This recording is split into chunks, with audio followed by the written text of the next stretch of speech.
Chapter 273. The Time Doesn't Match.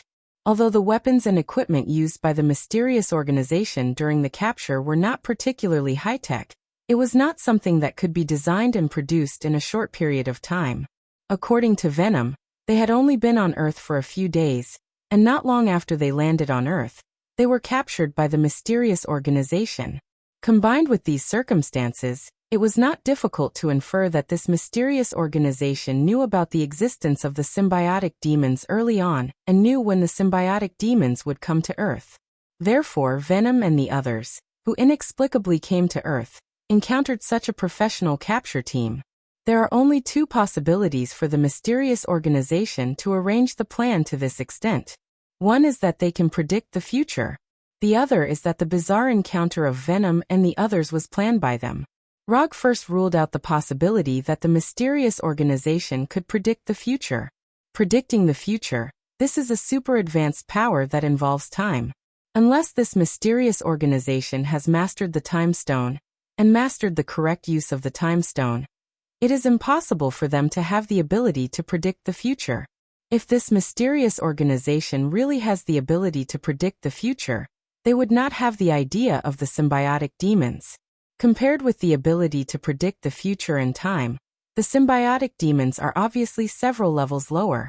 If it is not the ability to predict the future, then there is only the second possibility. This mysterious organization single-handedly planned the appearance of Venom and the others and forcibly brought them from the symbiotic demon's mother planet to Earth.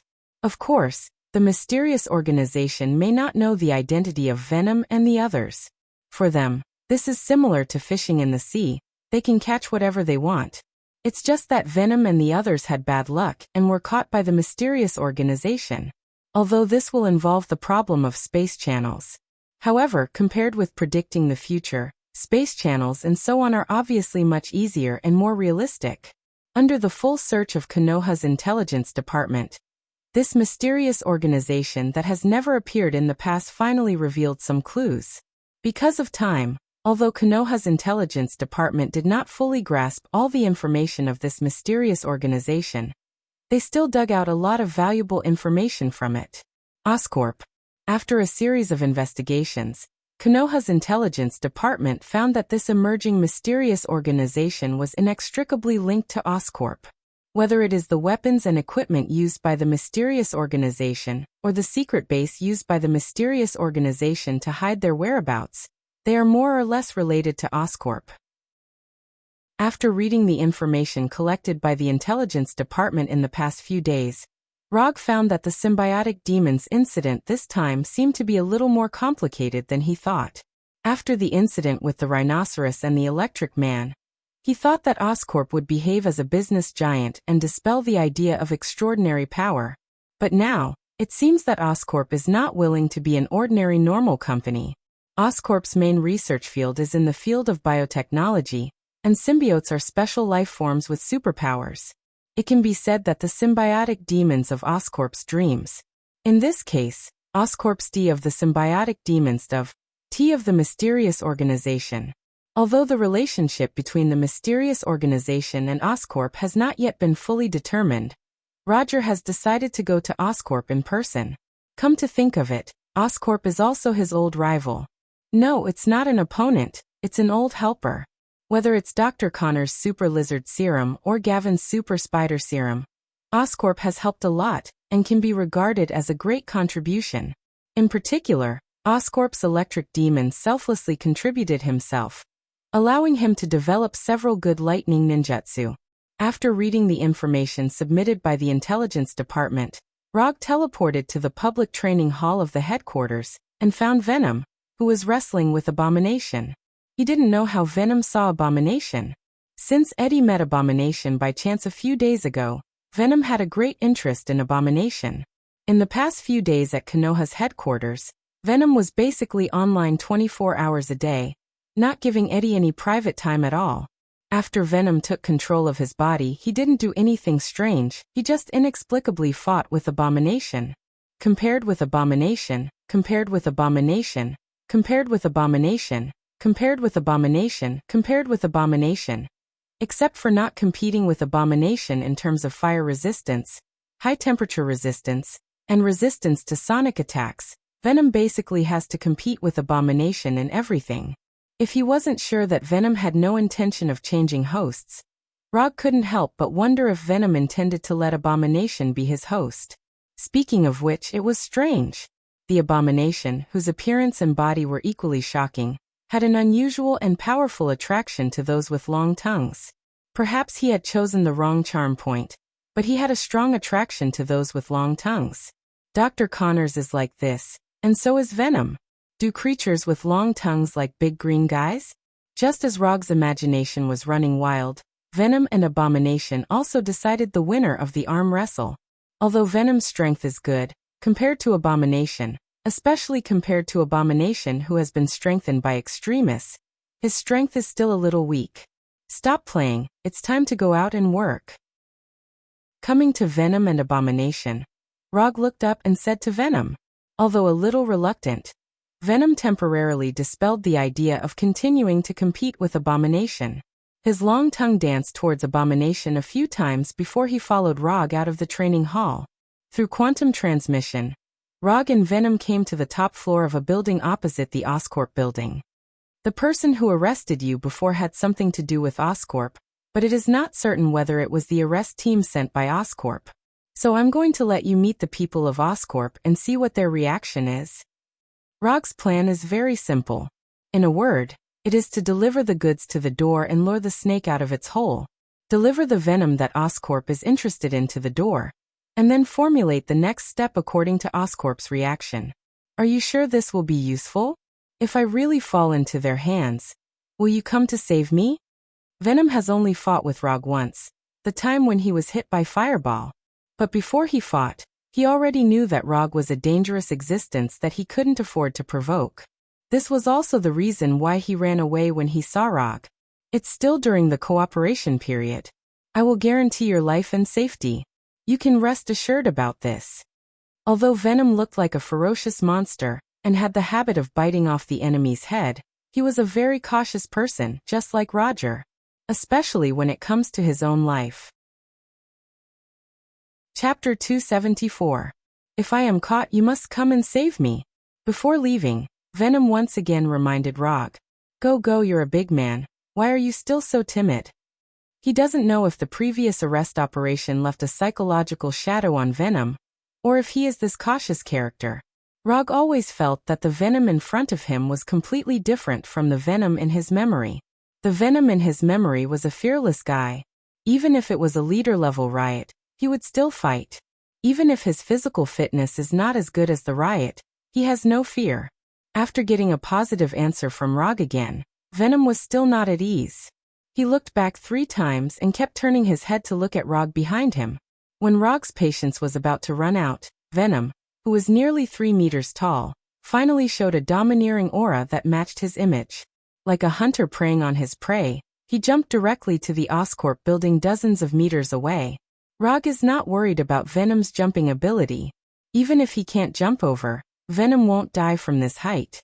What's more, Venom is also a guy who is very good at using various weapons and props. The black Venom drew a beautiful parabola in the air, and then crashed into one of the floors of the Osborn building like a baseball that had been hit. Not long after Venom broke into the Oscorp building, a shrill alarm sounded in the Oscorp building. Along with the sirens, gunshots rang out one after another.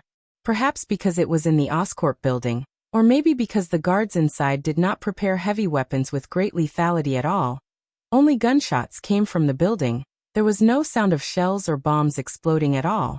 Time passed little by little, and the floor where the gunshots came from was constantly changing. Within a few minutes, several police cars with flashing lights appeared downstairs of the Oscorp building. The first batch of New York police arrived. At the same time, a beautiful white figure also appeared in the distant building and quickly approached the Oscorp building where the alarm was ringing. Spider-Woman Gwen. Since it was in New York and the target of the attack was the Oscorp building, it was normal to attract Gwen. At this time, Spider-Woman was already a well-known superhero in New York. In New York, whether it was the 4th Hokage, Iron Man, Captain America, or other superheroes, they were all less popular than Spider-Woman. According to what Rog knew, New York's government was even considering promoting Spider Lady as New York's hero. Gwen didn't know that this riot was planned by Rog.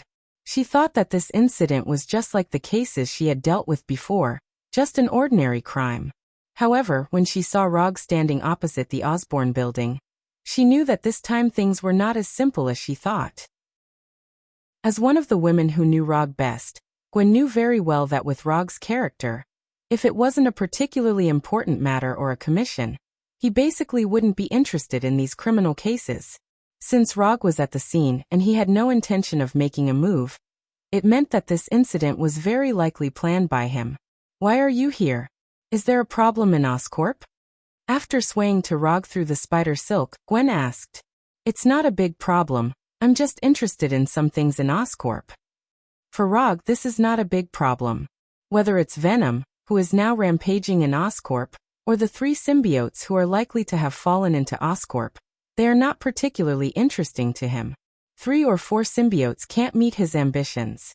30 or 40,000 symbiotes or Nar, the god of symbiotes, meet his requirements. Won't the action inside hurt innocent civilians? Gwen asked worriedly as she glanced at the Oscorp building opposite. Don't worry, I told him. After hearing Rog's answer, Gwen put down some of her worries a little. However, her eyes never left the Oscorp building where gunshots and sirens were ringing. Although Gwen has power beyond ordinary people, she is different from Rog. Her concern for ordinary people is far above Rog. Although Rog will not deliberately involve ordinary people in the battlefield when he acts, he will not let himself be restrained because of these ordinary people. This is the main reason why S.H.I.E.L.D. previously gave him a lack of sympathy for the weak evaluation. But Gwen is different. She is like a real police officer, and she is the kind of police officer who puts the safety of ordinary people first. Roger had warned Gavin many times before, warning her that such an approach could easily cause her to suffer unnecessary threats and harm. But no matter what he said, Gwen still insisted on this approach. In Rog's view, Gwen's approach was completely unnecessary, but perhaps it was because of her persistence that she was able to gain more support and love in New York than Rog and the Avengers. Don't worry too much. Although the guy inside is bloody and violent, he won't do anything to innocent people. He also has principles. Looking at the still worried Gwen, Rog opened his mouth to comfort her. Although Venom doesn't look like a good person, there is one thing he will never do, that is hurt innocent people. The riot in the Oscorp building continued, and Venom also wantonly destroyed the Oscorp building in an almost crushing manner. At this time, Harry Osborn, who was in a secret research base of Oscorp, was observing everything that happened in the Oscorp building through real-time monitoring. Venom seems to have found something, and he actually took the initiative to come to us. As the chairman of the Oscorp group, Harry Oscorp was very clear about the origin of Venom, or rather, he was the one who brought Venom and others to Earth. According to the original plan, these symbiotes who came to Earth would become Oscorp's latest research material. But no one thought that with full preparation, Venom actually broke out with strength far beyond their imagination, forcibly breaking through the encirclement and successfully avoiding several subsequent pursuits. As a result, the symbiote capture plan, which should not have alarmed any organizations and forces, became a San Francisco special creature invasion event. What's more troublesome is that after the failure of the last capture, Oscorp completely lost news of Venom. Looking at Venom's wanton destruction in the Oscorp building on the screen, Harry Osborn's face became extremely gloomy. Chapter 275. They actually used such an obvious trap to test our reaction. It seems that the guy who took Venom away didn't put Oscorp in his eyes at all. Although Harry Osborn didn't know who took Venom away, he was sure that Venom's appearance in the Oscorp building had something to do with the guy who took Venom away. Harry Osborn didn't particularly care about Venom's wanton destruction in the Oscorp building. Even if Venom completely destroys the Oscorp building, it won't have any serious impact on Oscorp. It's just a building. It's no big deal if it's destroyed. What Harry couldn't accept was that the other party used such a simple and crude plan to test Oscorp. Venom, who managed to escape capture, wouldn't show up on his own initiative with such fanfare, let alone set the location of his appearance in the Oscorp building. Even if Venom found out that the arrest team had something to do with Oscorp, He would never take such a crude revenge action. According to the feedback of the three symbiotes, Venom is not only not the kind of existence that will desperately fight for his own kind, but when necessary, he will not hesitate to abandon his own kind. If Venom's appearance was not his own choice, then why did he do it? His purpose was obvious. Since they want to play, let's play with them. Let the prehistoric Behemoth Army and the Dark Thunder Army set off. It's too much of a bait to not eat, Harry Osborn said in an indifferent tone, and a look of victory appeared on his gloomy face. Venom's appearance was obviously a trap. Harry Osborn knew this very well, but he still decided to cooperate with the other party's plan. Even if the trap is cleverly designed, it depends on who steps in the trap.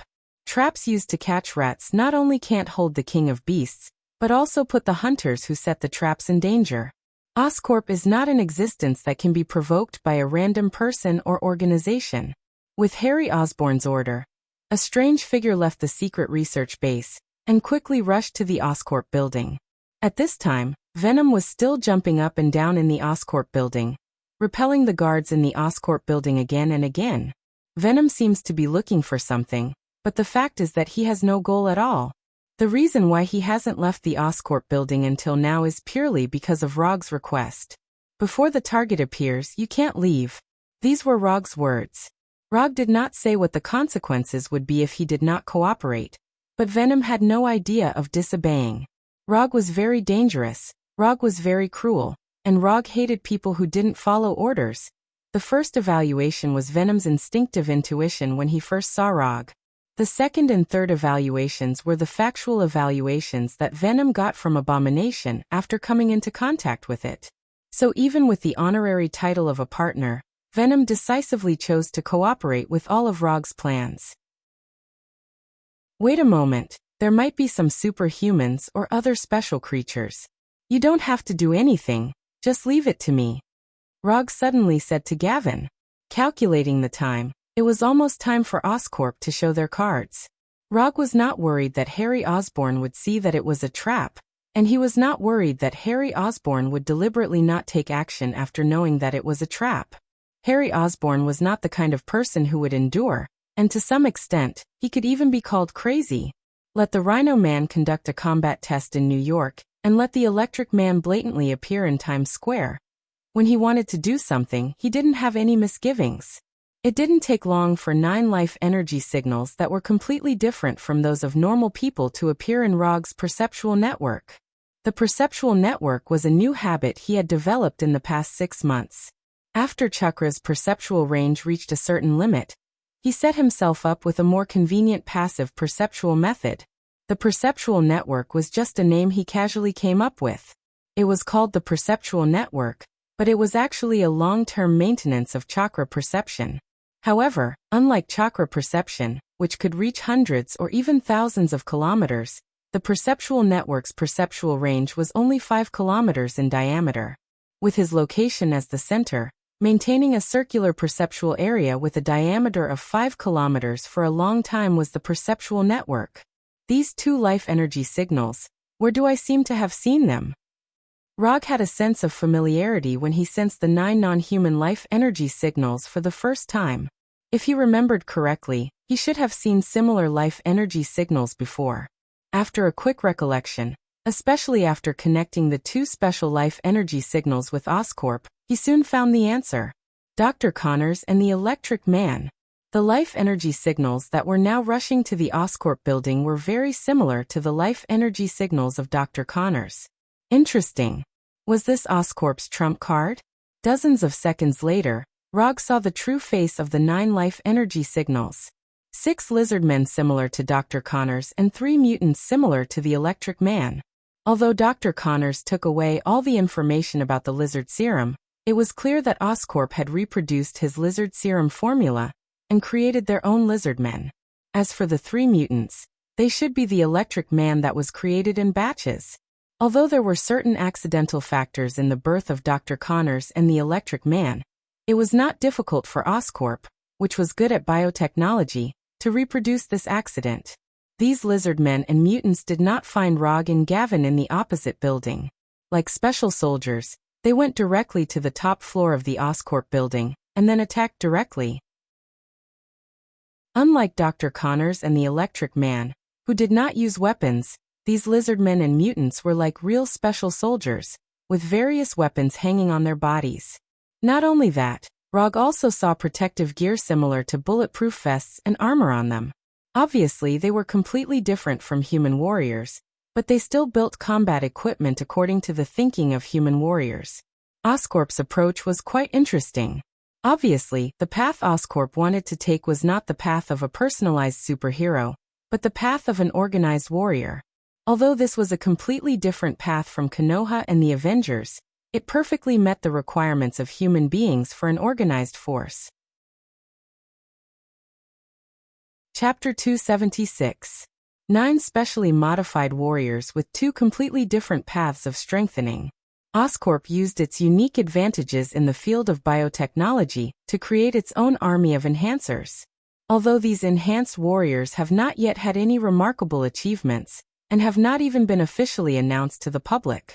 But it's not hard to imagine how the military and other organizations will react when they know about these enhanced warriors. For a large organization, especially the military, the enhanced warriors who can be mass-produced and have good combat power are the super soldiers they really desire. Rog and Thor's powerful and unique existence, will not be the military's first choice. Whether it's the military or other organizations, they need soldiers who can obey orders unconditionally, not Rog and Thor, who are independent and uncontrollable. No matter how strong their combat power is, they must be able to control it. Will your men really have no problem? Gwen asked with some concern as she watched the 9 obviously not human warriors break into the Oscorp building. At this time, Gwen did not know the existence of Venom. She thought that the person who destroyed Oscorp building was a member of Konoha. Don't worry, the guy inside is very tenacious. As long as they don't encounter a targeted fatal blow, the symbiotic demons can be regarded as an immortal cockroach. And Rog doesn't think Oscorp has any plans to kill Venom. Only living symbiotic demons have research value. When the 9 completely unlike human warriors entered the Oscorp building, the originally not-so-calm Oscorp building suddenly became more lively. Compared with the guards who only used ordinary firearms, the 9 enhanced warriors were obviously prepared. Even in the opposite building, Rog could see the burning flames. In addition to the flamethrowers, these enhanced warriors apparently also brought high-frequency sonic weapons specially designed for the symbiotic demons. It didn't take long for Rog to witness the scene of Eddie Brock, who had returned to his original form, being taken away by the enhanced warriors. But unlike when they first appeared, when these enhanced warriors left the Oscorp building, their number changed from the original 9 to 4. There were only 2 enhanced warriors with the appearance of lizard men left. There were also only 2 mutants with strange colored skin that occasionally emitted electricity, fighting 1 against 9, and taking down 5 of them, even when the other side was fully prepared. Although Venom was defeated, the battle prowess he displayed was still very satisfactory. Rog did not stop these warriors from taking Venom away, or rather, this was the result he wanted. Delivering to the door didn't mean sending Venom to the Oscorp building, but sending Venom to the secret base of the Oscorp group. Using Venom as bait to fish out the real base of Oscorp. This is the real meaning of delivering the goods to the door. Of course, Oscorp can also send Venom to other bases to avoid exposing the real base. But that didn't stop Rog from looking for Oscorp's real research base. Using Venom as bait was just to find this research base faster. If Oscorp takes Venom to other places, Rog can also let Hinata and Konoha's intelligence department search for it. Unless Oscorp set up their research base on other planets, they would never escape the search of Hinata and Konoha's intelligence department. This is nothing more than a matter of how much work they do. When the 4 enhanced warriors quickly left New York with Eddie and Venom, Rog did not follow them, but used chakra perception to confirm the flying Thor technique on Eddie. He had intended to leave a technique on Venom, but Venom's special form made him dispel the idea. The flying Thor technique can't be fixed on Venom, which has no stable form and can change back and forth, so he can only leave the technique on Eddie. As long as Venom doesn't leave Eddie, then Eddie's location is where Venom is. As for whether Venom will be forced to leave Eddie's body, He only needs to pay attention to Eddie's life energy signal.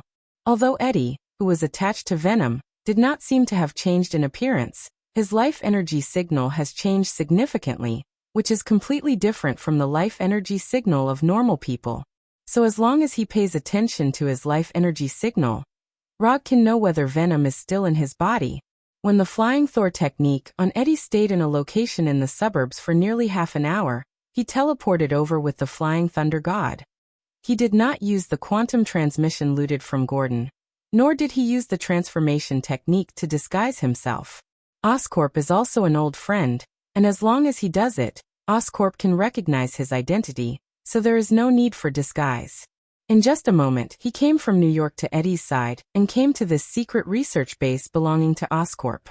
Oscorp was well aware of the weakness of the symbiote, so they used a very clever way to suppress Venom in a state where he could not transform. At this time, what appeared in front of Rog was an enclosed space nearly the size of 2 basketball courts, and 2 teams of heavily armed lizard warriors and electro warriors. In this huge and somewhat outrageous enclosed room, there was also a huge display screen hanging. On the display screen was Harry Oscorp, the chairman of Oscorp, who has become famous in recent years. In addition, every corner of the room was filled with a mosquito-like buzzing sound. It was these ubiquitous buzzing sounds that made Eddie, who was tied to the chair, struggle as if he was possessed by an evil spirit. A black, petroleum-like substance constantly emerged and disappeared from his body. Obviously, these mosquito-like buzzing sounds were high-frequency sound waves specifically targeted at the symbiote. Rog looked up at the display screen hanging in the air and saw Harry Oscorp's unconcealable look of surprise. Although Rog has appeared in this room for more than 10 seconds, Harry Oscorp still hasn't recovered from the shock. How could it be him? How could it be the 4th Hokage Rog who took Venom away? Harry saw the picture of Venom being taken away on the streets of San Francisco, but he never thought that the person who used the strange transmission method would be Rog. Looking at Rog's smiling expression, Harry suddenly had a feeling that the whole world was against him. I just want to study the symbiote. How did this guy come out? Is this guy the natural nemesis of Oscorp? Was there still any reason in this world? Chapter 277. Looking at Harry Osborn's increasingly gloomy face on the screen, Rog shrugged helplessly. Although they haven't said a word yet, he can already guess what Harry Osborn is thinking. After a dozen seconds of silence, Harry Osborn suddenly said, "You all go down and turn off the sound wave instrument." He didn't know if he was hit by a bad fate, but Harry Osborn's tone became a little lonely. The 2 teams of heavily armed lizard warriors and electric warriors did not hesitate, and left the huge room without looking back. "You want the symbiote too?" When only Rog and Eddie were left in this huge room, Harry spoke again. "Isn't it obvious?" Rog's answer made Harry's face even more ugly. Although Harry has not officially dealt with Rog, he knows very well that if Rog intervenes in the symbiote matter, then Oscorp can basically say goodbye to the symbiote research. Aren't you being too overbearing? The symbiote was discovered by Oscorp, and it was also Oscorp that let them come to Earth. You are indeed strong, but Oscorp is not the kind of existence that will be easily manipulated by others. Harry knew that there must be someone else behind Venom, but he didn't expect that the person behind Venom would be Rog. He deliberately arranged for the Lizard Man warriors and the Electric warriors to capture Venom. He wanted to lure out the person behind Venom and capture Venom, the symbiotic demon that had escaped. Rog's appearance was indeed beyond his expectations and completely disrupted his plan. But even so, he had no intention of handing over the symbiote. The symbiote was the most important thing in Oscorp's next series of plans, so he would not hand over the symbiote, even if the person in front of him was Rog. "You don't have to look at me like that. I'm not interested in the 2 or 3 symbiotes you have on hand." Rog certainly knew what Harry Osborn was worried about. He wanted a symbiote, but definitely not one of the 2 or 3 small shrimps in Osborn's hands. After knowing that there were hundreds of millions of symbiotes on the homeworld of the symbiotes and the god of symbiotes, it would be too unambitious to set their sights on the symbiotes in the hands of Oscorp. If you want to play, then play big. For example, completely conquering the symbiote's mother planet. You want to go to that symbiotic planet? After hearing Rog's words, Harry Osborn's eyes lit up and his brain began to work frantically. He was not a fool. If he were a fool, he wouldn't have turned Oscorp into a kingdom of his own. From Rog's words, he could tell that they could cooperate and even make a lot of money. It's easier to talk to smart people. That's right, I want to go to the symbiote planet. If you're willing to help me fulfill this small wish of mine, I don't mind bringing some symbiotic demons back for you. Even if Oscorp wants to reopen cooperation with the military, I can let Konoha speak for you. Since the establishment of Konoha's intelligence agency, most of the military's outsourcing orders have been directly digested by Konoha. Even a large part of it has been cancelled directly. Because of Konoha, many companies that had commercial cooperation with the military, such as Oscorp, have lost orders from the military. If it weren't for Konoha's strength being overbearing enough and Rog's own strength being tyrannical enough, those companies and organizations that have lost military orders may have already had the idea of hiring murderers. You give me venom, and I'll give you the way to the symbiote planet. If you can come back alive, I want an additional 30 symbiotes. After thinking about it carefully, Harry Osborn gave his own conditions.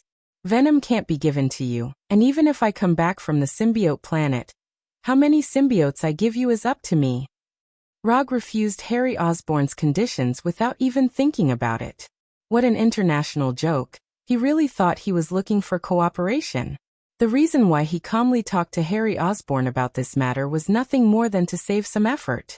To put it bluntly, the current Oscorp was not qualified to talk about cooperation with him. According to your statement, you basically want me to give you the way to the symbiote planet for free. And even if you complete your goal and come back, I may not be able to get a return, because it depends on your mood at the time. Don't you think it's a bit too overbearing? Harry understood that Rog didn't have the idea of cooperating with Osborn from the beginning. He just wanted a way to go to the symbiote planet. Well, you don't know my style and Konoha's. Let's be direct, will you give it or not? Rog didn't take Harry Osborn's dissatisfaction to heart at all. Whether it was the Lizard Warriors or the Electric Warriors, in his view, they were just things to bully ordinary people. Not to mention that these two enhanced warriors were imitations. Even their genuine Dr. Connors and Electric Man Max himself were only SOSO in terms of strength. Now there are two roads in front of Harry Osborn. The first is that he hands over the way to the symbiote planet, and then prays that Rog is a person with a good moral level, and hopes that Rog will give them a few more symbiotes. The second is that he would rather die than submit, and do his best to oppose Rog's overbearingness and maintain the dignity of Oscorp. Harry Osborn is a young man, but he is not the kind of young man who is full of vigor, so he quickly made a decision. Take Venom away, and I will send the relevant information to Konoha's headquarters. In addition, let me tell you first, the information we have is not complete. There is no way to establish a stable space channel, so if something happens, it has nothing to do with us. It is certainly impossible to win. At the beginning, S.H.I.E.L.D. and Thunder agents joined forces and failed to deal with Rog, so Oscorp is of course even more impossible. Although that battle was not open to the public, Harry Osborn is one of the few people who are qualified and able to know the specific situation. S.H.I.E.L.D. was disbanded, Thunder Agents was disbanded, and 3 helicarriers were destroyed. Hydra was the biggest scapegoat and was chased all over the world. Until now, he didn't even dare to show his head. It's really easy to talk to smart people. I accept Oscorp's kindness. After that, Rog grabbed Eddie, who was still a little depressed, and used quantum transmission to return to Konoha's headquarters. Chapter 278. Not long after Rog returned to Konoha's headquarters with Eddie, Harry Osborn transmitted the method to go to the symbiote's homeworld. Under the huge gap in strength, and in the face of potential benefits, Harry Osborn was not as hot-blooded as other young people, but made a wise choice that could benefit both sides. Rog was not particularly surprised by Harry Osborn's decision. Harry Osborn is a person who knows how to judge the situation. Compared with the future benefits and costs, face is not important. After receiving the information from Harry Osborn, Rog immediately asked Hinata to conduct systematic analysis and research. He didn't worry about the authenticity of the information. And Harry Osborn wouldn't do such a meaningless thing at this time. Letting Hinata do research and analysis is just to ensure that he can safely go to the symbiote's homeworld. He is indeed interested in the symbiote and the god of symbiotes, but he won't put himself in a dangerous situation because of his interest. A cautious ninja isn't just talking about it. Time passed day by day, and after repeated calculations and tests for nearly a month, Hinata finally calculated the relatively safe coordinates of the space channel. In order to build this space channel, Hinata also deliberately cut a piece of the black boulder that can connect to the Tatooine planet, and used it as the main material of the space channel. In addition, Rog also used the Gem of Reality to cooperate with several tests, so that Hinata could calculate the space coordinates of the symbiote's homeworld faster. Even the Kree battleship, which has been renamed Golden Jack, became a test tool in Hinata's hands. On this trip to the symbiote's homeworld, Rog didn't intend to take anyone except Venom. In terms of strength, there are several people on Konoha's side who are stronger than Venom, but they don't have the ability to survive on the symbiote's homeworld. The symbiote's homeworld is not a planet suitable for human survival. Without the possession of the symbiote, humans can't survive on the symbiote's homeworld. At the beginning, Rog also intended to let Venom attach to himself, so that he would have the ability to survive on the symbiote's homeworld. But in the end he dismissed the idea. The reason is simple: he doesn't like the feeling of other creatures in his body. How should he put it? This kind of thing made him feel like his body had been seen by someone, and it was the kind that was seen by someone of the same sex. Therefore, while Hinata was constantly calculating the space coordinates of the symbiote's homeworld, he didn't stay idle and developed a new way of surviving in the universe for himself. Unlimited mode. Unlike the Sage mode of the Six Paths, Nine Tails mode, and Sage mode that could greatly increase one's combat power, the Infinite mode's increase in combat power was almost zero. The only use of Infinite mode was to allow the user to survive in outer space or on other planets with a completely different environment from Earth. To some extent, the Unlimited mode was equivalent to a multifunctional spacesuit that was suitable for any planet's environment. Since it did not involve the increase of combat power or the enhancement of the body, the difficulty of developing the Unlimited mode was not very high. Especially for Rog, who is used to developing messy things and has the 7 attribute chakra. The development of Infinite mode is not as difficult as the development of ninjutsu and jinjutsu. After activating Unlimited mode, Rog's entire body would be covered by the 7 attribute chakra coat. At the same time, it would emit a bluish-white glow. Simply put, when he enters Infinite mode, he can survive in any environment without restrictions. In order to ensure the effect of Infinite mode, he also deliberately went to outer space several times to test it. Of course, he tested it with the shadow clone technique at the beginning. The results of the test were no different from what he expected. Except for the continuous consumption of chakra, the Infinite mode perfectly met all his requirements. After all the preparations were made, Rog and Venom, who entered the Infinite mode, walked into the space channel to the symbiote's homeworld without looking back. Rog and Venom will go to the symbiote's homeworld through the space channel, and the Golden Jack controlled by Hinata will use the jump points in the universe to approach the symbiote's homeworld little by little. According to Hinata's calculations, the Golden Jack will arrive at the symbiote's homeworld 10 hours later than Rog. When the Golden Jack comes near the symbiote's homeworld, Rog can return to the battleship through the Flying Thor or quantum transmission, and then return to Earth with the Golden Jack. There is no problem with the flow of the plan. The only thing to pay attention to is whether Rog and Venom can survive on the symbiote's homeworld until the Golden Jack appears. Regarding this, neither Rog nor Venom has any worries. Maintaining the Infinite mode for 10 hours is not difficult for Rog. Even in the midst of an intense battle, there would not be any problems. As for Venom, of course, it is not a problem. The symbiote's homeworld is his home, and on the symbiote's homeworld he can move freely without a host. So when going to the symbiote's homeworld, Venom deliberately left Eddie. Although Eddie Brock is a good host, this good host is on Earth. Eddie has no combat experience, nor does he have any extraordinary abilities. Bringing him along is purely adding a burden to himself. As in the past, Rog once again left Konoha quietly and began his lonely journey. Only this time there is a chattering guide, Venom, beside him. After coming out of the space channel, the first thing that appeared in front of him was a completely unfamiliar scene. Unfamiliar sky, unfamiliar earth, unfamiliar everything. Welcome to the homeworld of the symbiote. He doesn't know if it is a matter of habit, or if he likes the humanoid body. Venom did not change into any other appearance, but maintained the transformed form with Eddie. Let's go. I hope you are really as welcome here as you said.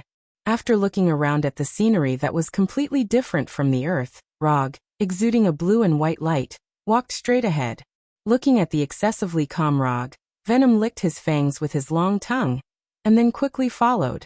The purpose of Rog's trip to the symbiote's homeworld this time is very simple. That is, to capture as many symbiotes as possible, the stronger the better. If he can get the symbiote god, an AR, then of course, it would be the best. But he can only think about this idea in his mind for the time being. The symbiote god, an AR, is a fierce man in the true sense, a fierce man who can cut off the head of the Kami group with a sword. The famous void in the universe may be the head of this unlucky Kami group. Chapter 279. If there is a chance, I must go to nothingness to take a look and meet the famous collector of the universe. Rog's mind at this time was not focused on the unique alien scenery around him, but he was planning his future trip to the universe. Although there are many hidden big shots on Earth, if you want to increase your knowledge, you still have to go to the universe. Not long after they set off, Venom would talk to Rog about some things on the symbiotic planet from time to time. But as he talked, he lost interest in talking. No matter what he said, Rog's answers were basically, "Is that so? Understood. Not bad. And pretty good." If someone else treated him with such a perfunctory attitude, Venom would have bitten off the other party's head. But the person who was perfunctory with him now was Rog, so all he could do was to shut up obediently. Rog, exuding a blue and white light, and the black Venom walked on the barren land without saying a word, like two lonely travelers going to a place of pilgrimage in their hearts. The symbiotic planet is not a normal planet. Although there are hundreds of millions of lives here, these lives are, without exception, symbiotic planets. So here, there is no need to have any idea of appreciating unique alien civilizations and strange alien life forms. Although Rog and Venom were silent, this does not mean that their journey will be quiet all the time. After walking for nearly half an hour, Rog and Venom finally met their first wave of enemies. Liquid-like irregular bodies, and strange tentacle-like organs of different sizes all over their body. This group of squirming creatures that look similar to a disgusting version of slime are the symbiotic bodies of this planet. Do you know them? Rog stopped moving forward and asked Venom behind him without looking back. In his opinion, these symbiotic bodies are basically no different from each other except for the color.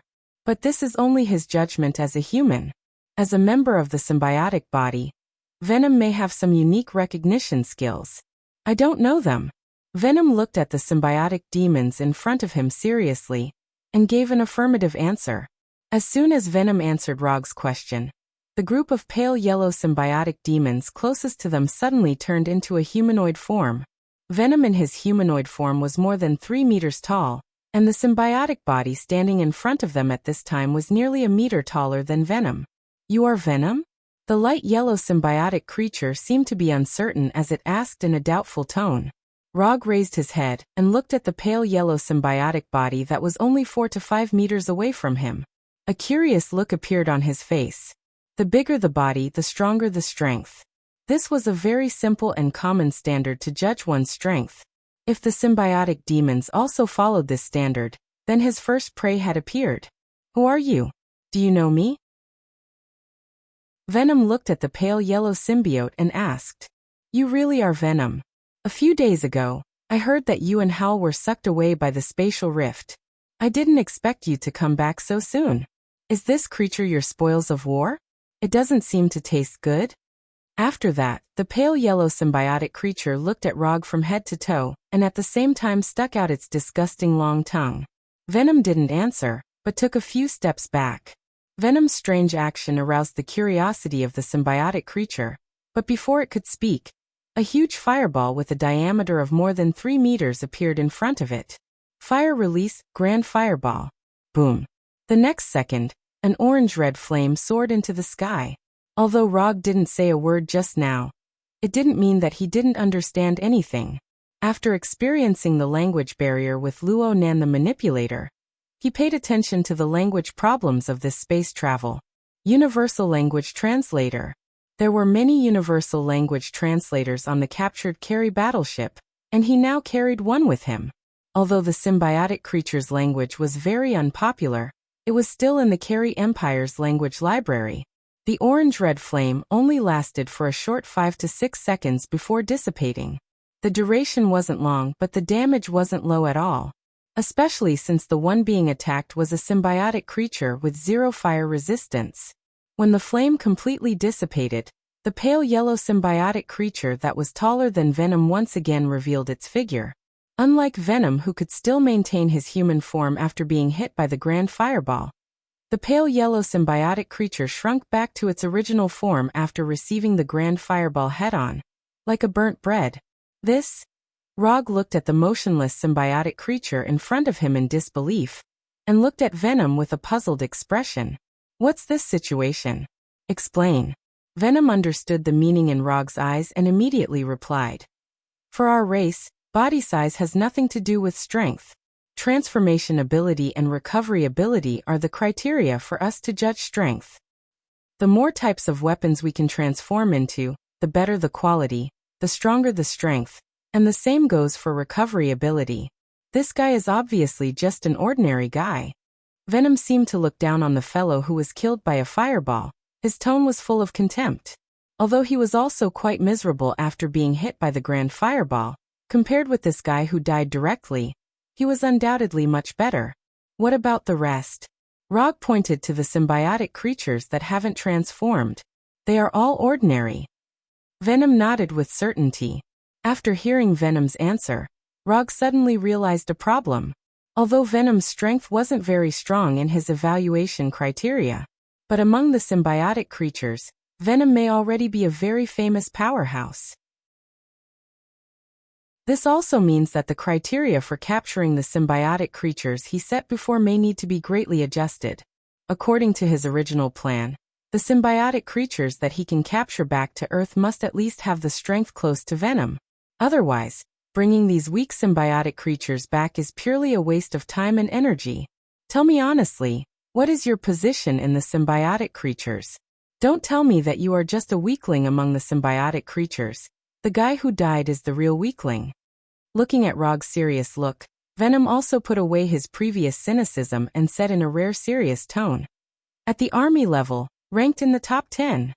Rog didn't know if it was his own illusion, but when Venom said this, he suddenly felt that Venom in front of him seemed to have changed into a different person. Not only did his momentum suddenly become stronger, but even his life energy intensity seemed to have improved a lot. Chapter 280. Top 10 of the Army Level? Although Rog didn't know how the symbiotic demons were divided into strengths, the name of the Army Level was quite good. At least it looked quite strong. How many levels are there in your symbiotic demons? Rog looked up at Venom with a curious look on his face. There are a total of 6: Soldier, Elite General, Army Lord and King. Most of them are below the General level.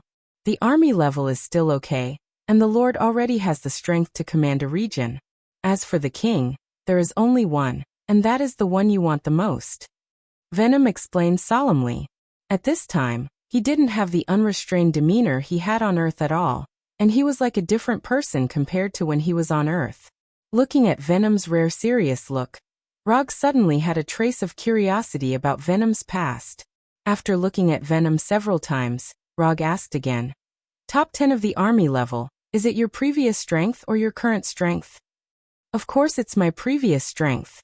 If I could maintain that strength all the time, how could I have fallen to this point? Although I can't maintain my previous peak state now, I can still have an outburst in a desperate state.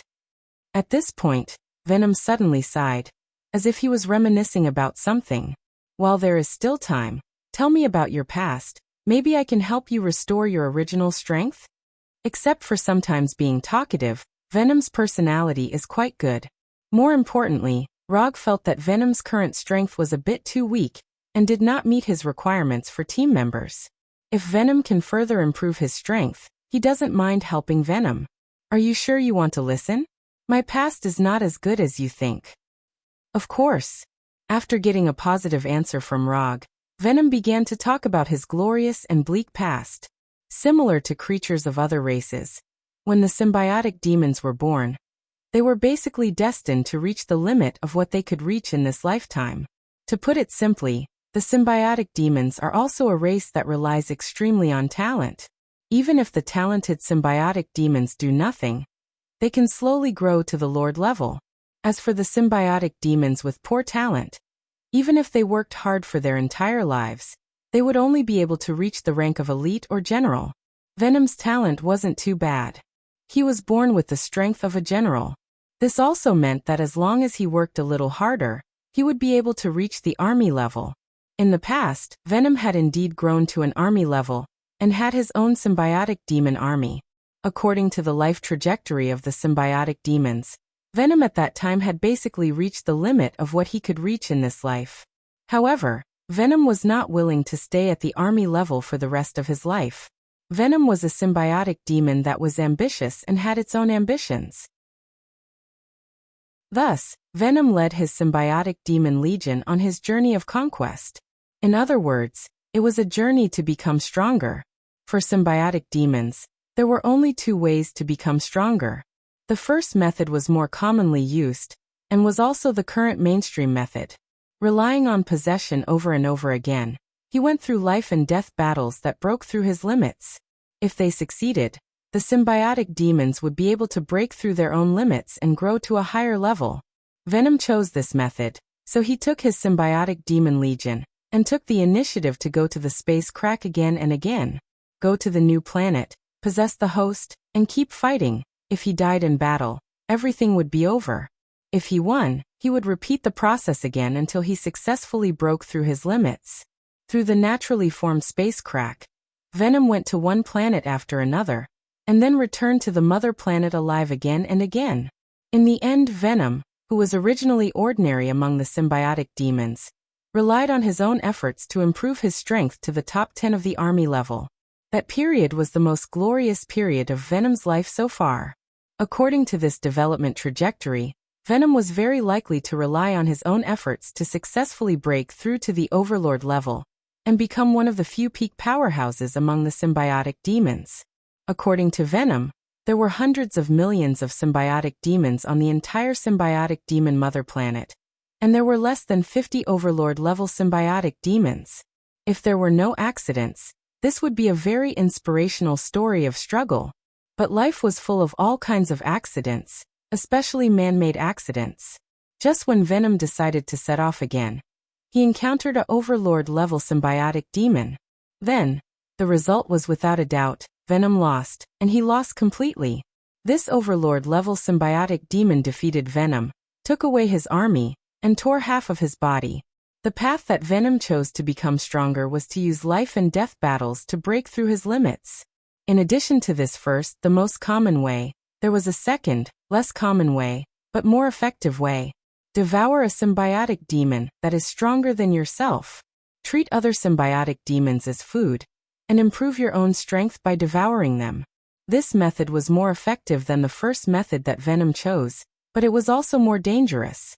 Since the other party is stronger than you, what qualifications do you have to devour them? Normally, this would be an extremely difficult thing to achieve. But if you have a Overlord-level good friend, then it would be different. Generally speaking, there would not be particularly strong feelings between symbiotic demons, even if it was their own descendants. But there were all kinds of birds in the forest, and it was not particularly strange for one or two symbiotic demons to have extremely deep feelings for each other. In order to help his general-level good friend go further, this Overlord-level symbiotic demon targeted Venom, who was in the limelight, and then the development of the story returned to the common routine. After losing half of his body, Venom's strength plummeted, and he could barely maintain the intermediate zone between general level and army level. and the symbiotic demon that devoured half of his body successfully broke through to army level. Since then, Venom's life has fallen from the peak to the bottom of the valley. Especially those symbiotic demons that he had offended before. They came to him one after another to seek revenge. If it weren't for Venom's rich combat experience and cunning enough, he would have died in revenge again and again. After listening to Venom's story, Rog was silent for a few seconds. He had to say that Venom's experience was a typical fall of a genius. The only difference was that Venom was not the protagonist in the novel. After his fall, he did not rise again, but stayed at the bottom of his life. Boom. Just as Venom looked up at the gloomy sky with a lonely face, a cloud of white smoke appeared out of thin air. Then, an unused commission scroll appeared in front of him. Entrust it, I will help you get back what belongs to you. Chapter 281. Commission. Venom took the commission scroll from Rog, and couldn't react for a while. He looked at Rog blankly. Yes, commission. You have also lived in Konoha for a while.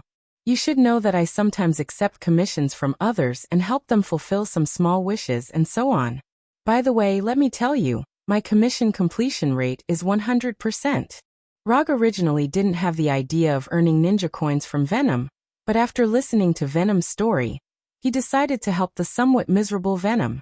He absolutely can't let unfair things affect the life of a good young man who relies on his own efforts to make progress. Although unfairness is the underlying logic of the world, Rog won't let this unfairness appear on the people around him. Isn't it just a Lord-level symbiotic demon?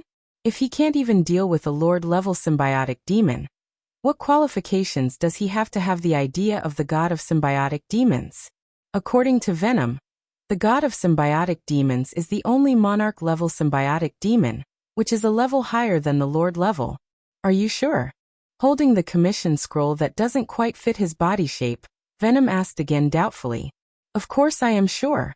I have already thought about the commission reward for you, 10 army-level symbiotic demons. I will help you restore your original strength, and you will capture 10 army-level symbiotic demons for me, and then we will be even. There are only a few things that Venom can take out as a reward. Instead of squeezing Venom, it is better to let him squeeze other symbiotic demons. And for Venom who has restored his original strength, capturing 10 army-level symbiotic demons will not be difficult. Ha ha ha ha ha, since you have already planned everything, then I will accompany you to be crazy once. At worst, I will never come back again. As soon as his voice fell, Venom opened the commission scroll and quickly wrote. That's right, Venom wrote in English.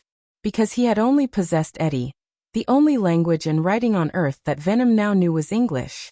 Not long after, Venom threw the completed commission scroll back to Rog. After receiving the scroll, Rog didn't even look at it before throwing it back into the channeling scroll. As soon as Venom finished writing, he saw the commission information in the system. Commission content. Help Venom restore his peak strength in his complete state. Commission status. Incomplete. Commission reward. 120 ninja coins. The reward given by the system was not very high. It was the same as the last time Jiaying entrusted him with 120 ninja coins. After completing Jiaying's request, he didn't use any ninja coins, so he still had 765 ninja coins. After completing Venom's commission, he only needs to take a few more missions, and he should be able to smoothly break through the 1,000 ninja coins mark. At that time, he would be able to exchange for more expensive items. What's the name of the Lord-class symbiotic demon that tore apart half of your body? Don't tell me it's Riot? Rog asked casually after keeping the scroll. How do you know it's a Riot? Do you know him? After hearing the name of the Riot, Venom froze for a moment and quickly asked. I'm just guessing. Rog ended this topic in time, and then continued to walk towards the unknown distance. Looking at Rog's figure that was getting farther and farther away, Venom hesitated for a moment, and finally followed him. Rog and Venom ignored the symbiotic demons who had not left yet, and did not dare to transform, as if they did not see them at all. Although there were bystanders present, they were not worried that these symbiotic demons would understand the conversation between them. They were all speaking English, and it was impossible for these symbiotic demons who had never been to the earth to understand what they were saying. Moreover, sparing their lives would also help spread the news of Venom's return to the homeworld. Venom, who was at his peak, offended a lot of people, most of whom were army-level symbiotic demons. After all, if the difference in level is too big, it is impossible to have any interaction with Venom. So at this time, Venom was not only a guide but also a bait. As for which symbiotic demon would be hooked, Rog and Venom would not care too much. When the two of them went straight into the distance at a leisurely speed, the news of Venom's return to the homeworld was also successfully spread out. More than an hour later, Rog and Venom welcomed the second wave of prey that took the initiative to come to them as they wished. "Is this okay?" Rog turned his head and asked Venom. "Absolutely." Looking at the dark red symbiotic demon that looked like a 6-footed demon wolf not far in front of him, Venom replied silently. According to the process they had discussed before, the symbiotic demons that meet Venom's devour standard will be dealt with by Rog. When he beats the symbiotic demon half to death, Venom will forcibly devour the other party, and then use this to restore his own strength. If the symbiotic demon encountered does not meet the devour standard, then Venom will deal with it himself. The symbiotic demons whose strength has reached the army level will first be beaten violently, and then imprisoned in the container prepared by Hinata. As for those whose strength has not reached the army level, of course, they will be killed directly. For Rog's trip to the symbiotic demon's mother planet, Hinata specially designed 100 sets of detention containers. These 100 sets of containers specially designed to imprison the symbiotic demons are now quietly stored in Rog's summon scroll. 1 minute. You can now think about what to eat next. As soon as his voice fell, Rog's figure disappeared. A silver-white electric snake as thick as a finger stopped at the place where he was originally standing. Lightning body flicker.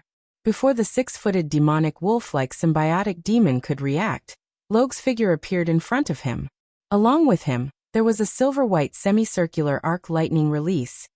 Thunderbolt sword. Draw. The thunderbolt sword formed by silver-white lightning instantly cut through the 6-footed demon wolf's head, directly cutting it off. The best way to deal with symbiotic demons is to use fire and sonic attacks. Rog can't use sonic attacks and fire release is not his best ninjutsu, so at this time, he didn't choose fire release but used lightning release. Strictly speaking, the symbiotic demons were not afraid of flames but high temperatures. As for lightning evasion, it could also have a high temperature effect. Rog's attack was not only beyond the expectations of the 6-footed demonic wolf symbiote, but it was also beyond Venom's expectations. Venom thought that Rog would use flames to attack like before, but it turned out that he was thinking too much. After chopping off the head of the 6-footed demonic wolf, the thunder tachi in Rog's hand did not dissipate directly like before. In the next 10 seconds or so, Venom witnessed with his own eyes what it meant to raise his hand and slash his saber down, and what it meant to have outstanding saber skills. The 6-footed demonic wolf symbiotic body that had its head chopped off didn't even have time to transform into other forms before the thunder tachi slashed its body over and over again, cutting it from more than 3 meters tall to less than 1 meter tall. Chapter 282. Symbiotic demons can transform into various forms and various weapons, but there is a certain limit to their transformation ability. No matter how they transform, the things they transform into will not exceed the limits of their original body. Therefore, when dealing with them, consuming the weapons and bodies transformed by their original body as much as possible can effectively weaken the strength of the original body. This weakness, which was not a weakness, was specifically reminded of by Venom.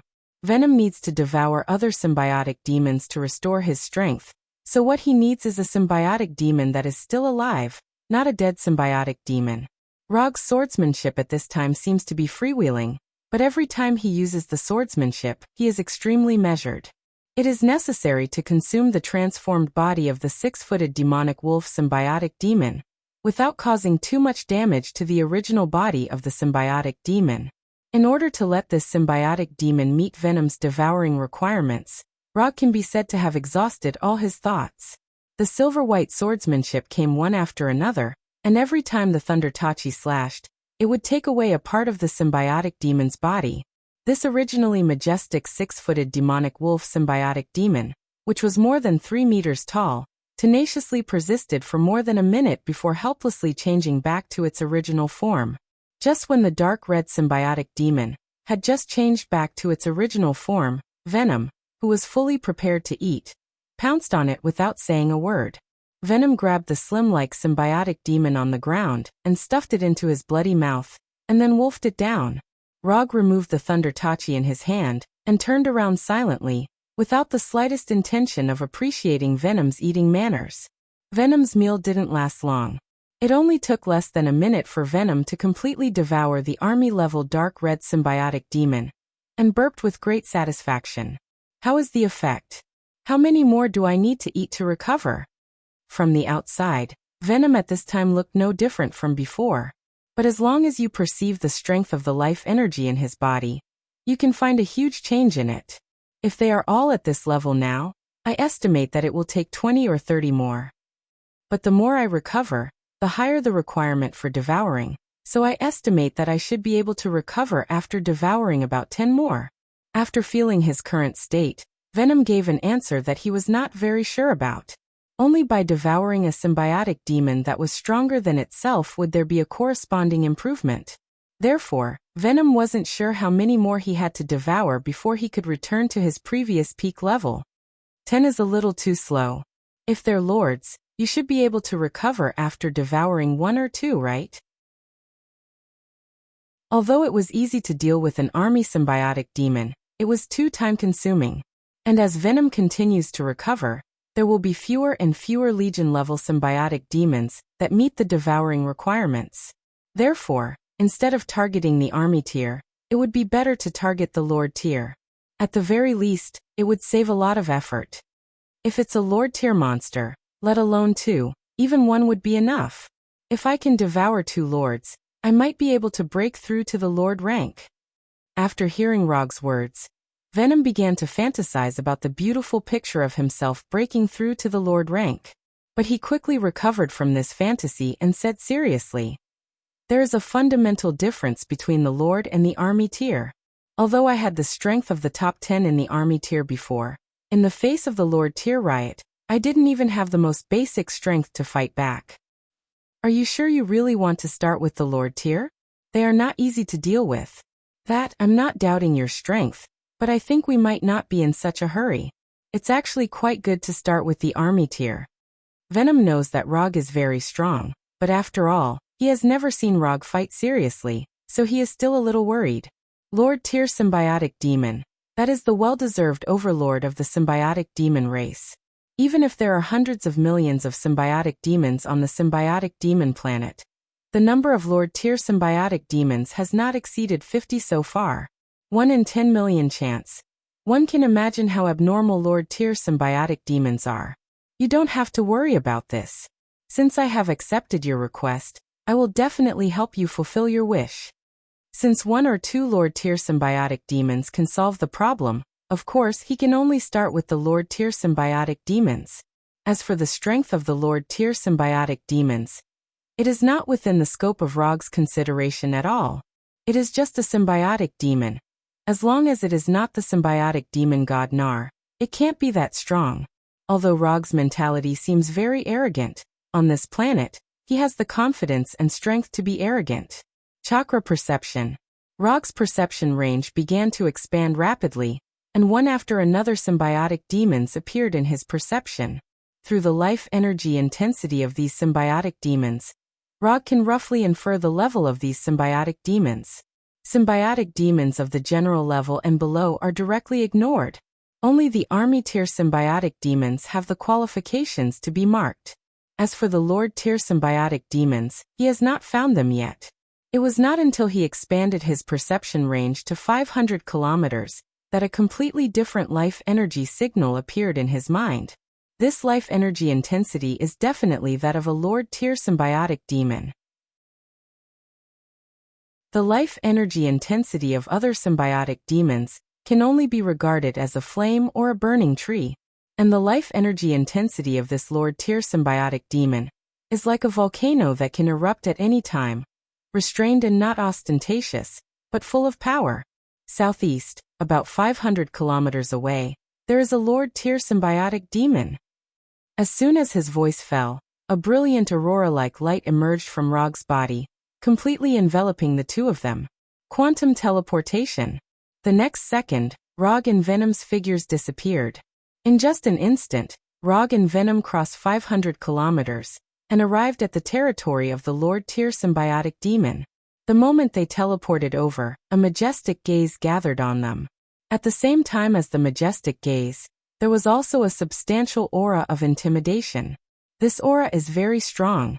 There is no need to look to know that this aura of intimidation came from the Lord Tyr symbiotic demon. Rog was not a symbiotic entity, so this shocking shock only made him feel as if he was being stared at by a prehistoric giant beast, but he did not feel anything special. But Venom, as a symbiotic demon, was in a much more difficult situation at this time. Venom was trembling all over, as if he was struggling with his instincts, not letting himself kneel on the ground like he was surrendering. Is the suppression between the same race so obvious? Looking at Venom's struggling appearance, Rog knew why Venom said that he had no power to fight back in front of the Lord Tyr symbiotic demon.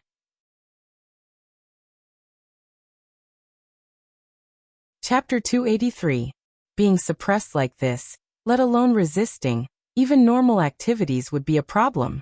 In order to relieve the suppression on Venom, and also to make his side look more imposing, Rog raised his right hand and added a layer of light blue chakra coat to Venom. This layer of chakra coat will not bring any increase in strength to Venom, and it can only resolve the huge pressure on him.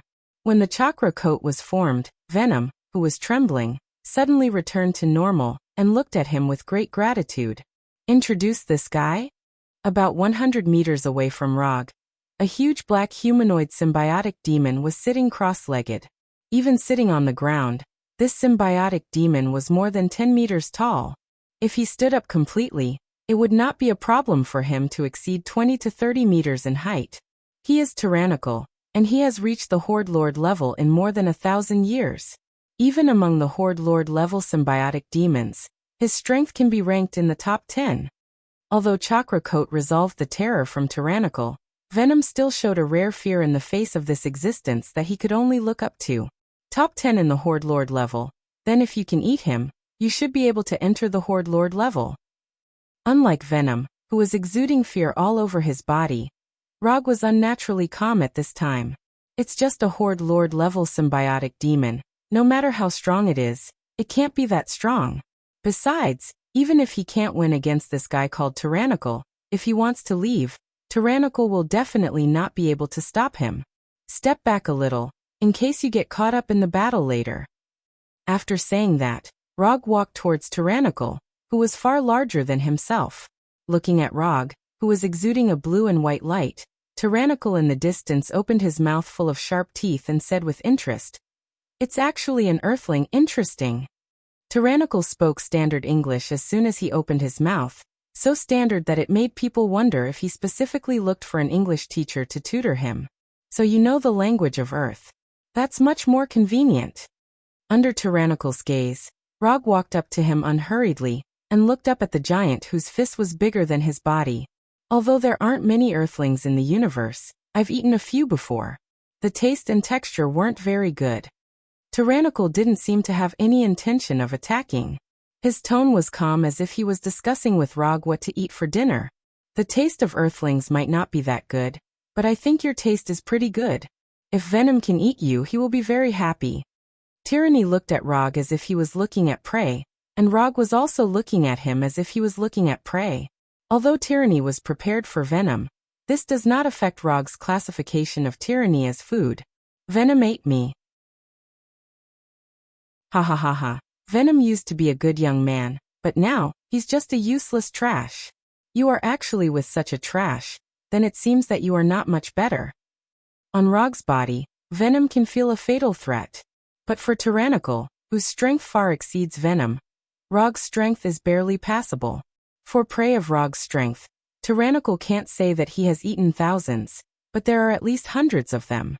So in Tyrannical's eyes, Rog is nothing more than a snack that takes the initiative to come to his door, that's all. Whether I'm a trash or not, you will know soon. As soon as his voice fell, Rog took the initiative to launch an attack. Lightning body blink. Lightning sword draw. Rog, who was still a distance away from Tyrannical, disappeared in an instant, and flashed in front of Tyrannical, and the thunder katana in his hand directly slashed at Tyrannical's neck. Just as the thunder katana with the power of thunder was about to hit Tyrannical's neck, a big black hand about the same size as Rog's body rushed out of Tyrannical's neck and grabbed the silver-white blade. Clang! The thunder katana was blocked as if it had cut an extremely hard steel, and the huge recoil directly shattered the thunder katana in Rog's hand. It's actually so hard? Although the big black hand transformed by Tyrannical is not real metal, it is harder than ordinary metal.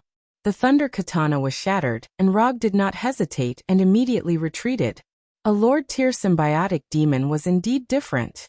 Tyrannical didn't seem to see Rog's retreat at all, and let him leave without any intention of pursuing him. After easily pulling away, Rog shook his slightly numb right hand, and his eyes began to become serious. Unlike the symbiotic demons he had encountered before, Tyrannical is not only larger in size, but also has higher life energy, and even the transformed limbs are harder. The thunder katana, which can easily cut through real metal, can't cut through the big black hand he casually transformed. This kind of defensive power is terrifying.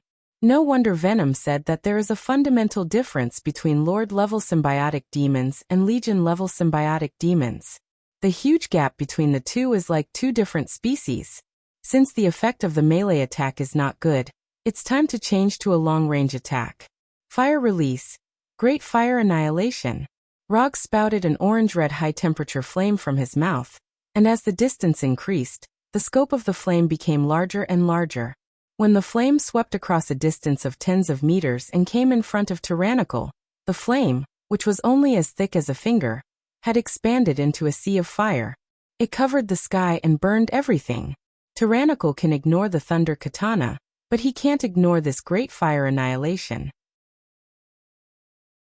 With the Sambai's chakra, Rog's great fire annihilation has not reached the level of Uchiha Madara, but it is definitely not far away. One is Madara's fire release, and the other is water release. In front of the amazing sea of fire, Tyrannical, who has been sitting on the ground, finally had a serious expression. However, Tyrannical still didn't stand up. Tyrannical's hands slammed on the ground, and in the next second, a black wall appeared in front of him out of thin air, blocking all the flames. Zzz. The sizzling sound continued to sound, and when the sea of fire covering the earth dissipated, the black wall in front of Tyrannical finally revealed its true appearance. Tyrannical directly transformed into a wall more than 10 meters high and dozens of meters wide, blocking all the flames in front of him. Although the symbiotic demons are naturally afraid of fire damage, this weakness can be eliminated. Tyrannical is a top-level symbiotic demon that eliminates the weakness of fire. Even the two weaknesses of fire and sound can't be eliminated. It is not qualified to be a Lord-level symbiotic demon.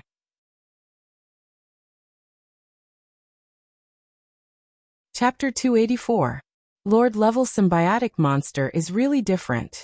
Although the black wall transformed by Tyrannical was destroyed by the fire, there were holes everywhere, and it looked like it would completely collapse with a little bit of force.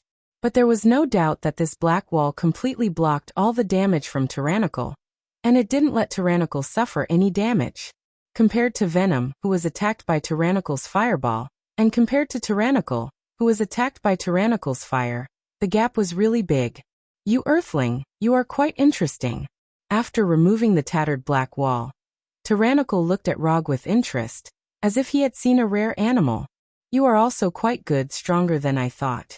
Until now, Tyrannical was still sitting on the ground, and he didn't move at all.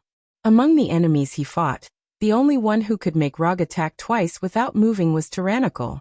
Although in terms of overall strength, Tyrannical might not be the strongest one. However, the attitude he displayed was the most domineering and powerful of them all. If you only have this much strength, you and Venom won't be able to leave here alive today. Attack with all your might. Let me see if you, who are in the same team as that trash Venom, are really trash. At this time, Tyrannical still looked like he didn't put Rog in his eyes at all. Rog's fire just now was indeed unexpected, but that was it. You want to see my full strength? Sure, but don't regret it. After the two attacks just now, Rog had a rough understanding of Tyrannical's strength. Then of course it was time to take it seriously. With a thought, a Rasengan wrapped in silver-white lightning appeared in his right hand. When this Rasengan appeared, Tyrannical suddenly felt an unprecedented sense of danger in the distance. What does this guy want to do? Tyrannical looked at the silver-white Rasengan in Rog's hand, and a trace of doubt appeared on his expressionless face. Soon Tyrannical got the answer. Right on, spiral railgun. Almost at the moment when Rog raised his right hand, the Rasengan wrapped in silver-white lightning appeared in front of Tyrannical. Rumble. A terrifying explosion like an intercontinental missile sounded, and a blue-white ball of light rose from Tyrannical's position, like a scorching sun rising from the ground. The energy storm full of destruction and death raged wildly, and the terrifying shockwaves and airwaves swept everything around, creating a shocking scene like the end of the world. No wonder he asked me to step back a little. Looking at the terrifying scene created by the spiral railgun, Venom began to rejoice that he followed Rog's instructions from the beginning. Luckily, I didn't make him my enemy from the start. Luckily. Venom couldn't help but recall the first time he met Roger, and at the same time felt gratified for his wisdom at that time. At this time, not only Venom, but also Tyrannical was hit by the railgun. Tyrannical, SSSSS attack, at least Tyrannical's. Compared to the Grand Annihilation Flame, the spiral electromagnetic cannon's power was several orders of magnitude stronger. If the power of the Magnum Inferno was equivalent to that of an ordinary pistol, then the power of the electromagnetic pulse cannon was equivalent to that of a Barrett heavy sniper rifle. The two were on completely different levels.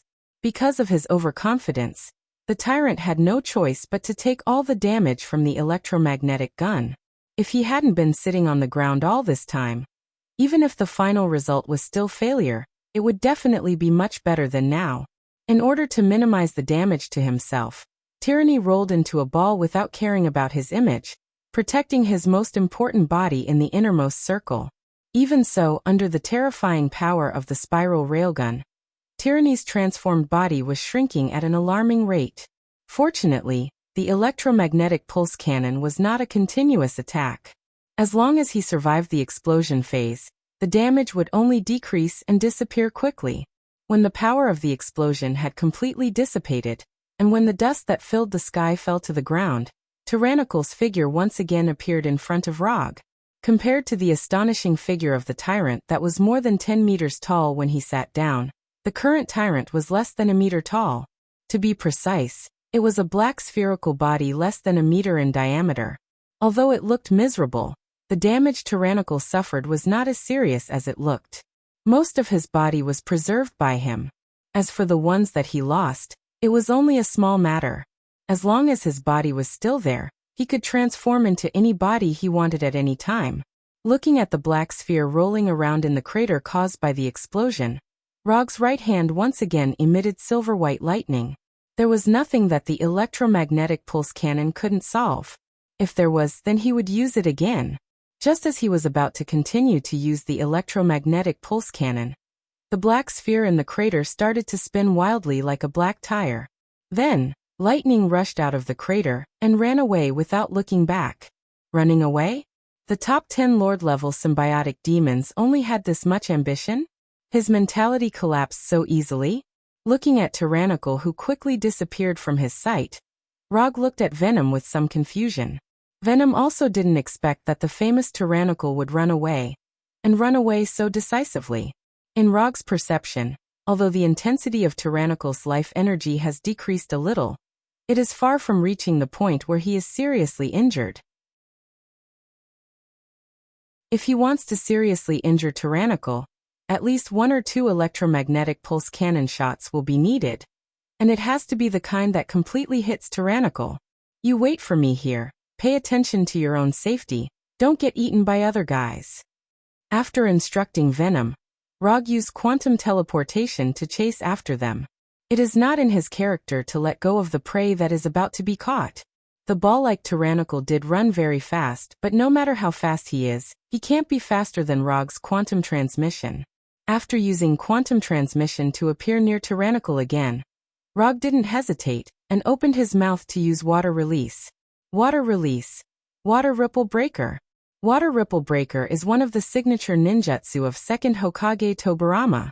Tobirama's water ripple breaker can even easily cut off the roots of the sacred tree. Rog has never used water ripple breaker in a formal battle before, because he felt that the action of spitting at the enemy was not in line with his cool style.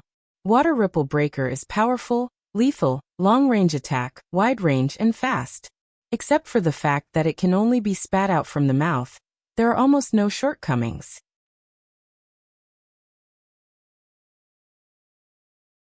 Chapter 285.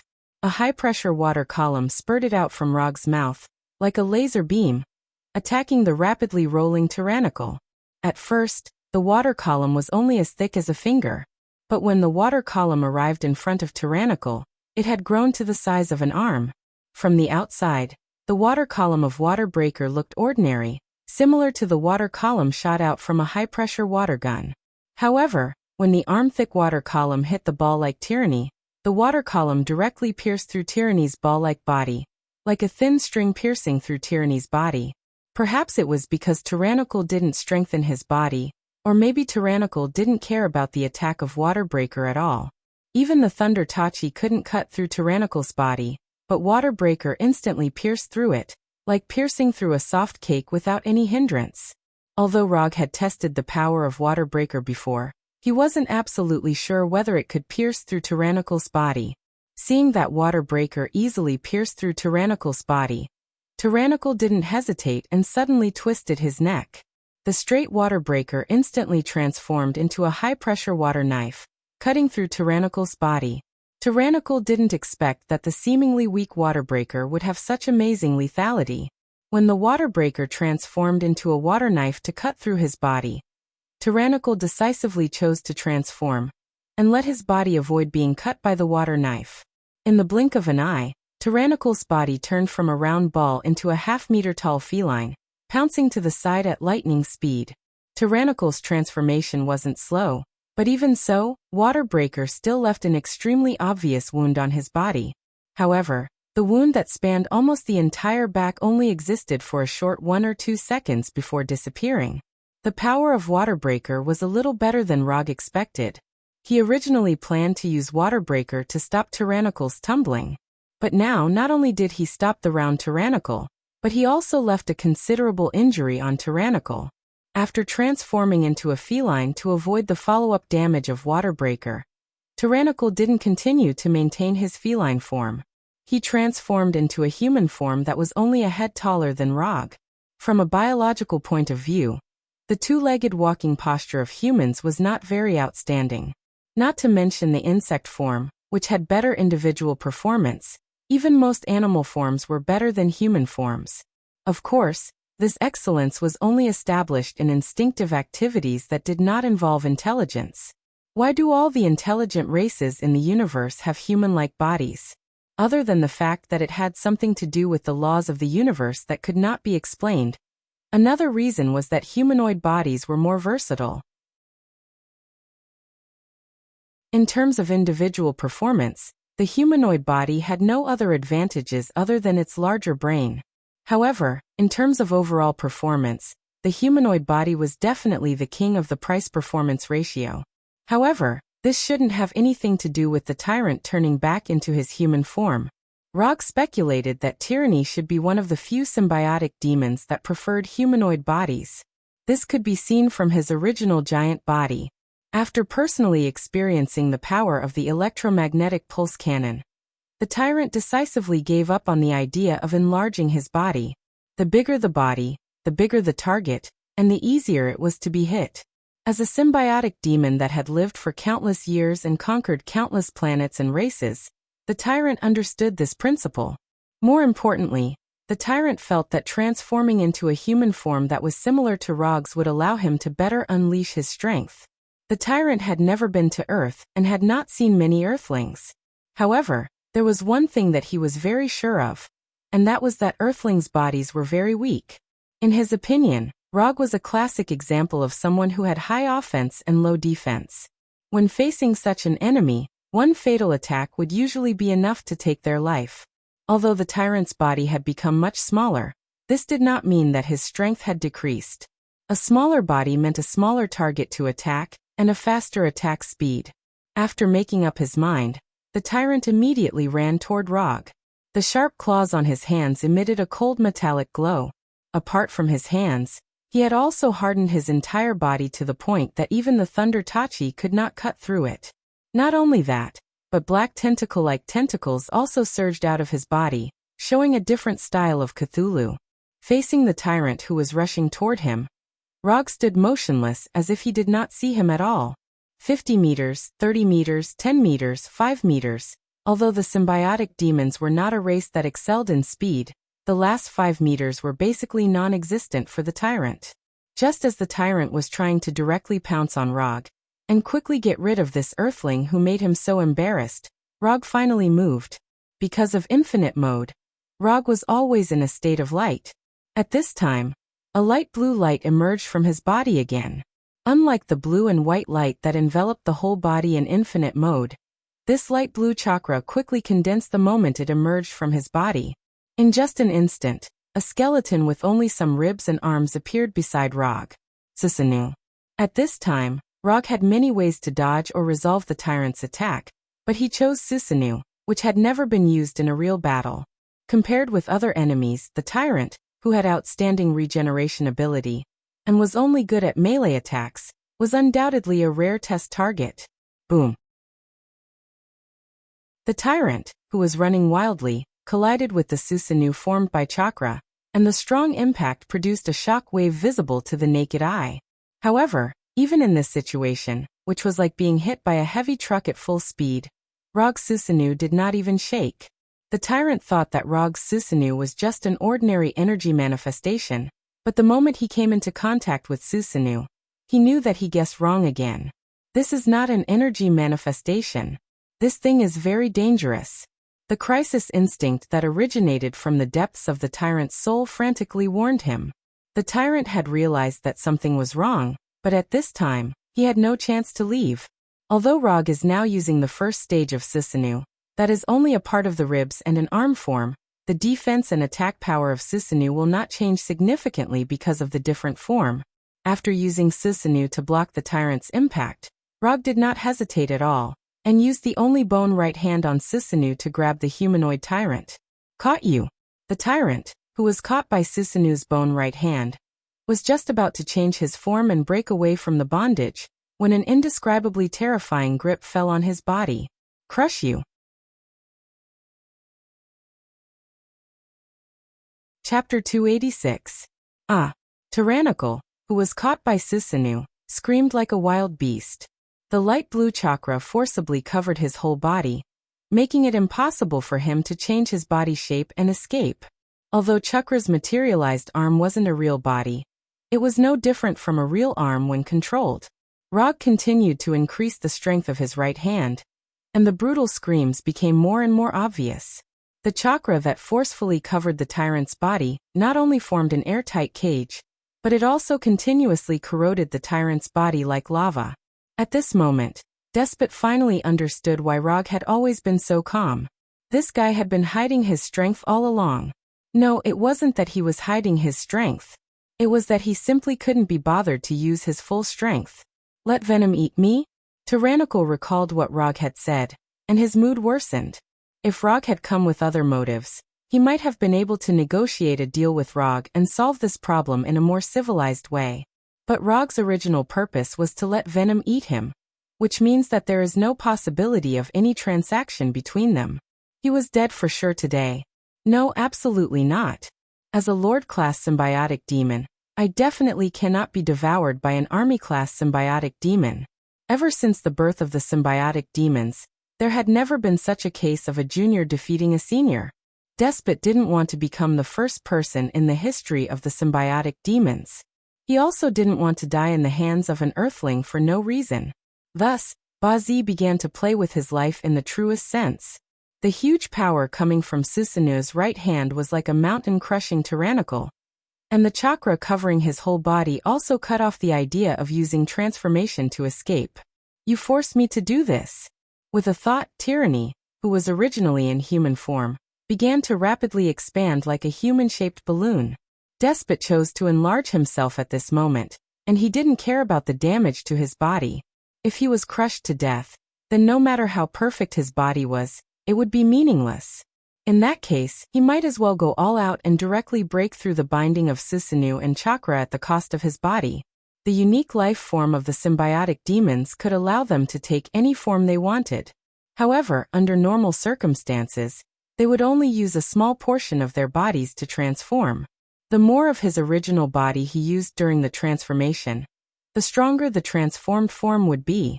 To put it simply, the more the original body was used, the tougher and stronger the transformed body would be. At this moment, Despot chose to use his true body. This also meant that the body he transformed into now would be far stronger than any of his previous incarnations. It might even reach the point of being indestructible.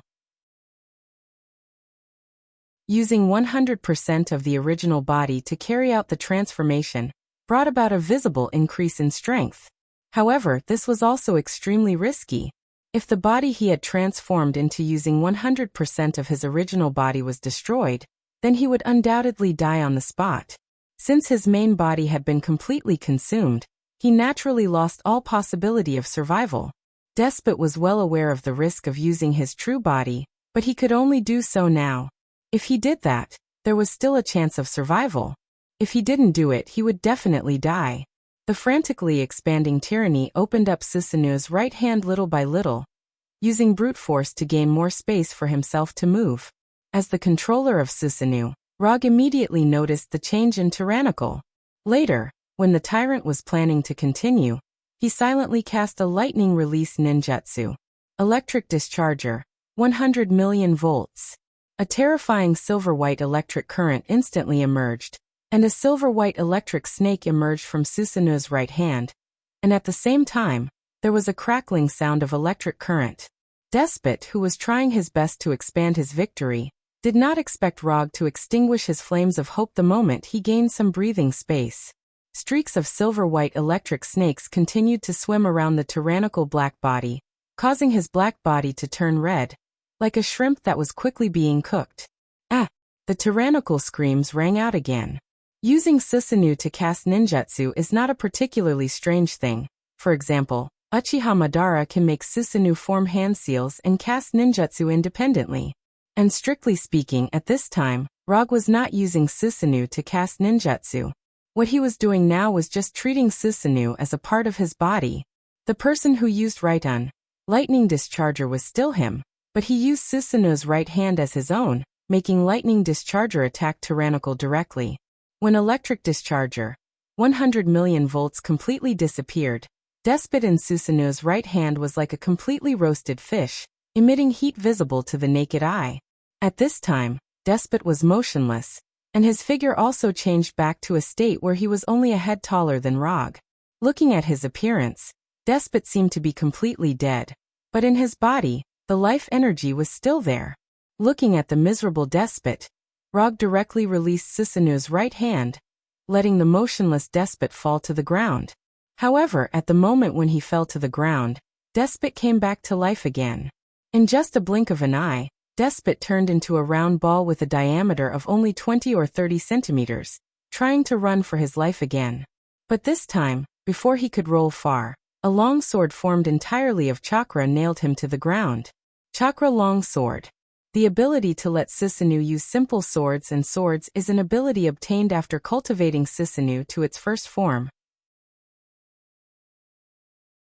With a complete skeleton, in addition to all the abilities of the initial form, the first form can also materialize chakra into some simple weapons to enhance combat power. At this time, although Rog only displayed the initial form of Susanu, this does not affect him from using the abilities of the first form. If he wants, he can even use a long-range attack ninjutsu in the initial form, which is only available in the second form, Yasaka no Magatama. But just dealing with Despot who was trying to escape, there is no need to use Yasaka no Magatama. After being nailed to the ground by Chakra, Despot did not hesitate and changed his form again, turning into a pool of flowing black liquid. Odama Rasengan. As soon as Despot turned into a black liquid, Rog's second attack fell on him. When Rog used it himself, the diameter of Odama Rasengan was only 1 meter. But the diameter of Susanu's Odama Rasengan reached an astonishing 5 meters. The bigger the palm, the bigger the Odama Rasengan.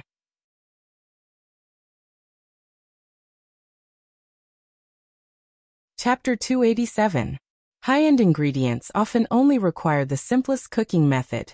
After being busy for a long time, Rog finally began to make this Lord-level symbiotic monster meal that belonged to Venom.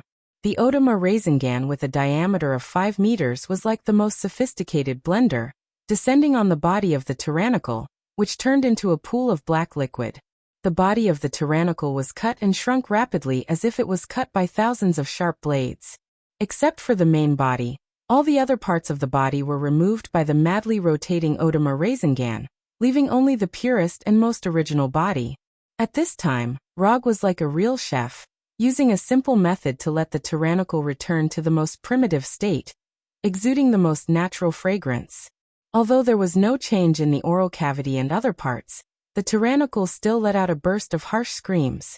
The screams came from the crazy vibration of the main body of the Tyrannical, accompanied by the rotating sound of the Odama Rasengan, playing a different symphony hand in hand.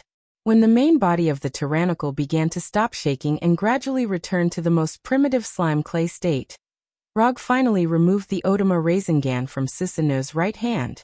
This guy won't die, right? At this time, the Tyrannical was curled up in a big pit more than 10 meters wide and 3 or 4 meters deep, looking like he had completely lost his life. Chakra perception. Rog frowned and sensed the situation in the Tyrannical's body, then breathed a sigh of relief. Although the strength of the life energy in the Tyrannical's body is far less than before, it is even much weaker than the original Venom. But one thing is certain, the Tyrannical is not dead yet. That being said, the Tyrannical at this time is worse than death, because he is about to become the first person in the history of the symbiotic monster clan, and the first Lord-level symbiotic monster to be devoured by an army-level symbiotic monster. After grabbing the motionless Tyrannical with Susanu's right hand, Rog used quantum transmission to return to Venom's position. It has to be said that Venom is very obedient sometimes. When leaving, Rog asked Venom to wait for him in the same place. As a result, Venom really didn't move a single step. He lay on the ground obediently, waiting for Rog's return. Venom wasn't worried that Tyrannical could escape from Rog's hands. Even if Tyrannical was a Lord-ranked symbiotic monster, and was one of the top 10 Lord-ranked symbiotic monsters. However, in front of Rog, it was impossible for him to escape. Although Venom had never seen Rog go all out, he was certain that Tyrannical was definitely not a match for Rog. Abomination had a deep understanding of Venom's thoughts. This was a kind of blind worship that would never disappear once it appeared.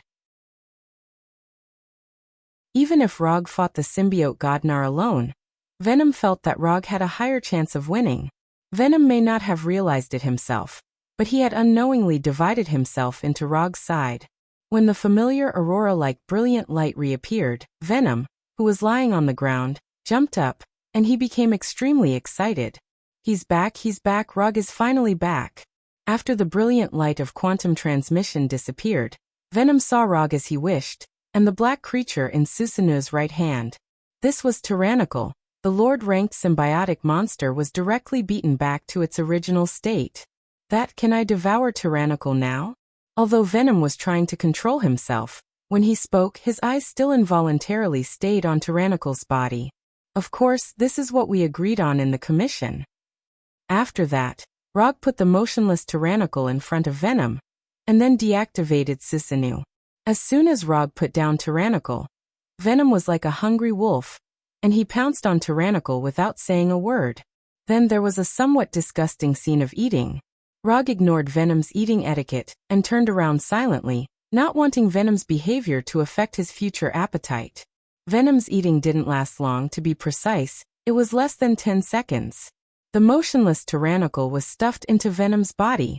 It was like a python swallowing a huge prey alive, swallowing it whole.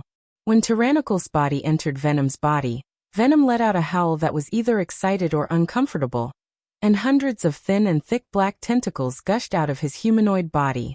Then, Venom fell back, lying directly on the ground, and burped with satisfaction. The process of Venom devouring Tyrannical was very short, only less than 10 seconds. But in order to digest the Lord-ranked Tyrannical, it took Venom more than 3 hours. In the past 3 hours, Venom seemed to have fallen into hibernation, lying motionless on the ground. If it weren't for the increasing strength of his life energy, Rog would even suspect that he was killed by Tyrannical. When Venom ended his hibernation and stood up again, Rog felt a completely different aura from him. If the previous Venom gave people the feeling that he was a frivolous street gangster, then he would have been more like a frivolous street punk. Then the current Venom is a bit like a weather-beaten, murderous underworld overlord. Thank you. Venom came to Rog and said very solemnly. At the same time, he bowed slightly and saluted to Rog. You're welcome. In the next few hours, Venom used facts to prove how powerful he was after devouring Tyrannical. No matter how powerful the army-level symbiotic demons were, under Venom's attack, they couldn't last more than a minute. The 10 army-level symbiotic demons required for the commission reward were completed by Venom in just over 10 minutes. Of course, this was under the condition that Rog used quantum transmission to save a lot of time on the road. Ninja coins not consumed, 885. The system's commission reward was sent to Rog's account immediately after Venom paid the commission reward. Looking at the ninja coins in the highest position in history in the attribute panel, Rog showed a satisfied smile.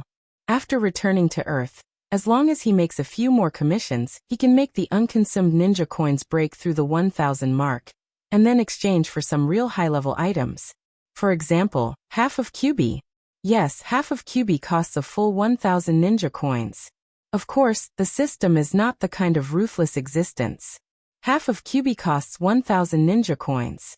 But if you want to exchange for 2 QB at once, it only costs 1,800 ninja coins. Go find Riot. I want to see your battle of revenge. Rog said to Venom after putting another symbiotic demon that Venom had defeated into a container. Because of Venom's hard work, 72 of the 100 containers in the summon scroll have been used at this time. It is only a matter of time before the containers are filled. So Rog intends to end this boring capture operation temporarily.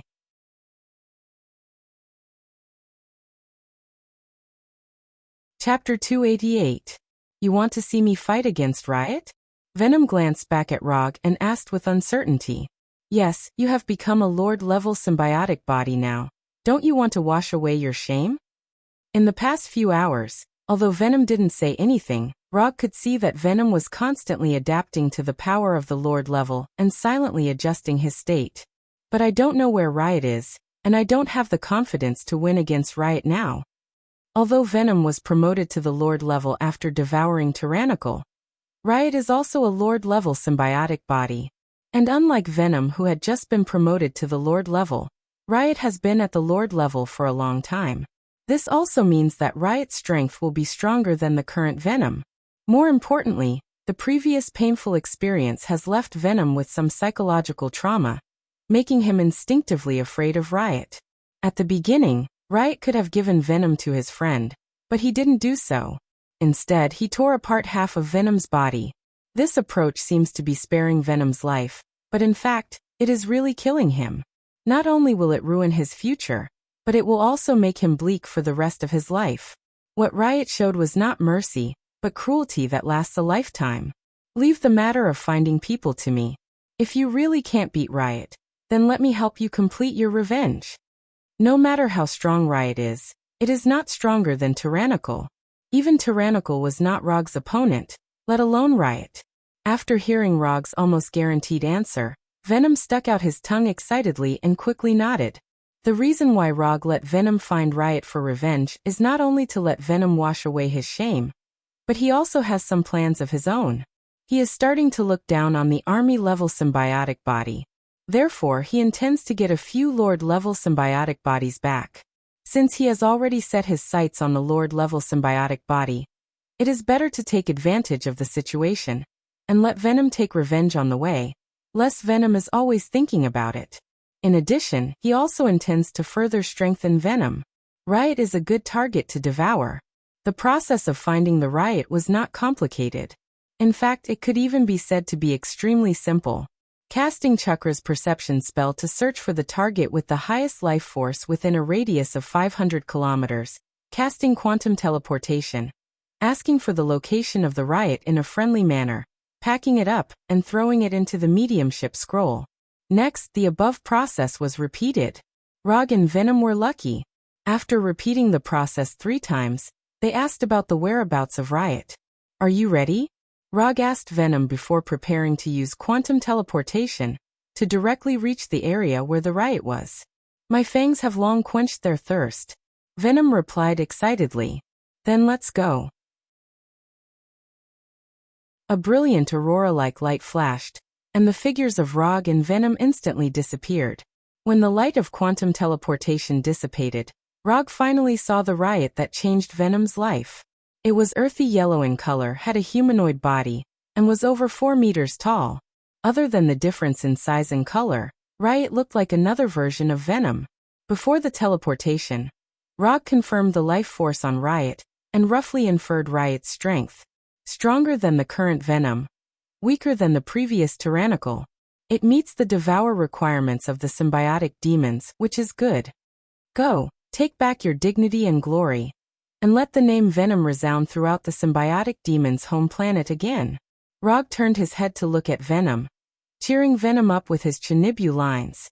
Venom didn't speak, but nodded very seriously, and then ran towards Riot less than 100 meters ahead. The moment Rog and Venom appeared, Riot recognized Venom and showed a puzzled look. Venom was promoted to the Lord Grade? As the instigator who destroyed Venom's future and made Venom a laughingstock, Riot was certainly no stranger to Venom. It was precisely because of this that he was puzzled by Venom's promotion to the Lord Grade. After losing half of his body, he could still be promoted to the Lord Grade? Although Riot didn't know how Venom did it, one thing he was sure of was that Venom's promotion was related to the Earthling next to him.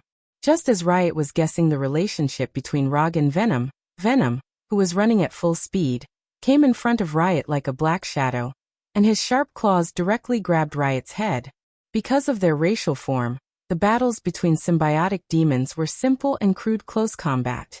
The only difference was that the weapons and forms of each symbiotic demon would be different. Unlike Venom, who liked to fight hand-to-hand, Riot preferred to use weapons. Before Venom's claws touched Riot, Riot's hands turned into 2 huge scimitars, slashing at Venom from left and right. For symbiotic demons with amazing regeneration ability, a little injury in battle was nothing. To some extent, they even liked this kind of injury for injury tactic. So whether it was Venom or Riot, they had no intention of avoiding each other's attacks. Venom's claws tore Riot's head as he wished. Riot's scimitars also slashed at Venom without any suspense, almost splitting Venom into 3. Injuries that would be fatal to other creatures were nothing to the symbiotic demons. Without any hesitation, the injured Venom and Riot attacked again. While Venom and Riot were fighting like wild beasts, Rog used wood release and made himself a wooden chair to sit on. If it was a battle of other people, Rog might seriously appreciate it to see if there was anything worth learning.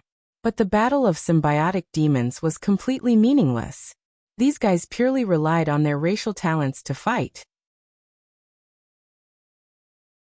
Learning their fighting style would only make him die faster. Time passed little by little. Venom and Riot were like 2 wild beasts that would not tire at all, crazily fighting each other. If you scratch me, I'll slash you. If you hit me with a hammer, I'll hit you with an axe. If you dare to bite my neck, I'll dare to tear your thigh. Their recovery ability was strong, and they were more wild in battle.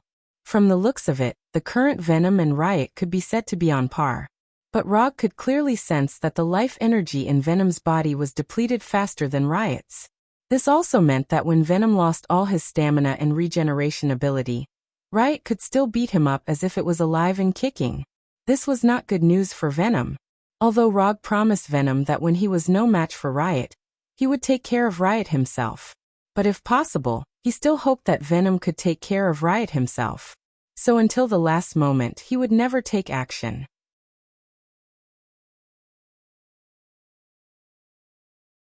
Chapter 289. As time passed, Venom, who could have been on par with Riot, began to gradually fall into a disadvantage. The battle between Riot and Venom has been maintained at a very high attack frequency. After noticing that Venom's attack speed had begun to slow down, Riot once again increased his attack speed and frequency. Kill Venom in one fell swoop. Riot's idea at this time was very simple, that is, to first focus on killing Venom, who was inexplicably promoted to the Lord level, and then deal with Rog. Although Rog hasn't made a move and played the role of a spectator very well. However, Riot was keenly aware of the unimaginable amount of energy radiating from him. Riot didn't know what chakra was, but he was sure that this energy he had never seen before was very dangerous. In other words, any creature with such powerful energy in their body is very dangerous. In terms of close combat, Venom is not weaker than Riot, and he is even more outstanding than Riot. However, Riot has a huge advantage that Venom can't reach. The weapons transformed by Riot are not only sharper and harder than Venom, but they are also far more varied than Venom. This also leads to a somewhat awkward problem. The weapons transformed by Venom may not be able to hurt Riot, and the weapons transformed by Riot can easily hurt Venom. If it weren't for Venom's advantage in fighting skills, he would have died under Riot's 18 weapons. Even the experienced and knowledgeable Rog, after seeing the weapons transformed by Riot, couldn't help but exclaim that Riot is a weapon master. All kinds of cold weapons he has seen or never seen before were transformed by Riot one after another. And he doesn't know if Riot has OCD, but the weapons he transformed into would basically only be used once, and then quickly change to other weapons. Judging from the types of weapons and the use of them, Riot can indeed be called a rare weapon master. However, there was a small problem. His attacks gave Rog a feeling that they were flashy, but not practical. Is he deliberately showing off his skills? Rog looked at Riot with some doubts. Just when Rog was thinking about whether Riot is showing off his skills or OCD, Venom started to take a defensive posture. He was starting to find it hard to continue fighting with his life on the line. As a newly promoted Lord-class symbiotic demon, Venom's foundation was far inferior to Riot's. Moreover, the psychological shadow that appeared from time to time further affected his performance. If possible, Venom certainly hoped that he could use a tough stance to directly kill Riot, but the gap in strength would not change because of his personal wishes. At this time, both of Venom's hands had turned into black shields that were half the height of a person, constantly blocking wave after wave of attacks. At the same time, Venom silently calculated the remaining energy in his body. Half an hour. He could only last for half an hour at most, and then he would revert back to his original defenseless state. After confirming that he could no longer defeat Riot with his own strength, Venom set his eyes on Rog in the distance. Then he saw a strange scene. At this moment, Rog's eyes were closed and his right hand was supporting his tilted head. His breathing was calm. Did he fall asleep? At this moment, Venom suddenly felt like he had met a scumbag. What happened to the promise? Didn't we agree that when I can't solve Riot, you will solve it? Looking at Rog, who seemed to have fallen asleep, Venom suddenly roared, and then took the initiative to face Riot. Relying on others was unreliable. Instead of praying for others' help, it was better to fight for an opportunity with his life. Since Venom could bring his symbiotic demon army to fight everywhere in order to become stronger, then, the current Venom could of course fight desperately for revenge and survival. I don't want to be a laughingstock in other people's mouth anymore. I don't want to be a joke in my race anymore. I absolutely don't want to be called trash again. Venom's rationality began to gradually disappear, and was replaced by pure instinct for revenge. In the past, Venom would feel lucky to have survived by a fluke. But now, he would only do everything to take revenge. F***CK honor.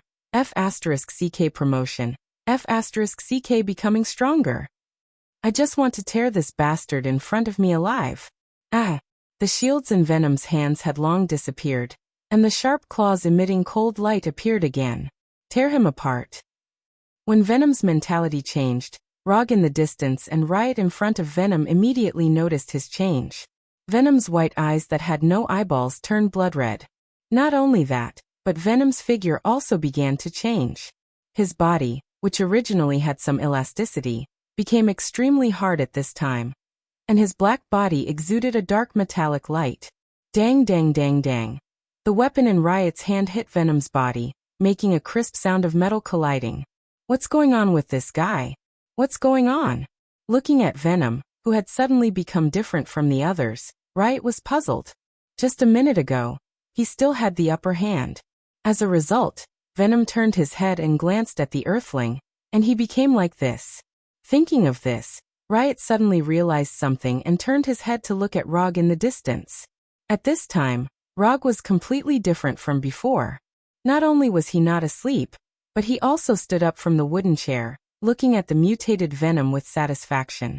He wasn't asleep, and the reason why he acted like that was nothing more than to see what Venom would do. If Venom brought Riot over after seeing him asleep, then he would deal with Riot as promised. But if Venom didn't bring Riot over, then he would give Venom a big gift that he couldn't refuse. The strongest Lord-level symbiotic body.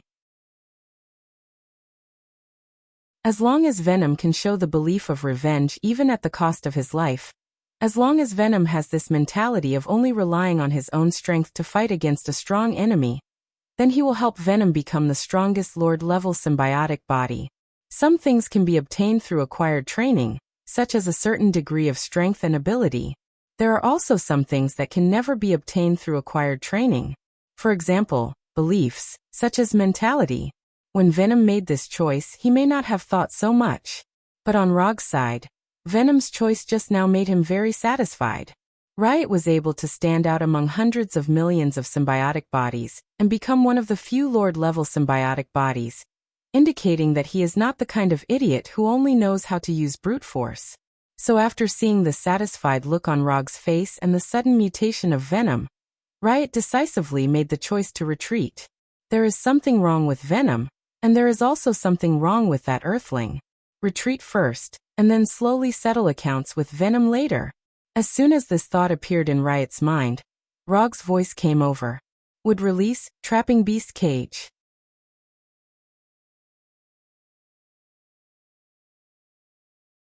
Chapter 290. Rog clasped his hands together, and rows of square wood rose from the ground, quickly building an enclosed space the size of a football field.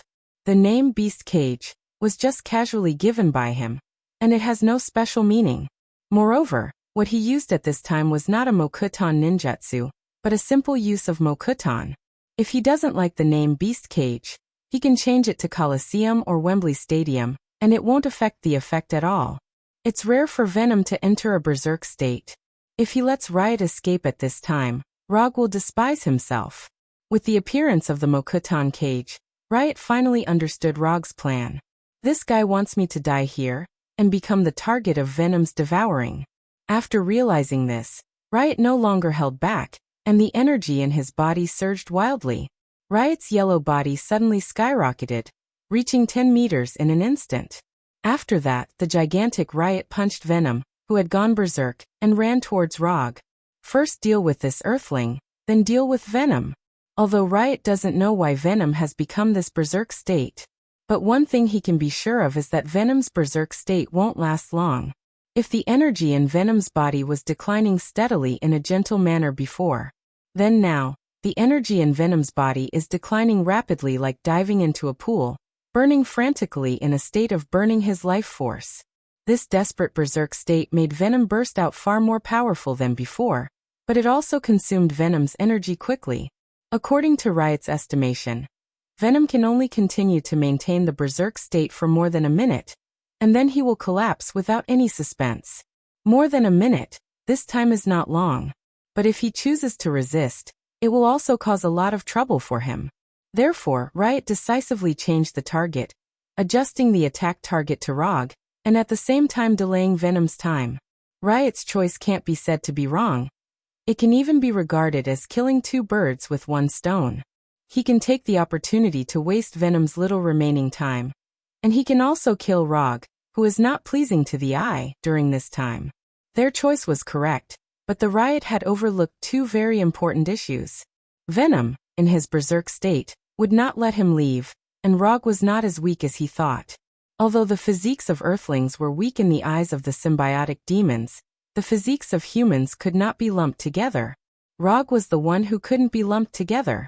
Rog didn't have any intention of moving as he watched the chaos rushing towards him. He just snorted disdainfully. Riot hadn't run far when 4 or 5 tentacles as thick as an arm appeared behind him like chains. Then he pulled Riot, who was 10 meters tall. Bang! Riot did not expect Venom's counterattack to come so quickly. Due to the inertia, Riot fell heavily on the ground, kicking up a small cloud of dust. Before Riot could fight back, Venom, who was far away, suddenly retracted his tentacles. He flew into the air and landed on Riot's back. Then there was a dazzling tearing. The larger Riot was like being pounced on by a mad wild dog at this time. And the pain of his body being torn apart quickly occupied all his thoughts. Although Venom in the berserk state still maintained his previous size, his attack power and defense have undergone a qualitative change. Previously, it was the weapons transformed by Venom that couldn't break through Riot's armor. But now Riot's weapons couldn't hurt Venom's body. Although Riot was still alive at this time, and he was fiercely resisting Venom's bite. However, the overall situation has been decided. Venom's berserk state can only last for more than a minute, but this minute will be the most difficult minute in Riot's life, and it will also be the last minute of his life. When Venom tore Riot's huge body apart and grabbed Riot's body, Venom opened his arms and roared towards the sky. Ah!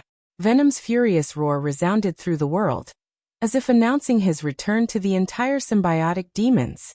Riot, who was thrown aside by Venom, was just about to transform his body again when Venom suddenly pounced on him and devoured him, devouring him alive. At this time, Riot was not as violent as before. He had lost all ability to resist.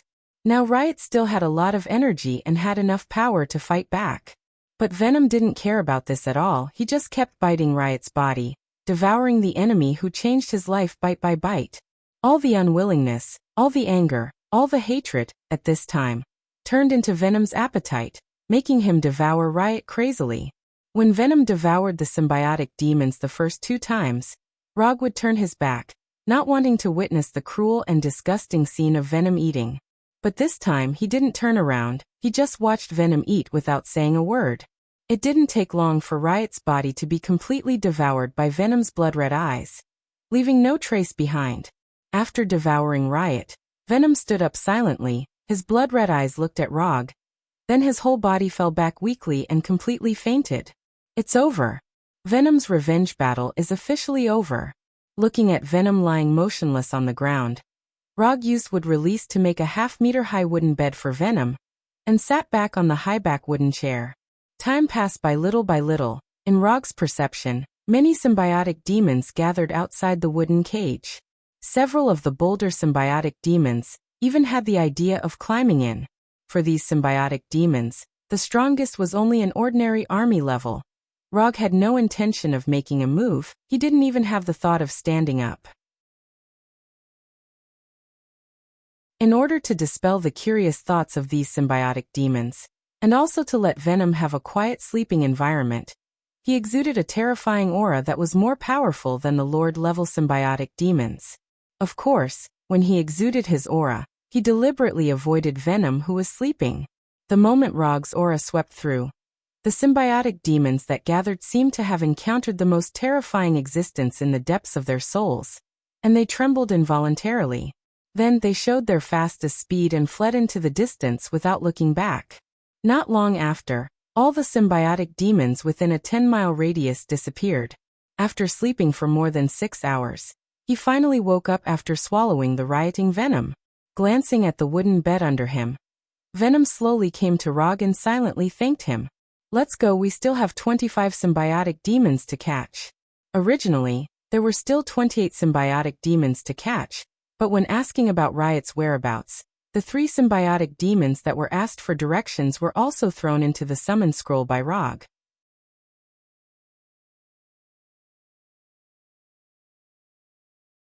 Chapter 291. Can you still devour other symbiotic demons now? Or do you need to digest them first? After leaving the wooden cage, Rog asked Venom. He didn't just say that he wanted to make Venom the strongest Lord-level symbiotic demon. He really intends to do so. After all, If Venom becomes stronger, he can also relax a little. Anytime. Are you going to continue to feed me? He doesn't know if it's because of his successful revenge. Venom's mood at this time is obviously much better than before, and he even took the initiative to joke. Don't use the word feed. It will make me look a little perverted. But I do have plans to make you stronger, as a gift for your successful revenge. Roger explained simply. He wouldn't tell Venom that this was something he had already decided on a long time ago. I definitely don't mind devouring a few more Lord-level symbiotic demons, but if you really do this, we may be collectively hunted down by other Lord-level symbiotic demons. Losing 1 or 2 Lord-level symbiotic demons is nothing for the symbiotic demons, it's just a normal replacement phenomenon. But if I continue to hunt other Lord-level symbiotic demons with you, we will become the public enemy of the whole planet. After devouring 2 Lord-level symbiotic demons, Berserk and Berserk, Venom's strength has changed dramatically. Even if he can't compare to Berserk at his peak state, he is not far behind. This also means that the vast majority of Lord-level symbiotic demons will not be his opponent. If he joins forces with Rog, the two of them can capture all the Lord-level symbiotic demons in just a few days. The public enemy of the whole planet? Do you still care about this kind of thing? Rog replied with a smile. Since the two of them came here from Earth, they have been regarded as invaders of this planet. The public enemy of the planet or something, they have been since the beginning. Of course I don't mind. Venom opened his big mouth full of fangs and smiled. Rog and Venom happily reached a consensus and embarked on the journey to capture other Lord-level symbiotic demons. At the same time, on a mountain peak several hundred kilometers away from them, a Lord-class symbiotic demon that resembled a dinosaur was discussing something with a colossal symbiotic demon that resembled an octopus. The news that Venom had returned and defeated the riot spread throughout the symbiotic planet during the few hours that Venom was asleep. Although the symbiotic demon planet did not have any technological products, when the symbiotic demons gossiped, the speed at which news spread was not any slower than Earth with the internet. The grudge between Venom and Riot was no secret among the symbiotic demons. After all, the matter of Riot tearing apart half of Venom's main body and helping her friend to advance to army level was a big news that was rarely seen in hundreds of years among the cold-hearted symbiotic demons. Many symbiotic demons even suspected that Riot had developed some kind of relationship with his friend that went beyond friendship. This conjecture was also the most popular one back then. If it wasn't for the fact that symbiotic demons were creatures that reproduced asexually, this conjecture would most likely become a reality. The dinosaur symbiotic demon and the octopus symbiotic demon were plotting something, and in other places on the symbiotic planet, different scenes of Lord-class symbiotic demons were also playing out. Venom defeated Riot, which means that Venom has become a Lord-class symbiotic demon. Thinking about the possible outcome of Riot, it was not difficult to guess how strong Venom, a newly promoted Lord-class symbiotic demon, was. However, these Lord-class symbiotic demons ignored a small problem. That is, before Venom defeated Riot, he also devoured the top 10 Lord-class tyranny. This also led to a problem.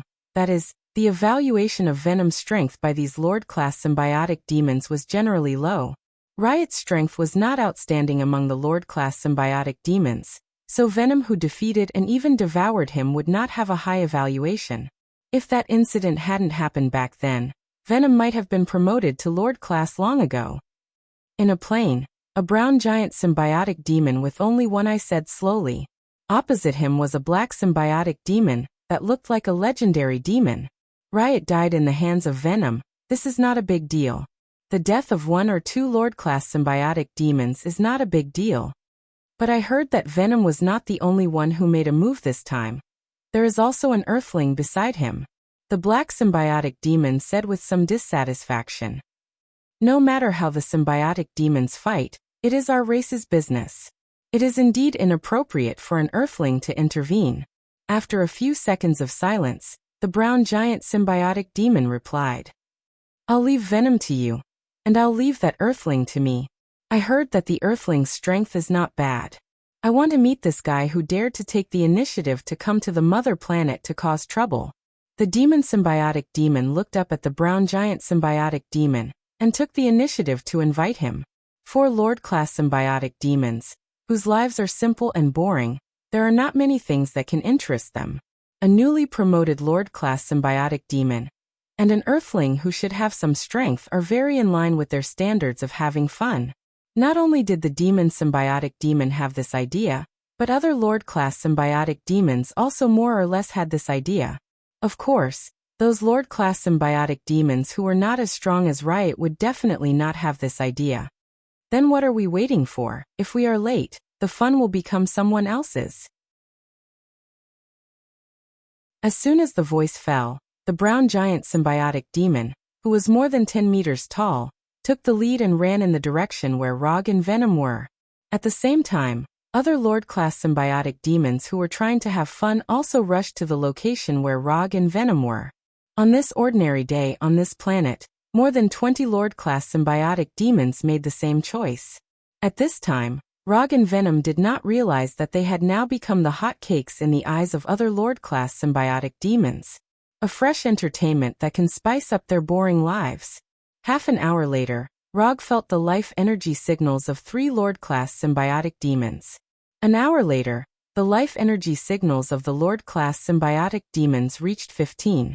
An hour and a half later, the number of Lord-class symbiotic demons that appeared in front of them reached an astonishing 27. Are they here to celebrate your promotion to Lord-class? Looking at the Lord-class symbiotic demons in the distance, each taller than the other, each more peculiar than the other, Rog asked curiously. What do you think? Unlike Rog, who was not nervous at all, Venom at this time was fully alert and entered a combat posture at any time.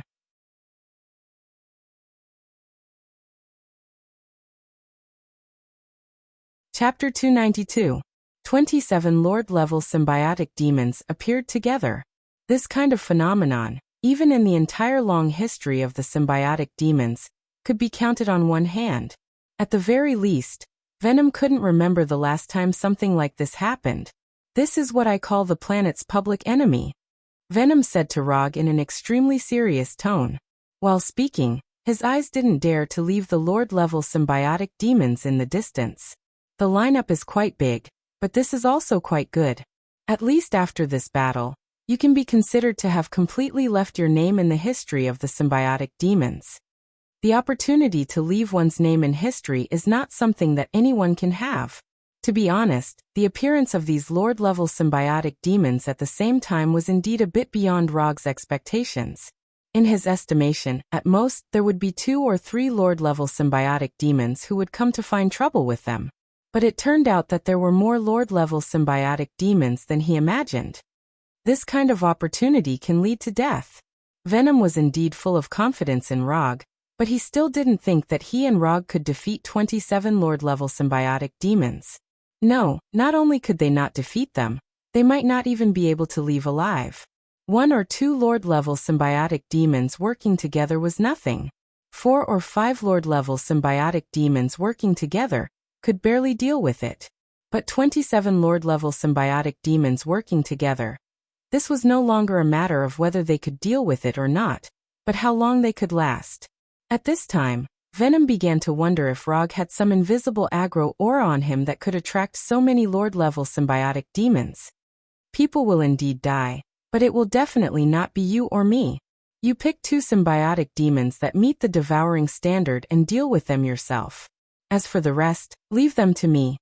Rog's tone was as flat as ever, as if he was talking about how to divide the fruits he just bought. After hearing Rog's words, Venom turned his head and looked at him in disbelief. What does that mean? Is he planning to fight against 25 Lord-level symbiotic demons alone? Were all the youngsters nowadays so arrogant? In terms of age, Venom was at least dozens of times older than Rog.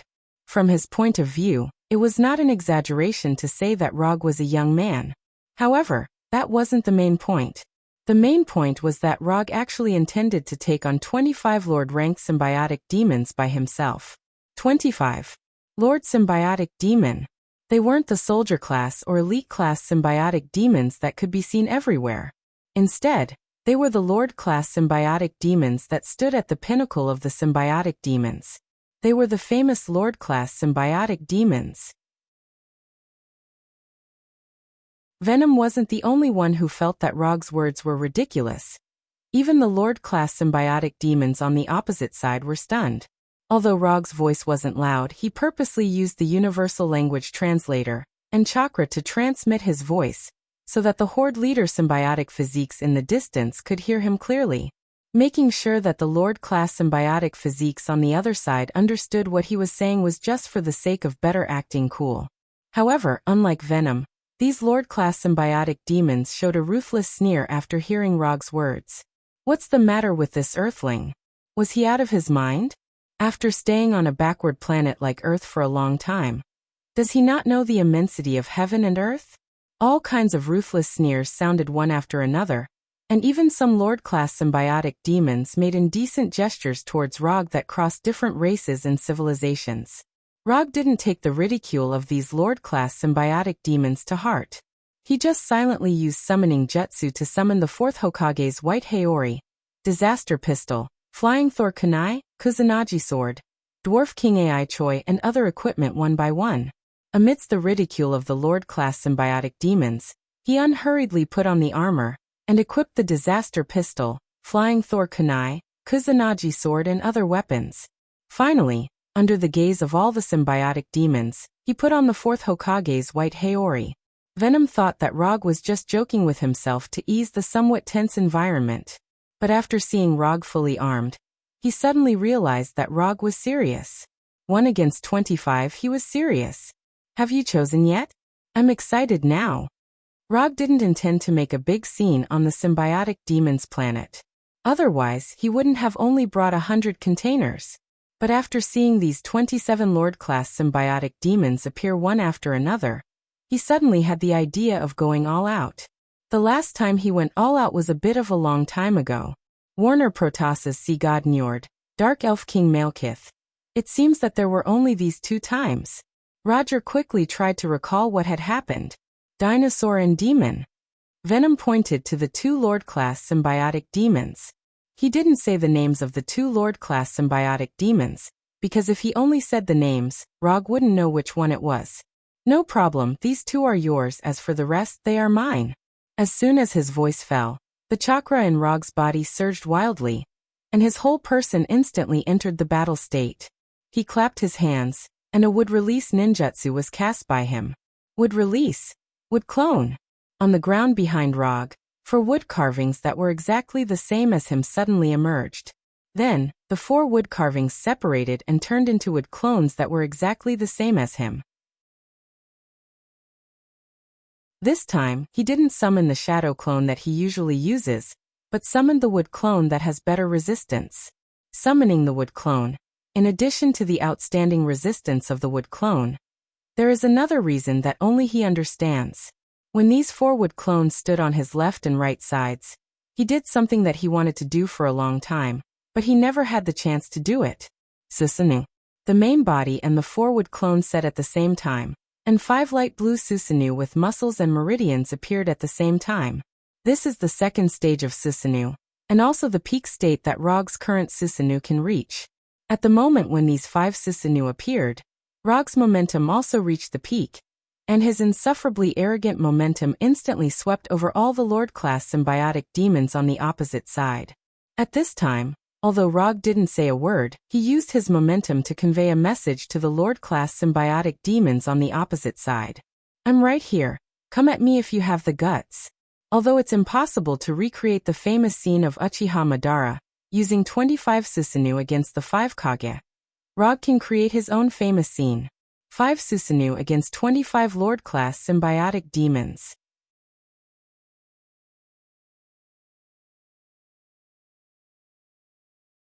Chapter 293. 5 Susanoos spread out in a row.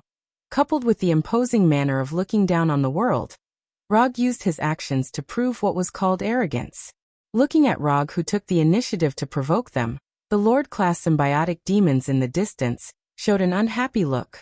All along, it was only them who looked down on others. When did it become their turn to be looked down upon? And now, it wasn't the symbiotic demons who didn't put them in their eyes. arrogant, ignorant, not knowing the immensity of heaven and earth. Although these Lord-class symbiotic demons didn't say anything, they all gave the same evaluation of Rog. As for Venom, it was ruthlessly ignored by them. Although Rog's behavior made these Lord-class symbiotic demons very unhappy, they still didn't intend to join forces to attack. If he wanted them to join forces, Rog still needed to show strength worthy of their cooperation.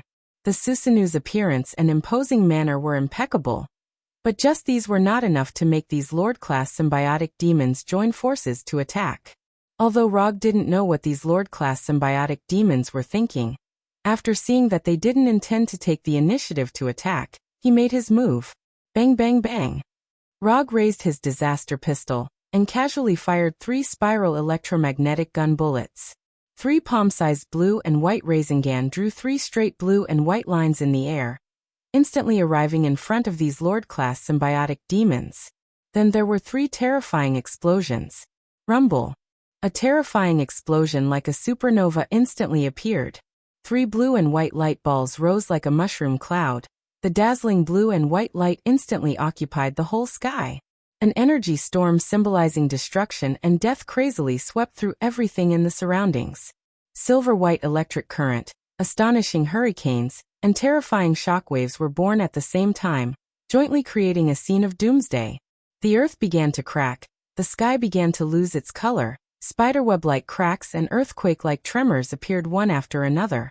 These Lord-class symbiotic demons didn't expect that Rog could actually release such a powerful attack. What made them even more shocked was that Rog, who released such a powerful energy attack, still looked calm and relaxed. At this moment, they finally understood why Rog dared to say that he would take on 25 Lord-class symbiotic demons alone. They finally understood why Venom, who had fallen to the bottom of his life, was able to rise back to the Lord tier and defeat Riot for revenge. This Earthling had the strength to match his arrogance. The might of the 3 Helix electromagnetic cannons was indeed astonishing, but it was still a little weak to defeat these Lord-class symbiotic demons that had lived for who knew how many years. Even Tyrannical could withstand a spiral railgun by himself and survive. Among these Lord-class symbiotic demons, there were many who were stronger than the Tyrant. Moreover, there were more of them, so each of them received less damage. Of course, it was impossible for them to be killed instantly. Rog didn't expect these 3 electromagnetic cannons to kill the Lord-class symbiotic demons. The reason he fired those 3 spiral electromagnetic cannons was to tell these Lord-class symbiotic demons that if they wanted to defeat him, they had to work together. Otherwise, they wouldn't stand a chance. For both sides in a battle, words weren't the only thing that could be used to communicate. Attacks could also be used. Sure enough, as soon as the power of the Helix electromagnetic cannons began to dissipate, 3 or 4 Lord-class symbiotic demons rushed towards him. And behind these 3 or 4 Lord-class symbiotic demons, there was a second attack team. That's right, this is more like it. When these Lord-class symbiotic demons rushed towards him, Rog and the 4 Wood clones performed the same ninjutsu at the same time. Katon. Grand Fire Annihilation. How could he not use Katon to deal with the symbiotic demons? 5 flames converged into a true sea of fire, showing the amazing power to burn the sky and destroy the earth. The surrounding temperature rose rapidly, and the orange-red flames became the undisputed protagonist. The entire plane became as hot as purgatory. The power of Grand Fire Annihilation was unquestionable, but the Lord-class symbiotic demons weren't pushovers either. The terrifying flames and the astonishing temperature could burn the bodies of these Lord-class symbiotic demons, but it couldn't stop them from advancing. Just a few seconds after Logue finished casting Grand Flame Extinguisher, a few Lord-tier symbiotic demons rushed out of the sea of fire and arrived in front of Logue. These Lord-class symbiotic demons that arrived in front of him had different forms. In addition to the common humanoid and bestial forms, Rog also saw a relatively rare insect form. This was a Lord-class symbiotic demon that looked like a praying mantis. But it was different from ordinary praying mantis. This symbiotic demon was more than 6 meters tall and had 4 sickle-like forelimbs. For a symbiotic demon, any form wasn't a problem. The only problem was that the form they took wasn't in line with their own aesthetics. and it wasn't suitable for them to display their strength. When these Lord-class symbiotic demons arrived in front of them, Rog and the Wood clone still didn't intend to move. Instead, they condensed chakra into Susanoo weapons. In the blink of an eye, 10 chakra swords appeared in Susanoo's hands. Double sword flow, Susanoo. Without any command, the moment the chakra sword was formed, the 5 Susanoos simultaneously transformed into a dual-blade swordsmanship master. Dang dang dang dang dang dang. The sound of metal colliding continued to resound, and the chakra in Susanoo's hand continuously hit the body of the Lord-level symbiotic body. And the weapons of these suzerain symbiotic demons also arrived at Susanoo's body one after another. Just like that, a primal and exquisite close combat battle began. Blades flashed and swords flashed, blood and flesh flew everywhere. Although the body of the Lord-level symbiotic demons was comparable to steel, but in front of Susanoo's chakra swords, they were still very fragile. At this time, Susanoo was like a violent and skilled butcher, crazily stabbing and slashing these Lord-class symbiotic demons in front of it. No matter what kind of weapon these Lord-class symbiotic demons transformed into, no matter what kind of body they transformed into, the chakra swords in Susanoo's hands would cut their weapons, cut their bodies, and leave one astonishing wound after another on their body. This kind of fighting style may be useful for others, but for Rog, who used Susanoo, it didn't have any meaning. With the protection of Susanoo, these Lord-class symbiotic demons couldn't even touch him, let alone injure him. This was Susanoo, the third kind of power that could only be unlocked after awakening Mangekyo Sharingan. This was the power of God.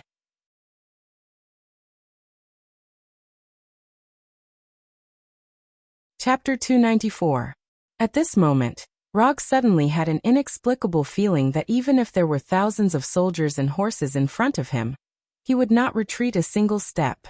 5 Susanoo lined up in a row, like an indestructible line of defense, blocked all the enemies who were rushing towards them. Rog's Susanoo at this time is only the second form of Susanoo. Even so, these Lord-class symbiotic demons couldn't do any harm to him. It didn't take long for the other Lord-class symbiotic demons to join the battle. Lord-class symbiotic demons of various shapes and colors surrounded Rog and his Wood clone.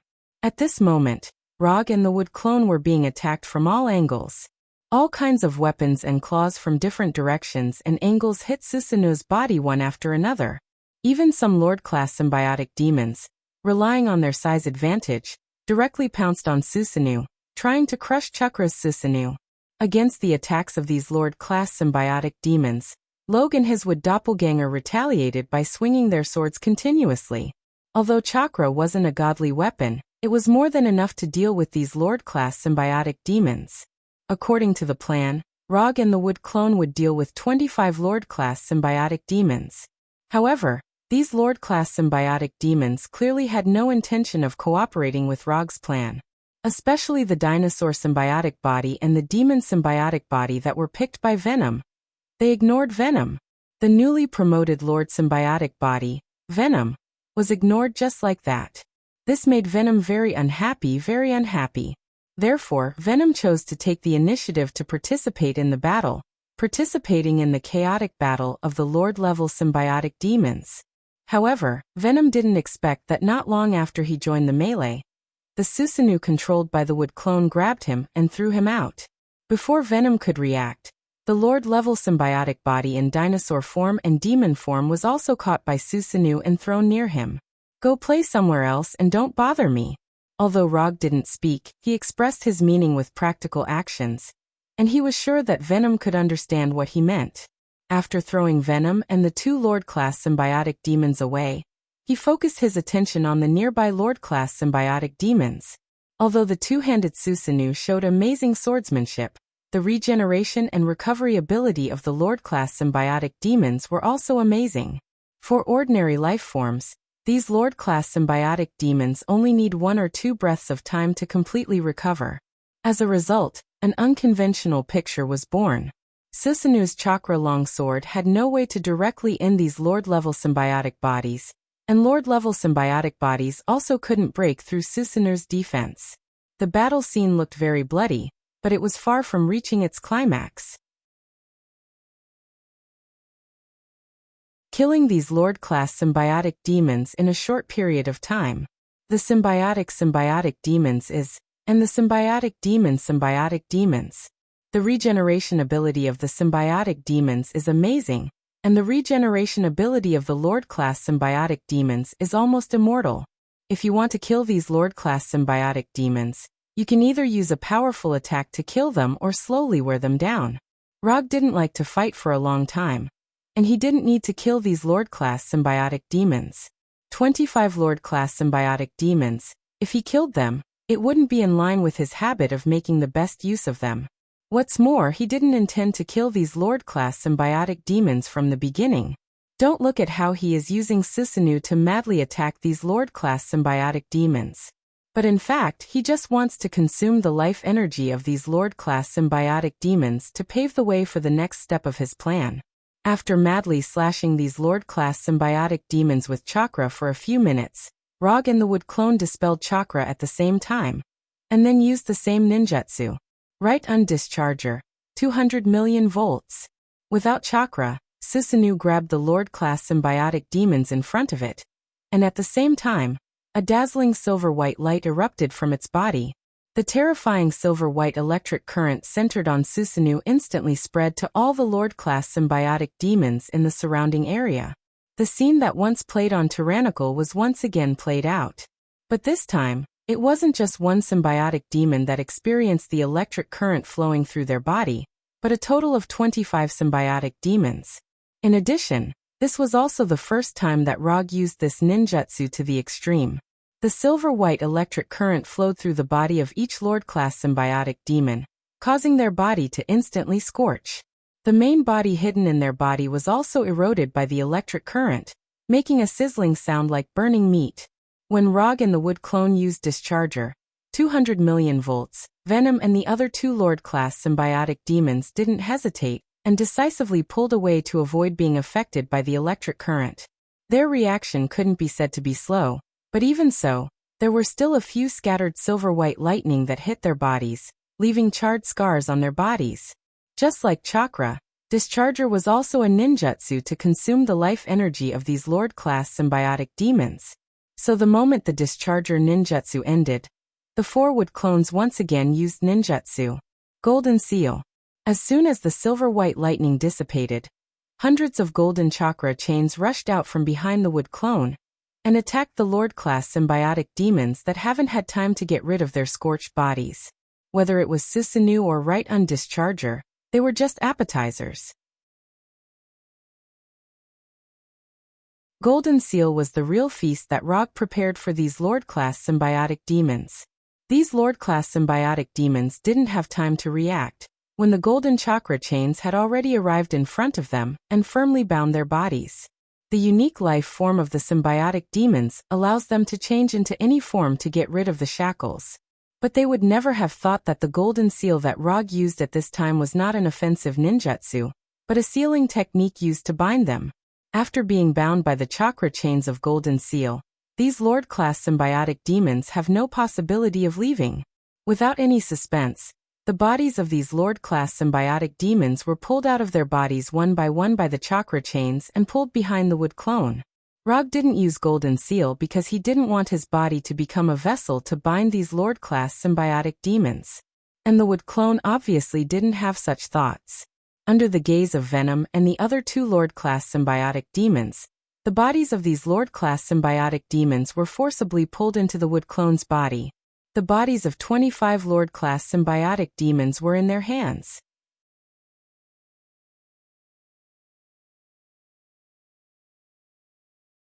Chapter 295. Without the main body, the scorched bodies began to dissipate, and the whole battlefield became empty in an instant. After the Wood Clone pulled the 25 Lord-level symbiotic bodies into its body, Rog didn't hesitate and instantly removed the Susanoo and the Wood Clone. In addition to being more resistant to beatings than the Shadow Clone, the Wood Clone also has a very significant feature. That is, the Wood Clone still has a physical body even after being removed. After removing the effect of the ninjutsu, the four Wood Clones turned into lifelike wooden carvings, standing motionless in the same place. The chakra in the Wood Clone disappeared, And the Lord-level symbiotic bodies that were pulled into the wooden carvings by the King Kong seal also lost their shackles. Just as these Lord-level symbiotic bodies tried to leave this weak cage, a powerful force instantly shrouded the wooden carvings, sealing the wooden carvings completely. Sealing jutsu, 4 symbols seal. The wood clone's body was just a container, and after adding the 4 symbols seal, it became the real seal container. The hope of these Lord-level symbiotic bodies to regain their freedom had just been ignited, but it was ruthlessly extinguished by Rog.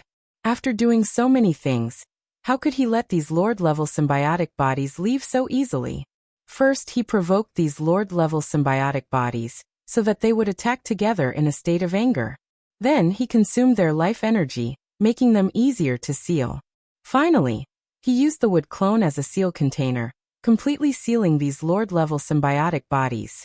From the beginning, Rog didn't intend to kill these Lord-level symbiotic bodies. His goal was very clear from the beginning, that is, to seal them. Watching Rog throw the wooden carvings with the 4 symbols seal into the summon scroll one by one, Venom suddenly had a feeling of what was going on. Just like those Lord-level symbiotic bodies that were sealed, Venom also thought that Rog wanted to fight to the death with them. He didn't expect that Rog's idea from the beginning was to seal these Lord-level symbiotic bodies. That was a total of 25 Lord-level symbiotic bodies. Sealing 25 Lord-level symbiotic bodies at once, solving all the problems at once. Was this the so-called way of doing things? Love. Venom didn't know how to describe his current mood, because he found that he couldn't keep up with Rog's pace at all. Venom knew that Rog still had 25 idle containers in his hands, so he took it for granted that Rog's approach at this time was to solve all the problems at once. But in fact, Rog wasn't thinking about this at all. The containers made by Hinata can only hold army symbiotic demons at most. Trying to use those mass-produced containers to imprison suzerain symbiotic demons was looking down on the strength of suzerain symbiotic demons. Moreover, the reason he sealed these 25 suzerain symbiotic demons wasn't to complete his plan of capturing them.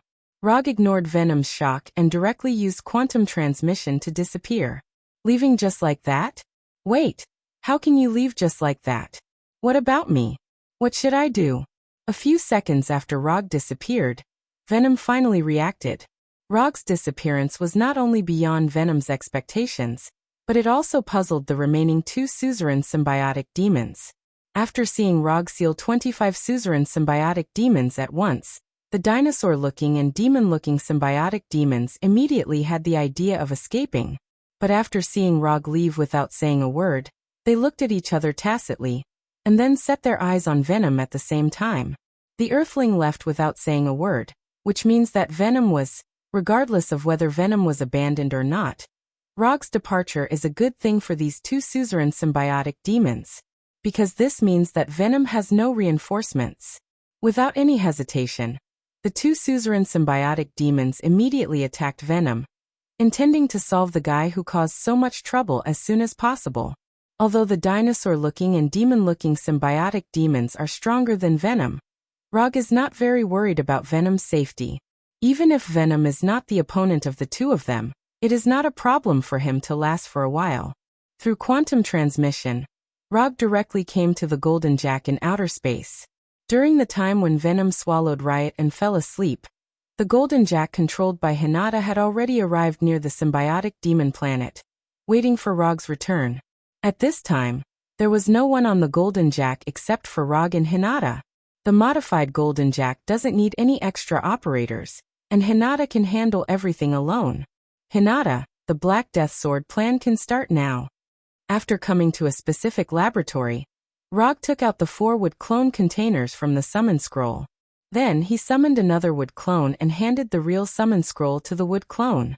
Without any instructions, the wood clone, who got the summon scroll, used quantum transmission to leave the Golden Jack and return to the symbiotic demon planet. Rog didn't intend to participate in the rest of the capture plan personally. With the wood clone and Venom, it was only a matter of time before the remaining 25 containers were filled. The reason why Rog brought Venom to the symbiotic demon planet was to capture enough symbiotic demons. Then he would create the Black Death Sword that the god of symbiotic demons, Nar, once owned.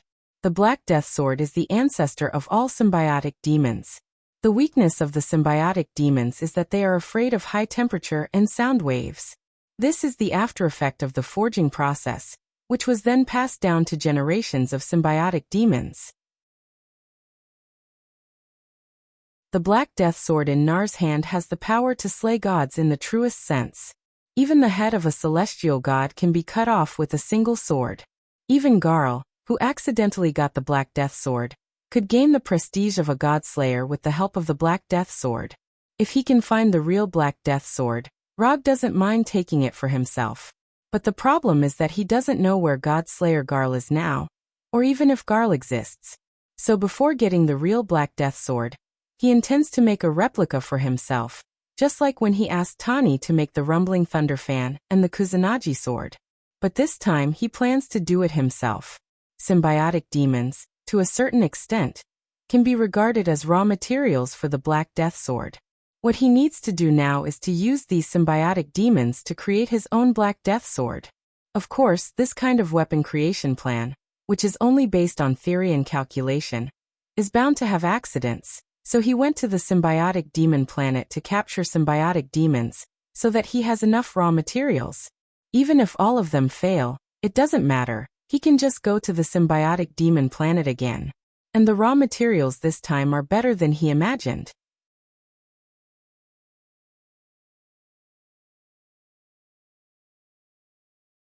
Chapter 296. When formulating the Black Death Sword plan, Rog wasn't very clear about the specific classification of the symbiotes. His original idea was that as long as the symbiote captured was not much worse than venom, it could be used as the raw material for the Black Death Sword. Of course, the venom used as the standard refers to the venom when he was still on Earth, not the venom that has been promoted to the Lord grade now. After coming to the symbiote planet, and knowing the classification of the symbiotes, he raised the standard of raw materials to the Army grade. However, he didn't expect that those Lord-grade symbiotes, after knowing about him and Venom, would actually form a team and appear in front of them, and there were 27 of them. In the face of this surprise gift that was almost equivalent to falling from the sky, Rog of course could only accept it with a smile. As a result, the standard of the Black Death Sword's raw material was once again raised because of the collective appearance of these Lord-grade symbiotes. Although Rog has no experience in forging weapons, he is very sure of one thing, that is, the better the raw material, the better the quality of the weapon forged. In this specially modified weapon forging room, Rog came to a wood clone container, and then took the initiative to open the 4 symbols seal on the wood clone. The moment the 4 symbols seal was opened, the Lord-grade symbiotes in the wood clone once again saw the light of hope that symbolized freedom. But before they had time to get rid of the shackles, the 4 symbols seal closed again, firmly sealing them in the wood clone. The opening and closing of the 4 symbols seal all happened in a flash, so short that it was like a false illusion of freedom. However, these Lord-grade symbiotes quickly discovered that the scene just now was not an illusion. There was one less resident in the wood clone. Of the 4 wood avatars, 3 of them had 6 symbiotic demons sealed within them, and the wood clone that Rog chose had 7 symbiotes sealed inside. By opening the 4 symbols seal, he forcibly dragged out a Lord-grade symbiote from inside, and then sealed it again. After taking out this lucky symbiote, Rog didn't even look at it, and threw the mucus-like symbiote into the mold. He doesn't need to participate in the specific forging process. The specific forging process will be handled by Hinata. In order to let these symbiotes revert to the form of the Black Death Sword, in the past month, Hinata has seriously browsed a huge amount of weapon forging knowledge, making herself a theoretical weapon forging master. In addition, Hinata also used venom as a sample and conducted a lot of research and calculations, obtaining a large amount of first-hand data. So to a certain extent, Hinata is worthy of being the first symbiote weapon symbiote. As for whether or not the sword symbiotes, Black Death Sword, or not. If Hinata really couldn't do it, he had a backup plan. Dwarf King AI. With his relationship he's SSS'd after throwing the symbiotic demon into the mold, Rog sat down on a nearby chair and waited patiently. SSS. T. What he had to do was just to take the symbiote out of the wood clone and provide Hinata with some chakra from time to time. After all, this was a weapon made for him, so the weapon made must be able to adapt to chakra. The sound of metal colliding constantly sounded, and the symbiote lord in the mold kept screaming miserably. Under Hinata's control, the symbiote lord in the mold kept changing its form, little by little, getting closer to the shape Rog wanted. Although the plan was called the Black Death Sword Plan, what Rog asked Hinata to make wasn't a sword. Compared to a sword, he actually preferred a katana. The reason was simple: using a katana to cut people was more domineering. And this time, he didn't use the common Japanese katana, but combined the characteristics of the Tang katana and the Ming Dynasty's embroidery katana to design a brand new katana. This katana was closer to the style of China's katana, and the arc was between a straight katana and a curved katana. It was both convenient for slashing and stabbing. The first symbiote lord didn't last long in Hinata's hands, and it helplessly lost its life and turned into a pool of liquid without any signs of life. In this regard, Rog wasn't surprised, and he took out the second symbiote from the wood clone. Because of the first experience, the second symbiote lord lasted a little longer, but in the end, it still died in the mold. Then came the third, the fourth, the fifth. After killing 5 symbiote lords in a row, Hinata finally obtained enough data, and the success of the plan finally began to emerge. The 6th symbiote lord was successfully stabilized into a katana. Then the 7th, 8th, and 9th symbiote lords were thrown into the mold. With the 6th symbiote lord as the embryo, the 7th, 8th, and 9th symbiote lords were smoothly integrated, and the embryo was further formed. The next thing was relatively simple. Hinata continued to purify the embryo, and Rog continued to add symbiote lords, chakra, and some reality gems to the mold to adjust and stabilize the state. The forging process was boring, but Rog and Hinata didn't have any impatience, and they focused on cooking the symbiote lords in the mold. Nearly a week has passed since the beginning of the forging process. Venom and the wood clone have already completed the capture plan and returned to the Golden Jack. In the past few days, Venom witnessed his own kind being thrown into the mold one by one, and then he didn't feel anything. Symbiotes were originally a race that didn't have many emotions. Even if it was their own descendants, it was the same. Therefore, Venom didn't feel any sadness or pity for the suffering of those symbiote lords. Instead, he became a bystander with great interest.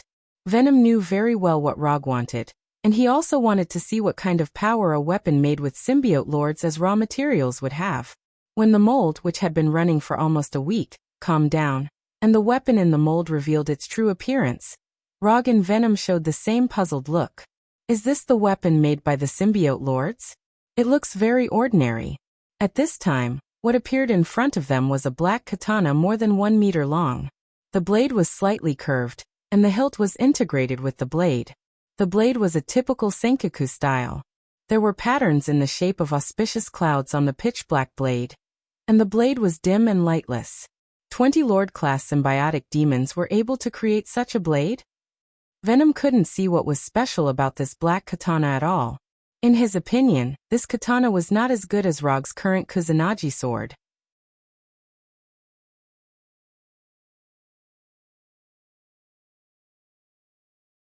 Chapter 297. Not only did Venom feel that this black blade was a bit too ordinary, even Rog himself felt that the black blade was a little different from what he had imagined. There was no problem with the appearance of the black blade. It was exactly the same as the one he had designed. Even the auspicious cloud patterns on the blade were the same.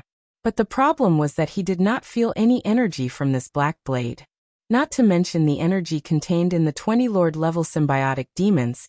Just the energy from the chakra and reality gem that he had injected was not a small amount. But now he did not feel any energy. I shouldn't be so unlucky, right? Rog's face was ugly as he came in front of the black blade. He slowly stretched out his right hand and held the black blade that he had high hopes for. Light blue chakra appeared in his right hand and then slowly flowed towards the black blade.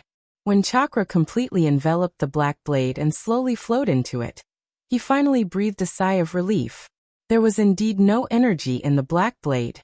That was because all the energy in the black blade had been consumed. When his chakra entered the black blade seemed to come alive and crazily devoured his chakra, like a hungry wolf that had been hungry for days devouring its prey. After injecting nearly a full amount of chakra, the black blade finally stopped devouring chakra and calmed down again. After devouring a large amount of chakra, although the black blade's appearance did not change, the aura it exuded had undergone an earth-shattering change. The black saber from before gave people the feeling that it was just an ordinary saber. It was neither sharp nor outstanding. But now, the black blade exuded an aura of destruction and death like an ancient beast. After seriously looking at the black blade in his hand, and casually swinging it a few times, Rog nodded with satisfaction. The weight was suitable, the shape was good, and it was very easy to use. The fusion of chakra was also very smooth. Come with me to the training room. Before Venom had time to speak, the brilliant light of quantum transmission completely enveloped him. If you want to test whether a blade is useful or not, the best way is actual combat. I'll try not to hurt you. As soon as his voice fell, Rog launched an attack on Venom. Because he was testing the power of the black blade, Rog did not use ninjutsu, but used taijutsu. Facing Rog's attack, Venom did not hesitate. His hands immediately turned into huge scimitars and slashed directly at Rog. Venom knew what kind of strength Rog had, so he didn't dare to be careless at this time, and used his full strength. Chi. Venom's hands turned into scimitars and arrived in front of Rog at lightning speed, then left his body. Rog originally wanted to use the black blade to block Venom's attack, but he never expected that the moment the black blade came into contact with the scimitar formed by Venom, the black blade would display an unimaginable sharpness. It was as if the black saber had cut through a soft cake. It went straight through the machetes and cut the two machetes that were about the same size as him in half. How could it be so sharp? Rog and Venom didn't expect Black Blade to be so sharp. It was so sharp that they were caught off guard. The scimitar formed by Venom was instantly cut off, and Rog decisively retracted his blade. At that moment, he inexplicably had an impulse to directly cut Venom's head. But as soon as this thought rose, it was forcibly suppressed by him. Will this blade affect the user? Rog couldn't help but frown at this discovery. The sharpness shown by the black blade surprised him, but the fact that the black blade can affect his rationality surprised him even more. What he needs is a weapon that he can fully control, not a weapon that will affect him in turn. What happened just now? Venom looked at the smooth-cut surface on his hands, and then looked at the frowning Rog, and asked with a puzzled face, "There is something wrong with this blade."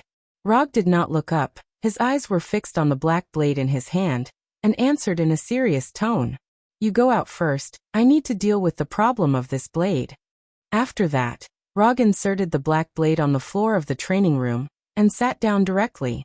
Although Venom did not know what happened, after seeing Rog's actions, he did not hesitate and left the training room without looking back. After taking a few deep breaths, the three Tomo patterns in Rog's eyes changed into a kaleidoscope pattern. He was now certain that this black saber possessed the characteristics of a living being. Although this seemed a bit unimaginable, it was the truth. In simpler words, this is a unique life form with the shape of a blade. When the black blade swallowed chakra, he already felt that something was wrong. The moment the black blade tried to affect his rationality, he was even more certain of this speculation. "Come out, I know you are in there." Rog's body surged out light blue chakra and wrapped the black blade, and at the same time, he controlled chakra to carefully explore the interior of the black blade. Not willing to respond? Then don't blame me for forcing you out. Since chakra could not be forced out, he would use the kaleidoscope's eye power.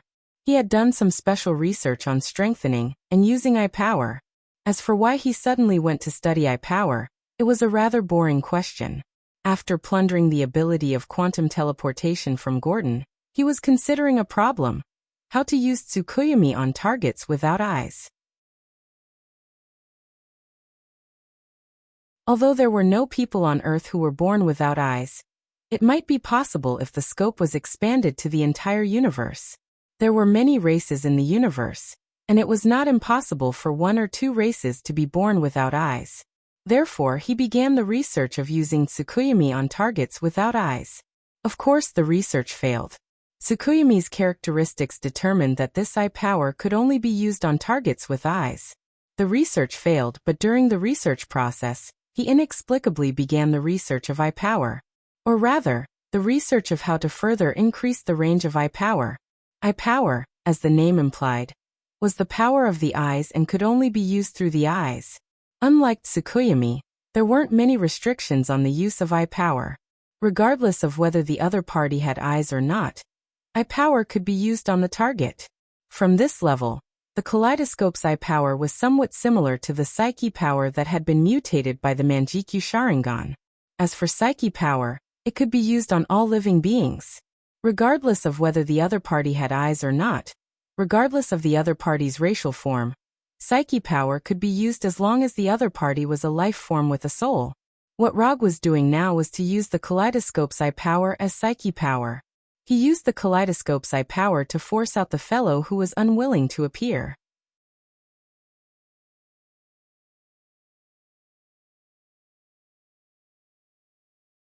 Chapter 298. Theoretically speaking, there is no problem in using the eye power as spiritual force. But after all, this is the first time Rog has done this, so he is not very sure what the final result will be. But even if it fails, there won't be any serious consequences. At worst, he will just have to find another way. Under the control of Rog, the invisible eye power began to slowly enter the black sword in front of him, as if it entered the body of a real creature. When the eye power of the Manjikyu Sharingan entered the black sword, Rog finally found a hidden consciousness in the deepest corner of the black sword. Found you. After discovering this hidden consciousness, Rog didn't hesitate and immediately controlled the eye power to wrap this consciousness, and then pulled this consciousness into the consciousness space that he has already prepared. In the consciousness space with the red moon, Rog saw the consciousness inside the black sword, and saw this consciousness that tried to influence the user. Unlike the life he has seen before, the consciousness that appeared in front of him at this time was not the appearance of a living creature, but a dark rectangular light gate. The black light gate is 2 meters wide and 5 meters high. The surface is very smooth, and the thickness is like a paper. Looking at the black light gate floating above the ground, Rog frowned again. What's going on? This thing doesn't look like a living thing at all. How did it gain consciousness? Can this thing really communicate? Although his mind was full of doubts, Rog slowly came to the black light gate, raised his arm, and put his right hand on the black light gate. This consciousness space was built by him. Even if the black light gate is a threat, he can remove the consciousness space at any time to ensure the safety of his consciousness. When his right hand came in contact with the black light gate, memories rushed out of the black light gate and forcibly poured into Rog's mind. These memories were like a movie played in reverse, quickly flashing through his mind. When he saw the first picture of these memories, Rog guessed the source of these memories. These memories were the memories of the suzerain symbiotic demons. Being thrown into the mold, King Kong Seal, Susanoo, seeing Rog for the first time. At this time, Rog was like watching 20 rewound movies at the same time, browsing the memories of these Lord-level symbiotic demons. From the experience in the mold, these rewound pictures continued to the moment when these Lord-level symbiotic demons were born.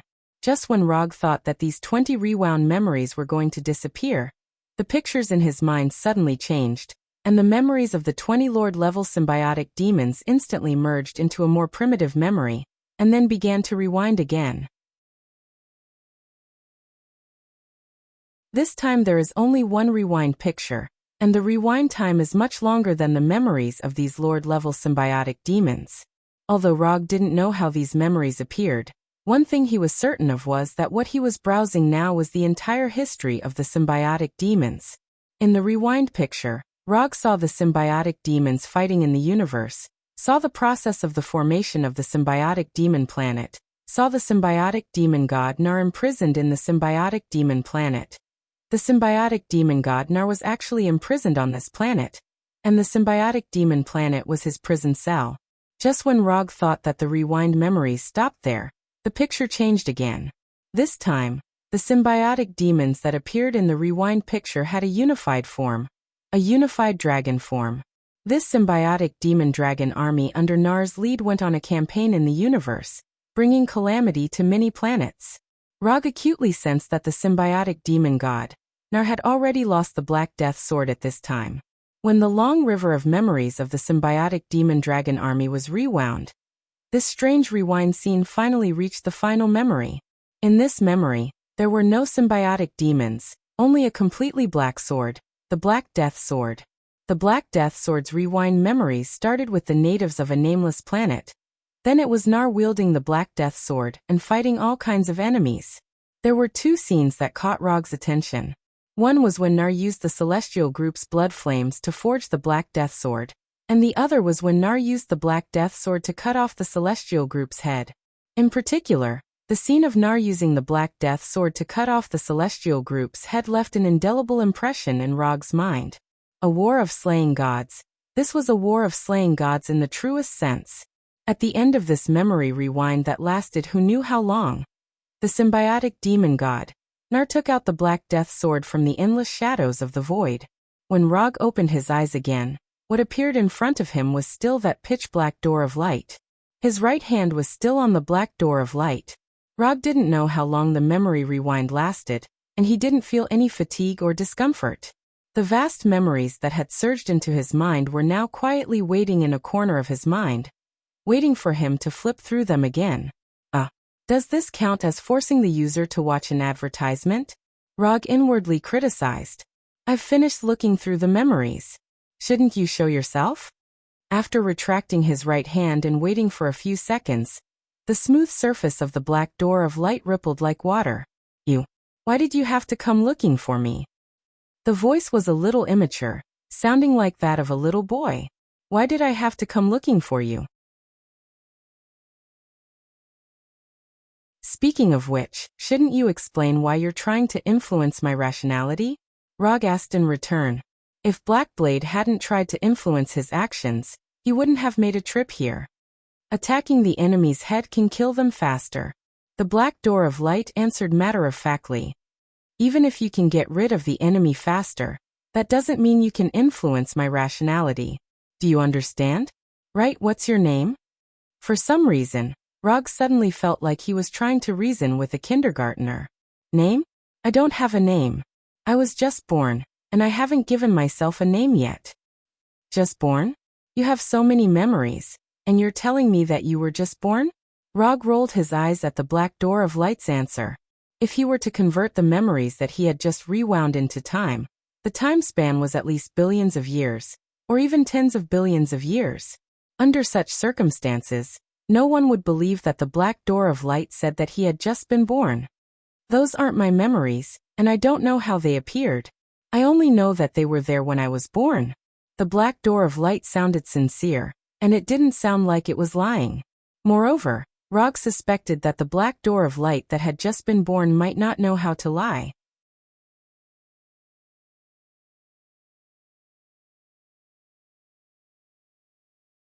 Chapter 299. Although the Black Door of Light's words didn't sound reliable, Rog chose to believe it in the end. The reason he chose to believe it was simple because the Black Door of Light didn't need to lie about such things. If the Black Door of Light chose to hide something, he didn't need to share those memories at all. Since you don't have a name, I'll give you one. The previous sword was called the Black Death Sword. Then the newly born you will be called Blackie. Rog thought for a few seconds and gave the Black Door of Light a simple and catchy name. Of course, if the Black Door of Light didn't like the name Blackie, it could change it. Blackie? Your expression tells me that this name isn't as simple as it sounds. But it doesn't matter. Blackie it is. A name is just a code name. It doesn't matter if it's Blackie or Whitey. Unlike the childish tone, the Black Door of Light's way of thinking was unusually mature. It didn't mind the extremely common name Blackie at all. I like the way you think. Back to the topic. Why are you trying to affect my rationality? You should know very well that no one likes this feeling. Rog pulled the topic back and tried to figure out Blackie's true thoughts. If he knew Blackie's true intentions, he wouldn't mind creating a new black sword with its own consciousness. However, the prerequisite for all of this was that Blackie would listen to his arrangements obediently and not act on its own to affect his rationality. Slaughter, destruction, death, battle, conquest. These are the natural instincts of every symbiotic demon. Although symbiotic demons are living beings, they are different from other living beings. Symbiotic demons were created specifically for battle. This is also the main reason why Nar created them. Is there anything wrong with correcting the user's mistakes and allowing the user to kill the enemy with the least cost, the fastest speed, and the most effective method? Blackie didn't think there was anything wrong with him affecting the user's rationality. From his point of view, this was to increase the user's killing efficiency and allow the user to have more power. Do you know what it means to overstep your authority? You're just a weapon. You don't have the right to make decisions for the user. With the consent of the user, there's no problem for you to do that. But you can't act on your own without permission. Do you understand? If it wasn't for Blackie's good attitude, Rog wouldn't have bothered to explain this to him. Other people might be able to tolerate Blackie's actions, but he would never allow such a thing to happen. Understood. You don't like others making decisions for you. You only like to be in control of everything. After a few seconds of silence, Xiaohei said slowly, "It's good that you understand. I don't mind your existence, but you must not try to influence me, including my rationality and everything in battle. If you can do that, perhaps we can become good partners." Little Black was easier to communicate with than he had imagined. Rog dismissed the idea of killing Little Black. Furthermore, according to the legends, a weapon having its own consciousness was the prerequisite for becoming a divine weapon. Although this kind of saying only existed in legends and some online novels, who could guarantee that it wasn't true? No problem. But I hope that when you don't need to fight or use me, I can have the right to move freely. Sure. After reaching an agreement with Little Black, Rog's consciousness returned to reality, and at the same time, he removed the chakra and eye power from the black blade. You can move freely for a while now. As soon as the voice fell, the black blade in front of Rog rose into the air, and then quickly transformed into a venom-like humanoid form. It can actually transform? He originally thought that Little Black's movement would be like the flying sword in Xianxia novels, but he didn't expect it to be the same as the symbiotic body. A black blade that can transform, this is very much like a symbiotic body. When Little Black, with a curious face, left the training room and fought with Venom, who was waiting outside the training room, Rog remembered a very important problem. He only gave Little Black a name, but forgot to give Black Blade a name. Although Black Blade is only Little Black's body, Black Blade also needs a name, because he can't say to his enemies in the future, "Dying under my Little Black is the greatest honor in your life." You can lose the battle, but you can't not look cool. So Rog thought very seriously for a few minutes, and then gave Black Blade a very fancy name, Northern Cold. Northern Cold Blade. Of course, except for Rog himself, others may not understand what Northern Cold means, but this doesn't affect him from naming Black Blade Northern Cold. People always like to recall the past when they are old. Rog sighed silently. The Black Death Sword plan was successful, and the symbiotic body has been captured. As for the symbiotic body god, Nar, who is imprisoned on the symbiotic body planet, Rog wisely chose to come back next time. With his current strength, he is not an opponent of the symbiotic body god Nar for the time being. The coordinates of the symbiotic body planet have been recorded by Hinata. If she wants to come back, she can come back at any time, so there is no hurry. Hinata, let's start the return journey. Under Hinata's control, the Golden Jack sailed towards the nearest space jump point. However, before the Golden Jack reached the space jump point, Venom, who was beside Rog, suddenly turned into a mass of mucus and fell to the ground in pain. What's going on? Is he sick? He has left the radiation range of the symbiotic body planet.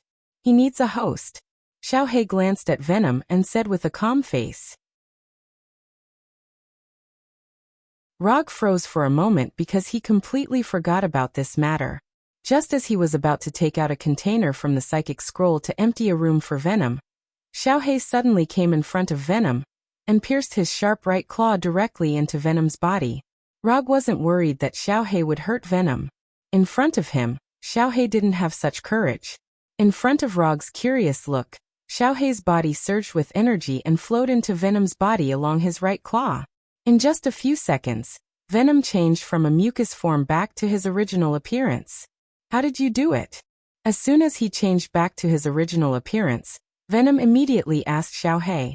It's not a big deal. I just helped you overcome the congenital defect of needing a host to survive. Xiaohei's face was still calm. Overcome the congenital defect of the symbiotic body, needing a host to survive? In Xiaohei's eyes, this is a trivial matter. But in the eyes of Rog and Venom, this is a major event that has changed the entire survival mode of the symbiotic body. Except for the symbiotic body planet, the symbiotic body needs a host to survive, which is the origin of the name symbiotic body. Without this defect, it means that the biggest weakness of the symbiotic body has been eliminated. A symbiotic body that can survive without a host, can it still be considered a symbiotic body?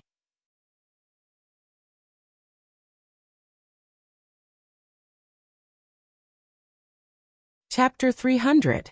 Can all symbionts overcome this defect? After a few seconds of silence, Rog asked Xiaohei. If Xiaohei can really make the symbionts move freely without a host, then the symbionts in the summon scroll may be used to build a good symbionts army. In the beginning, he intended to use the captured symbionts as raw materials for the Black Death Sword plan. But now he has Xiaohei, so those symbionts have been temporarily put aside. Not all symbionts can do it. To overcome this defect, you must at least reach the strength of the Lord level. And it must be the stronger strength of the Lord level. Xiaohei said unhurriedly, making Rog's symbionts army plan fail before it is implemented. Symbionts can indeed combine with hosts of different races, but this does not mean that the symbionts have no requirements for the parasitic host. If the host does not match the symbionts, the parasitic host will die. This is a bit like an organ transplant. Only when there is a perfect match, there will be no rejection. Okay, that's all right.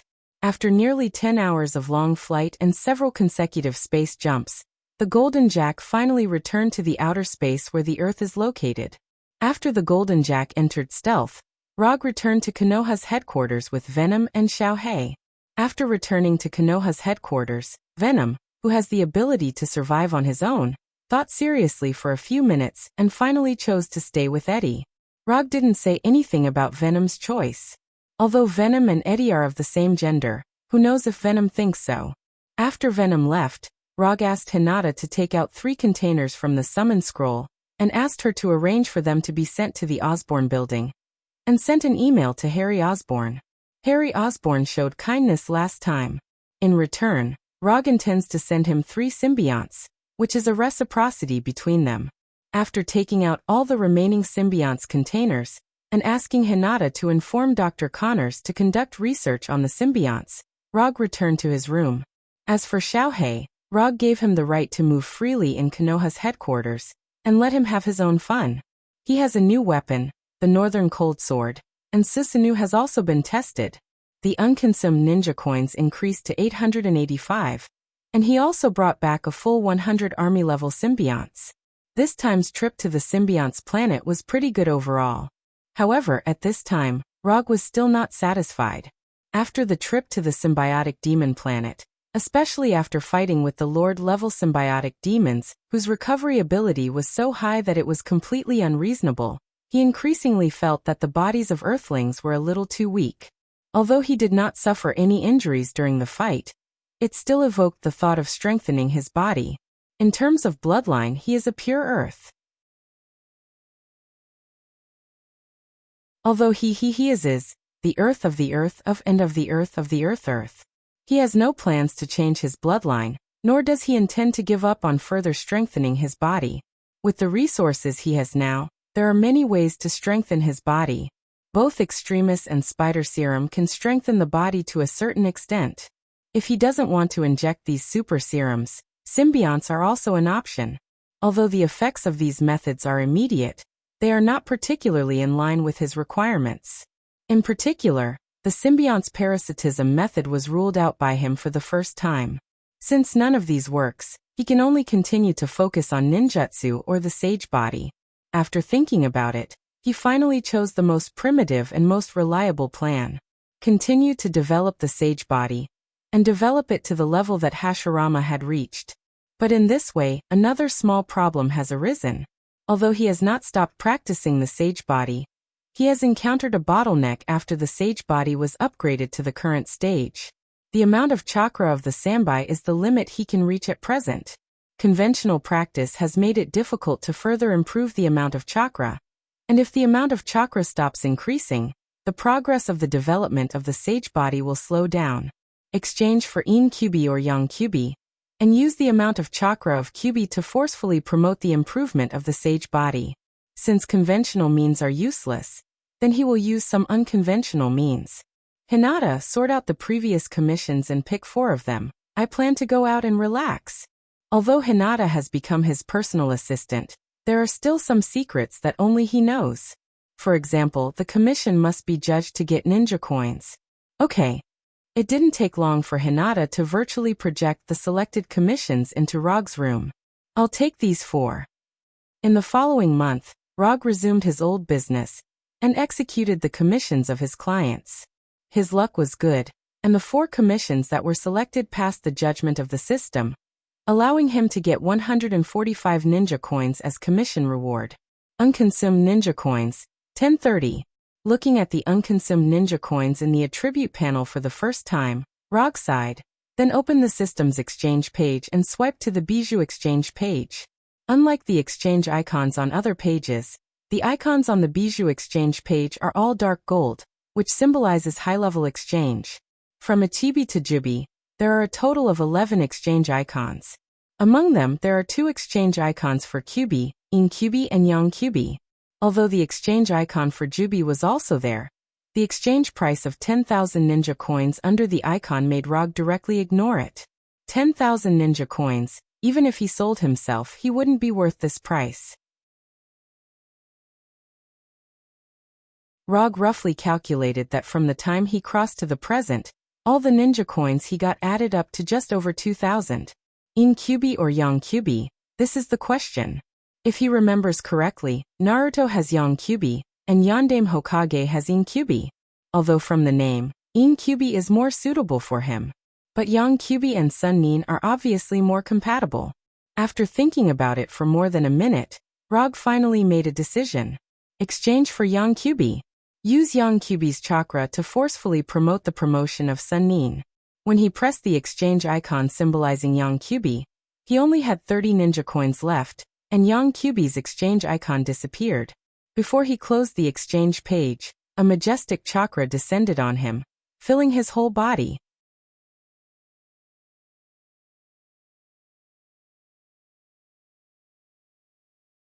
Chapter 301. This majestic chakra appeared and disappeared quickly. Roger didn't have time to use his own chakra, and the feeling of swelling disappeared like a balloon that was about to burst. At the same time, a powerful sealing force appeared on his abdomen. Pulling open his shirt, Rog saw the familiar seal pattern. The 8 trigram seal.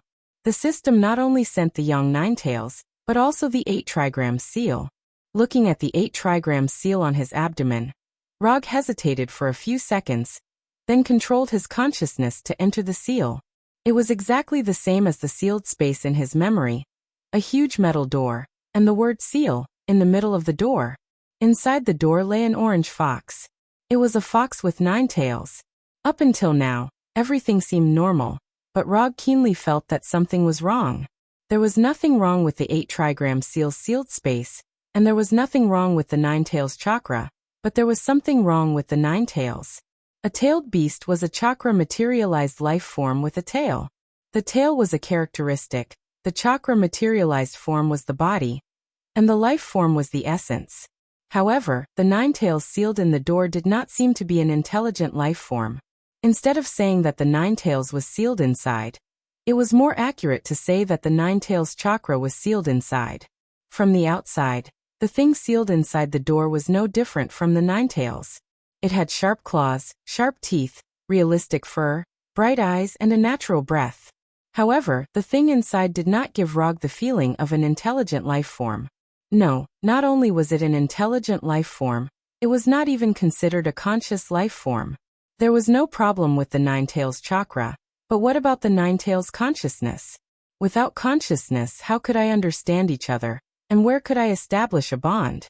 Was the door to the perfect Jinchuriki completely closed before it was even opened? There must be something wrong. This Ninetales is very different from what I imagined. Without any hesitation, Rog immediately exited the space of consciousness, quickly opened the character panel in the system, and found the Jinchuriki column. Jinchuriki, QB Jinchuriki, Resonance Level 3. After reading the system's explanation of the progress of Jinchuriki and resonance, Rog finally figured out what was going on. The system can't exchange any characters in Naruto's world. Although creatures and tailed beasts are not within this restriction, the creatures and tailed beasts won't have wisdom. This meant that the redeemed tailed beasts would not have their original consciousness.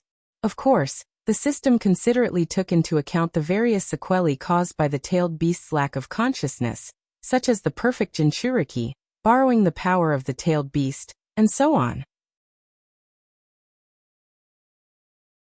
Therefore, the system changed the so-called understanding and fetters to resonance. The higher the resonance, the more power he could draw from the tailed beasts. When the degree of resonance reaches the number of the tail of a tailed beast, it can become a perfect Jinchuriki. In other words, when Rog's resonance with QB reaches 9, he can become a perfect Jinchuriki. Although the system provided a reasonable solution, Rog was still somewhat dissatisfied. He felt that he had encountered a profiteer. Shouldn't this kind of thing be reminded in advance? After a helpless sigh, Rog's consciousness entered the sealed space again, and came to the front of QB. He originally planned to have a conversation with QB, but now it seems that this is completely unnecessary. Because only biological instincts are retained, the QB in front of him, to a certain extent, can be equivalent to a real fox. When Rog looked at QB in the door, QB also sat up and looked at Rog curiously. After looking at QB for more than 10 seconds, Rog sighed again. This feeling of looking at a fool is really stupid. No, I'm a fool. I even fantasized about a real QB. After leaving the sealed space, Rog opened the character panel again, and glanced at his current chakra amount. Chakra amount: 6 tails, 3 main body, 3 bijou. Now Rog finally determined one thing. That is, the unit used by the system to measure chakra amount is not the tail of other bijou, but half of the QB's tail. He previously thought that his Sambai chakra amount is equivalent to the Sambai chakra amount. Yang QB plus Yin QB is the complete QB. According to the system's algorithm, the complete QB's chakra amount is 18 tails. His current chakra amount is 6 tails, which is equivalent to 1/3 of the complete QB. It feels like the amount of chakra is even less. Forget it, don't think about it. The more I think about it, the more sad I feel. In the next half a month, Rog didn't go anywhere and stayed in Konoha to concentrate on digesting the QB he had just obtained. Now he feels that he is not the QB's Jinchuriki at all, but a QB chakra power bank. Although it's very different from what he imagined, he guessed one thing right. The increase in chakra amount has indeed led to the further development of the sage body. Under the stimulation of the QB's Sambai chakra amount, his sage body has been further improved. The improvement of the sage body has led to the growth of his own chakra amount. The growth of his own chakra amount has increased the resonance of the bijou and the chakra amount of bijou. The QB chakra, the sage body, and his own chakra, these three have formed a good positive cycle, allowing him to grow 2 bijou chakra and 1 bijou chakra in just half a month. Chakra amount: 9 tails, 5 main body for bijou. When he finished this boring chakra amount growth training, he felt a little different. In Blackie's words, the current him looked very strong. After half a month of life on Earth, Black has completely integrated into Konoha. He even went to Konoha's hidden village on Tatooine and worked as a construction worker for a few days. Dr. Connors is studying the symbiote and found several suitable personnel in the Umbu department to complete the first batch of symbiote soldiers. Punisher and Abomination are training newcomers, and Red Tank and Moonlight Stone are performing tasks. Daisy, Walter, and Pietro formed a team of superheroes, helping Konoha gain reputation. Eddie and Venom went back to San Francisco, but before leaving, Eddie registered his information in Konoha and became an expatriate of Konoha. Hinata manages the big and small affairs of Konoha's headquarters and supervises the establishment of Konoha's hidden village. Except for Black and Rog, everyone has their own things to do, except for the two of them. Black, do you have any goals in life?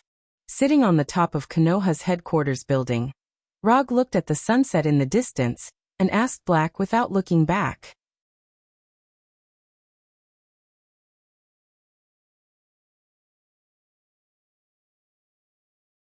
Chapter 302. Life Goal? Shouldn't you be the one to decide for me? Although I maintain a human form all day long, I am just a weapon. Weapons don't need to consider life goals. Xiaohei turned his head and glanced at Rog, answering in a calm tone. Since returning to Earth, Xiaohei has been in a state of free movement, so until now he still maintains a human form, or the form of a miniature version of Venom. Except for Rog, Hinata, and others, no one has seen Xiaohei's Real Northern Cold Blade form. Therefore, no one knows that Xiaohei is actually a weapon, a new weapon created by Rog. I feel that I may have lost my way on the road of life recently. I have a feeling that I can't lift my spirits no matter what I do. It seems that I can do anything, and I can't do anything. I used to think about becoming stronger, but after I really became stronger, I didn't know what the use of having this power was. I have no interest in maintaining world peace. Protecting the people around me, they are safe, and they don't need my protection. I can't even find something that can make me excited now. Looking at the slowly setting sun in the distance, Rog said weakly. A look of confusion appeared on his face.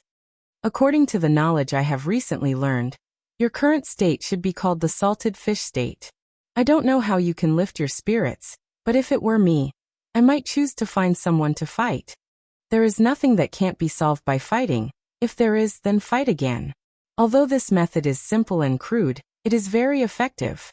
As far as I know, those symbiotic demons who are bored and have no direction in life solve their psychological problems in this way. Although Xiaohei has just been born, his mind is far beyond his age. This is why Rog asked him to come to the top of the building to watch the sunset. Fight. There are indeed a few people on Earth that I can't afford to provoke, but they won't come to me for trouble, and I don't want to trouble them. As for the others, they are too weak, and there is no excitement in fighting. As soon as Rog finished speaking, Xiaohei raised his right hand with sharp claws and slapped him on the back of his head. That's enough. You're actually being pretentious. Do you see the sun over there? Do you know what it means when the sun sets? Ignoring Rog's astonishment, Blackie pointed to the sun in the distance and said, "It means that night is coming, and today is coming to an end." Rog didn't know what Blackie wanted to do, but he still chose to answer. After hearing Rog's answer, Xiaohei looked into the distance and said seriously, "I don't know why you've suddenly become confused. I only know that every time the sun sets, it will rise again and start a new day. You're the most powerful being among all the creatures I've met so far. You have a power that many people yearn for. Perhaps to you, this power seems to be useless.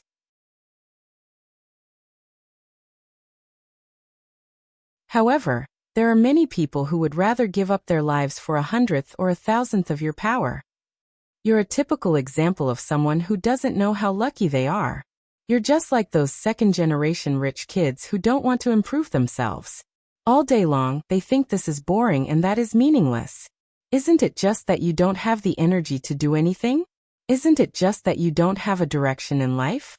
Since you know you don't have one, then go and find one. Just like you said, there are some existences on Earth who are stronger than you. Then you can make yourself stronger than them. If you can't find an opponent on Earth, then go to the universe to find one. If you can't find one in the universe, then go to other worlds to find one.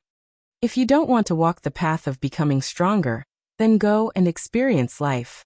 Experience a life that you've never experienced before, and see how others spend their lives. If you don't even want to experience life, if you don't want to do anything, then you can talk to me. I can help you solve this problem completely." The more Blackie spoke, the more excited he became. At this point, he even turned his right hand into the shape of the northern cold saber, and directly pressed it against Rog's throat. "I, Blackie, although I'm just a weapon, I'm also a weapon with dignity and pursuit. My master can be weak, can have flaws, and can have many shortcomings. But he can't not strive for improvement, can't abandon himself, and can't blame others. I'm very disappointed in your current state, very disappointed." Blackie was completely agitated. After he finished speaking, he grabbed Rog's collar and lifted him up. If you make such a pretentious move again, I'll be the first to chop you up. This was the first time Rog experienced the feeling of being threatened by someone, especially when the person threatening him was his own weapon.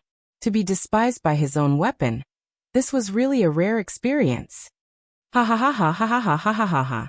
Rog, who was lifted up by Blackie, suddenly laughed. The more he laughed, the louder and crazier he laughed.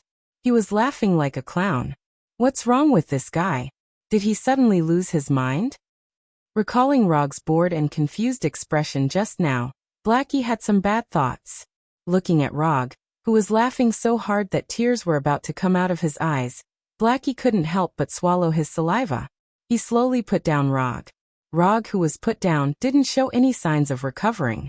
Instead, he laughed more and more agitatedly. He hugged his head tightly with both hands, and his whole body couldn't help but twitch. Could it be that he had really gone crazy?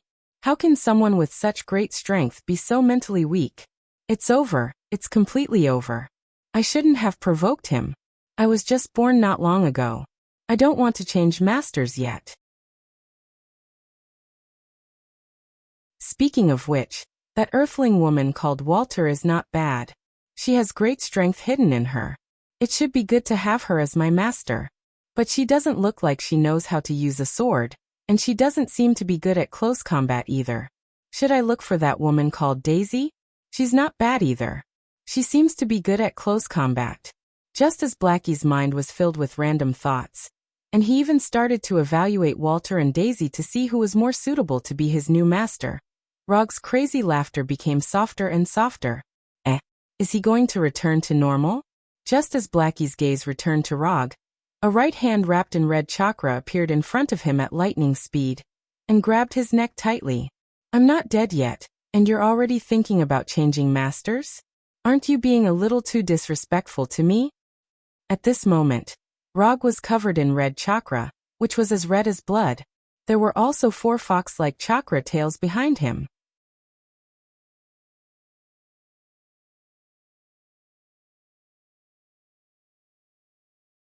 Chapter 303. Rog's tone was very calm, but Xiao He felt an inexplicable pressure. He was really angry.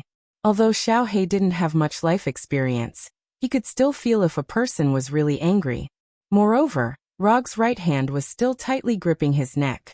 Rog's right hand didn't use much strength, but the red chakra on his right hand was like a seal, sealing Xiao He's transformation ability. I was just casually thinking about it. No, it wasn't just thinking about it, it was just a random thought. Yes, it was just a random thought. My mind was just uncontrollably letting my imagination run wild. Xiao He explained in a hurry. He hadn't been following Rog for long, but he knew one thing very clearly. Once Rog got angry, the consequences would be very serious. At this time, although Rog looked normal, the feeling he gave off was not normal at all. Not to mention the inexplicable appearance of the red chakra coat on his body. Just the 4 tails behind him waving at will has already made Xiao He feel great pressure. It wasn't that Xiao He hadn't felt Rog's chakra before, but the red chakra that appeared now gave off a completely different aura from before. If the light blue chakra that Rog showed before gave off the feeling of a vast and calm sea, then the red chakra now gave off the aura of a terrifying volcano that was on the verge of eruption. Xiao He didn't know what happened to Rog. He couldn't even tell if Rog had regained his sanity or gone completely crazy. The only thing he could be sure of now was that the current Rog was very dangerous, extremely dangerous, like a ferocious beast that chose people to devour. Looking at Xiao He, who was at a loss and scared, Rog released his right hand and removed the 9-tailed chakra on his body. Although he looked very abnormal just now, the truth was that he had been clear-headed from the beginning to the end. The crazy laughter just now was also the same. After being despised and threatened by his own weapon, he realized how stupid he had been just now. All he did was possess half a 9-tailed beast, and increase the amount of chakra to 9-tailed beast. Yet he actually had the idiotic thought that life was very confusing. What Xiao He said was right. Since he knew that he didn't have a target, he had to find one. There were still big shots on Earth that he couldn't deal with. And there were also powerful existences in the universe that he couldn't deal with. With his current strength, He wasn't even worth mentioning in front of the real big shots. Compared to those who were inferior to him, he indeed could not find the meaning of continuing to strengthen himself. He felt lost.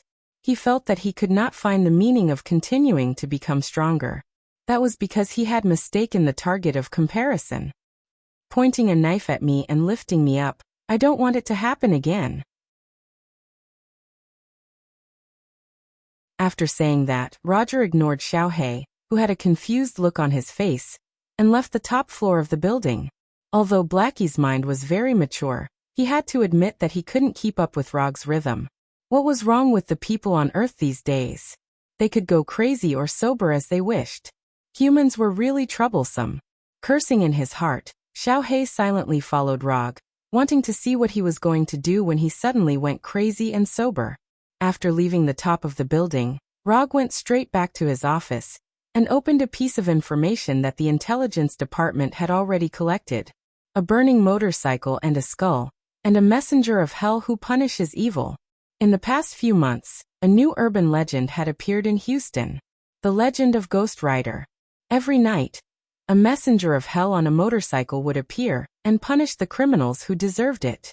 Before the Avengers and aliens appeared, few people would believe such a story that didn't seem very reliable. But now, the people of Houston didn't doubt the authenticity of this story at all. There were superheroes and aliens, so it wasn't impossible for a messenger of hell to appear. More importantly, the people of Houston had really seen this legendary Ghost Rider after night fell. Actually, it was hard not to see it. After all, the combination of a burning skull and a motorcycle was too eye-catching. What's more, this Ghost Rider was a classic road wrecker. As long as this skeleton-like motorcycle drove past, it would leave an extremely obvious burn mark on the ground. Because of this extremely obvious characteristic, there were even fanatics in Houston who specialized in tracking Ghost Rider. Who is this guy? Xiaohei looked at Ghost Rider on the screen and asked curiously. Ghost Rider, the messenger of Mephisto, the Lord of Hell, and a knight who specializes in harvesting the souls of criminals. Rog gave a simple explanation. Information on Ghost Rider had been collected long ago, and as Ghost Rider continued to move out, there were more and more videos and pictures. At that moment, Rog was browsing through the latest sighting report of Ghost Rider. Are you going to kill him? Although Xiaohei didn't know much about Ghost Rider and Mephisto, he still understood the term Lord of Hell. No, I'm just going to kill him. I want him to take me to hell. Looking at Rog's serious expression, Xiaohei suddenly felt that Rog might not have recovered yet, and was still crazy. Xiaohei had never been to hell before, and he had only recently learned the word hell. But there was one thing he knew very well, and that was that when a human said that they wanted to go to hell, they were basically not normal. Whether it was hell or heaven, they were absolutely forbidden zones for normal humans. People who said such things were no different from people who said that they wanted to become God. They were all crazy. Hinata, hack into Houston's public surveillance system. I want to know where Ghost Rider will appear tonight. With that, Rog picked up the sunglasses on the table and grabbed Xiaohei. The brilliant light of quantum teleportation instantly lit up. I don't want to go to hell. Before Xiaohei could say anything, the light of quantum teleportation lit up on the roof of a building in Houston. In an instant, Rog and Xiaohei arrived in Houston from Konoha's headquarters in Washington. Well, symbiotic demons have a weakness of fire, so do you mind sending me back? Xiaohei stood behind Rog and asked cautiously. A stronger lord can overcome the weakness of fire.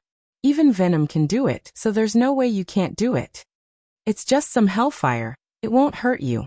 As for Blackie's suggestion, Rog rejected it without hesitation. Other symbiotic demons might be afraid of fire, but Xiaohei was definitely not. If he had such an obvious weakness, he would have died on the Golden Jack.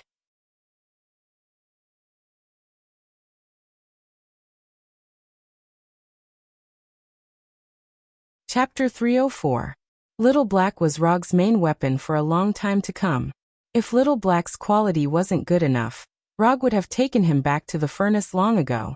I'm starting to regret enlightening you. Now that I think about it, there's nothing wrong with being a salted fish. Little Black said helplessly. as a weapon forged from the Black Death sword. He naturally wasn't afraid of fire, but that didn't mean he could ignore any fire damage. Hellfire, this kind of fire didn't sound simple. Time passed little by little, and when it was 10 o'clock at night, a map of Houston appeared on Rog's sunglasses. On the map, there was a red dot moving quickly. Although Hinata didn't say anything, it was obvious that the moving red dot was the legendary Ghost Rider, transformed back into the form of the Northern Cold Blade. "We're going to work."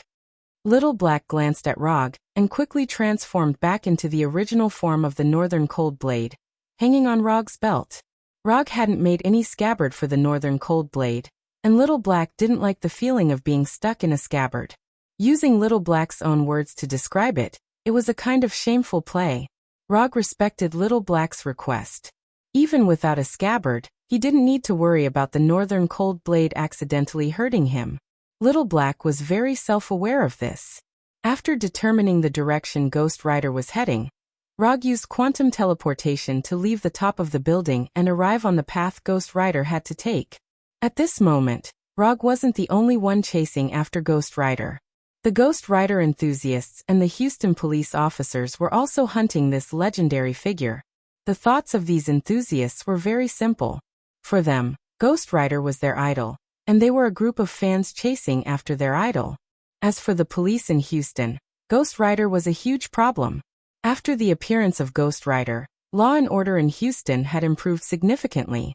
In particular, the number of crimes on the streets at night had dropped to an unprecedented low. The crime rate had dropped, and public security had improved. Logically speaking, the Houston police should be very grateful to Ghost Rider. But the problem was that Ghost Rider's punishment was too brutal. As long as it was a criminal punished by Ghost Rider, they would all die without exception. Although the police in Houston didn't know what the Trial's Eye was, and didn't know what the Hellfire was, they knew that they were in trouble when they saw the scorched eyes of the criminals. America was a country that nominally pursued democracy and freedom, which meant that this country had an almost paranoid pursuit of so-called human rights. Criminals also had human rights. Furthermore, Ghost Rider's act of killing criminals without trial was something that the police hated. Chasing after criminals and cracking down on crime was no problem. This was what most superheroes did. However, acting as a judge to judge criminals and depriving them of their lives was absolutely not allowed. Thus, in the eyes of the police, Ghost Rider wasn't a superhero, but a violent criminal who used his superpowers to wantonly kill criminals. Yes, in the eyes of the police, Ghost Rider was also a criminal, and a criminal with extraordinary powers at that. Thus, every night that Ghost Rider appeared, there would be this phenomenon of fanatical fans and the police working together to track down Ghost Rider. Rog knew about this phenomenon when he browsed through the information on Ghost Rider, but he didn't take it to heart at all, and he didn't even plan to use a transformation technique to change his appearance. Konoha was handling matters, and unrelated people should disperse. Ever since Konoha displayed unprecedented dominance when hunting down Hydra, this concept had begun to take root in people's hearts. Anyone who knew a little about Konoha knew that all of Konoha's actions had an extremely high collateral damage index. This meant that if someone was affected by Konoha's actions because of curiosity or other reasons, Konoha didn't have to bear any responsibility. And until now, no one knew how high Konoha's collateral damage index was. In any case, Konoha had never received any official punishment or condemnation for collateral damage. Over time, no one was willing to use their lives to test the upper limit of this collateral damage index. After using quantum transmission to arrive at the main road that Ghost Rider had to pass through, Rog took off the sunglasses connected to the satellite and waited silently for Ghost Rider's arrival. Ghost Rider had been around for a long time, but Konoha's intelligence department had not yet investigated the true identity of Ghost Rider. They didn't know as much as Rog himself.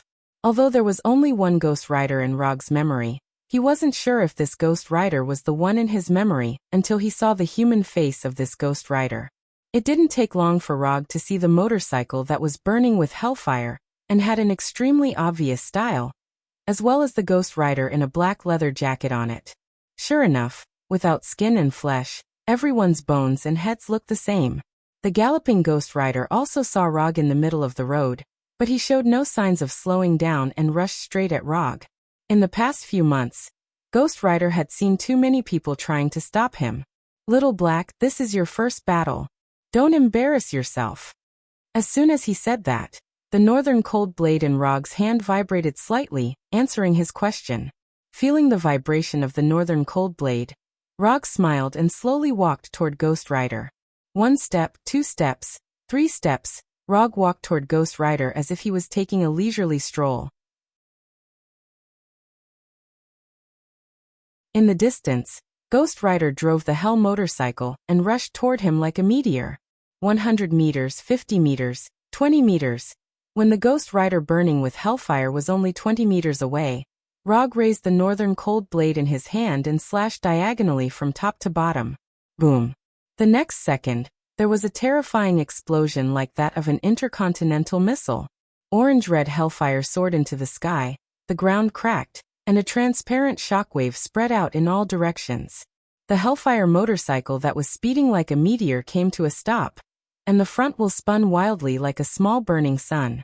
In front of the hellfire motorcycle was Rog, who was wearing a light blue chakra coat. The northern cold blade in his right hand viciously slashed at the front of the hellfire motorcycle. Visible cracks appeared on the devilish skull-like front of the motorcycle. Northern cold blade versus hellfire motorcycle. Northern cold blade wins.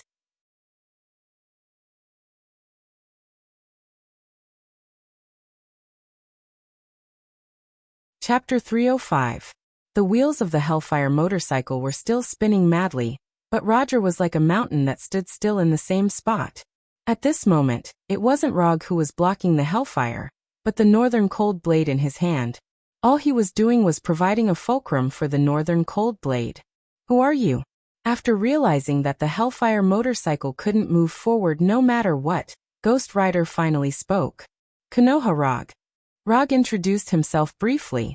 As for whether or not Ghost Rider knew who he was, it wasn't within his consideration. Hearing Rog introduce himself, Ghost Rider, who had no skin or flesh, tilted his head in confusion, as if trying to figure out who Rog was. While he was thinking, Ghost Rider stopped the hellfire, got off the motorcycle, which looked both good and practical, and slowly walked over to Rog. The hellfire stopped, and Rog put away the northern cold blade in his hand as he stared at Ghost Rider's eyes that were burning with hellfire. Rog wasn't worried that Ghost Rider would use the Trial's Eye against him. On the contrary, he was looking forward to it. He was a little curious about which was stronger, the Manjikyu Sharingan or the Trial's Eye. When Rog and Ghost Rider looked at each other, Ghost Rider's fanatical fans and the Houston police finally caught up. But when they saw that the person standing in front of Ghost Rider was the 4th Hokage, Rog, they couldn't help but stop in their tracks.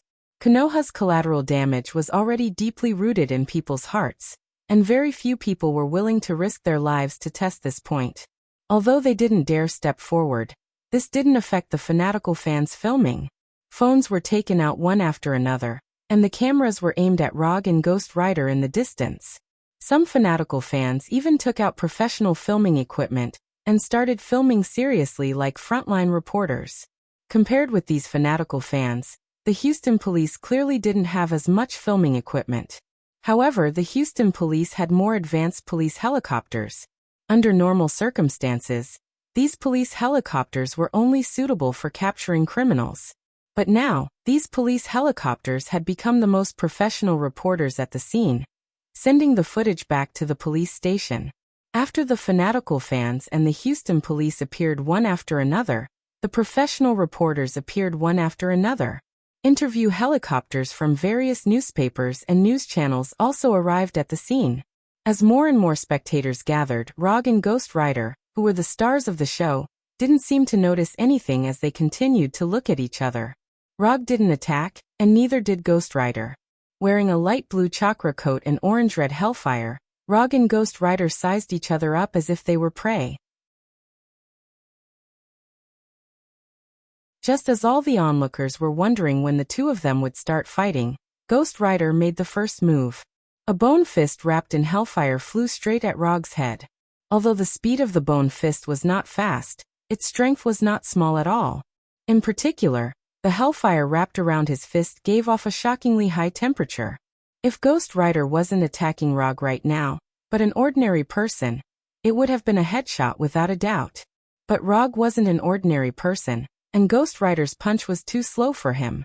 After Ghost Rider punched, Rog raised his right hand and grabbed the hilt of the Northern Cold Saber. Then he drew and swung the saber as fast as lightning. Even the high-speed cameras didn't catch Rog drawing his saber. The only thing they captured was Ghost Rider's bone head flying high into the air. Not to mention the onlookers, even Ghost Rider himself didn't see how Rog drew his saber. It wasn't until his head flew up and the scene in his vision started to spin that Ghost Rider realized that his head had left his body. Hellfire gave Ghost Rider an immortal body, but it also deprived him of his normal senses. In Ghost Rider's form, he didn't have the sense of touch and taste that a normal human had, much less the so-called sense of pain. To some extent, this was a good thing, especially in battle. But at certain times, it would also bring some inconvenience, such as now. After sending Ghost Rider's head flying with one slash, Rog turned slightly to the side and dodged Ghost Rider's ferocious punch. Then he sent the headless body flying with a kick. Ghost Rider was indeed very strong, and Hellfire was indeed very powerful. But Ghost Rider's combat skills were also undeniably bad. Not to mention that Ghost Rider was now facing Rog, who had been through hundreds of battles and had almost perfect melee combat skills. Even if it was an ordinary Konoha warrior in front of him right now, they would still be able to crush him in terms of combat skills. Rog didn't know if Ghost Rider would become very good at fighting in the future. He only knew that the current Ghost Rider was a combat rookie who only had strength, but didn't have much skill. Yes, he was just a rookie.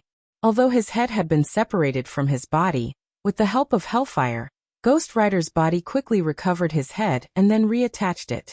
After moving his reattached head, Ghost Rider took off the chain wrapped around his body and covered it with Hellfire.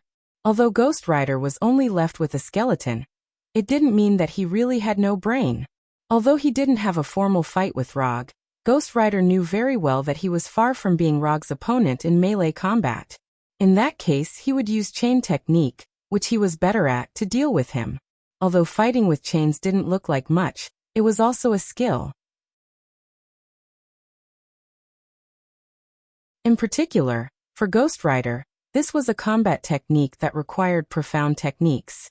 When the chain in his hand was wrapped in Hellfire, Ghost Rider didn't hesitate and attacked again. Unlike the previous straightforward attack, Ghost Rider, who used chain technique, finally looked a little bit like a warrior. The Hellfire chain attacked Rog like a viper, and the seemingly simple chain became extremely flexible in the hands of Ghost Rider.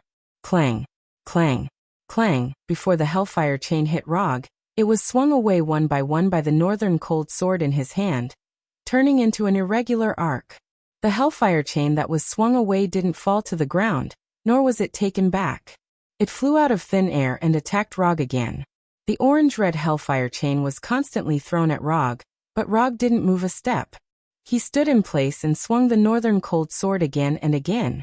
In the eyes of the onlookers, Ghost Rider at this time was like a beast tamer who was taming a beast. And Rog was the beast bearing its fangs and brandishing its claws.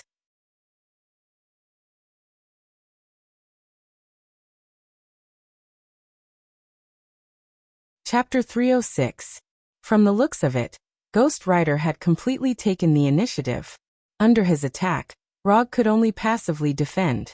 But in fact, Rog was just testing the Northern Cold Saber's ability to take hits. Ever since he had created the Northern Cold Saber, he hadn't officially tested its ability, so he didn't mind testing it in actual combat. Little Black didn't have any objections to Rog's approach. As a weapon, he knew his duty very well. Moreover, when he was on the Golden Jack, Rog had already communicated with him about this. Ghost Rider's chain technique was indeed very exquisite, and could even be considered a pretty good offensive technique. But for Rog, Ghost Rider's chain technique was still a little too monotonous. There were only a few moves back and forth, and the only thing to note was that the angle of attack was different every time. After neutralizing Ghost Rider's chain attacks one by one, Rog finally ended his passive defense, and began to take the initiative to attack. Water Release. Water Dragon Bullet. Rog raised his left hand slightly, and a water dragon dozens of meters long appeared out of thin air, and rushed at Ghost Rider like lightning. It was common sense to use water to put out a fire. In the eyes of the onlookers, not only was there no problem with Rog's counterattack, it was also a very wise choice. However, both Rog and Ghost Rider knew very well that hellfire wasn't an ordinary flame. It was purely wishful thinking to use water release to put out the hellfire on Ghost Rider. The menacing water dragon crashed into Ghost Rider, and the huge impact made Ghost Rider involuntarily take a few steps back. Then there was nothing else. The hellfire on Ghost Rider's body was still burning fiercely, and the water dragon quickly evaporated and shrank, turning into steam. The pervasive water vapor shrouded the Ghost Rider like a fog, causing it to completely disappear from everyone's sight. After Ghost Rider's figure was shrouded in the mist, the chain wrapped around the hellfire was also withdrawn, as if guarding against Rog's sudden attack. The moment the hellfire chain was withdrawn, Rog raised his right hand again, and silver-white lightning surged out of his palm. Lightning evasion, lightning palm. More than a dozen silver-white lightning bolts as thick as an arm attacked Ghost Rider like giant dragons. The loud thunderclaps made the surrounding crowd involuntarily take a few steps back, afraid that they would be affected by the lightning. Rumble. The thunder palm hit Ghost Rider in the mist without any suspense. The collision between the silver-white lightning and the hellfire cleared the surrounding mist, and Ghost Rider's figure reappeared in front of everyone.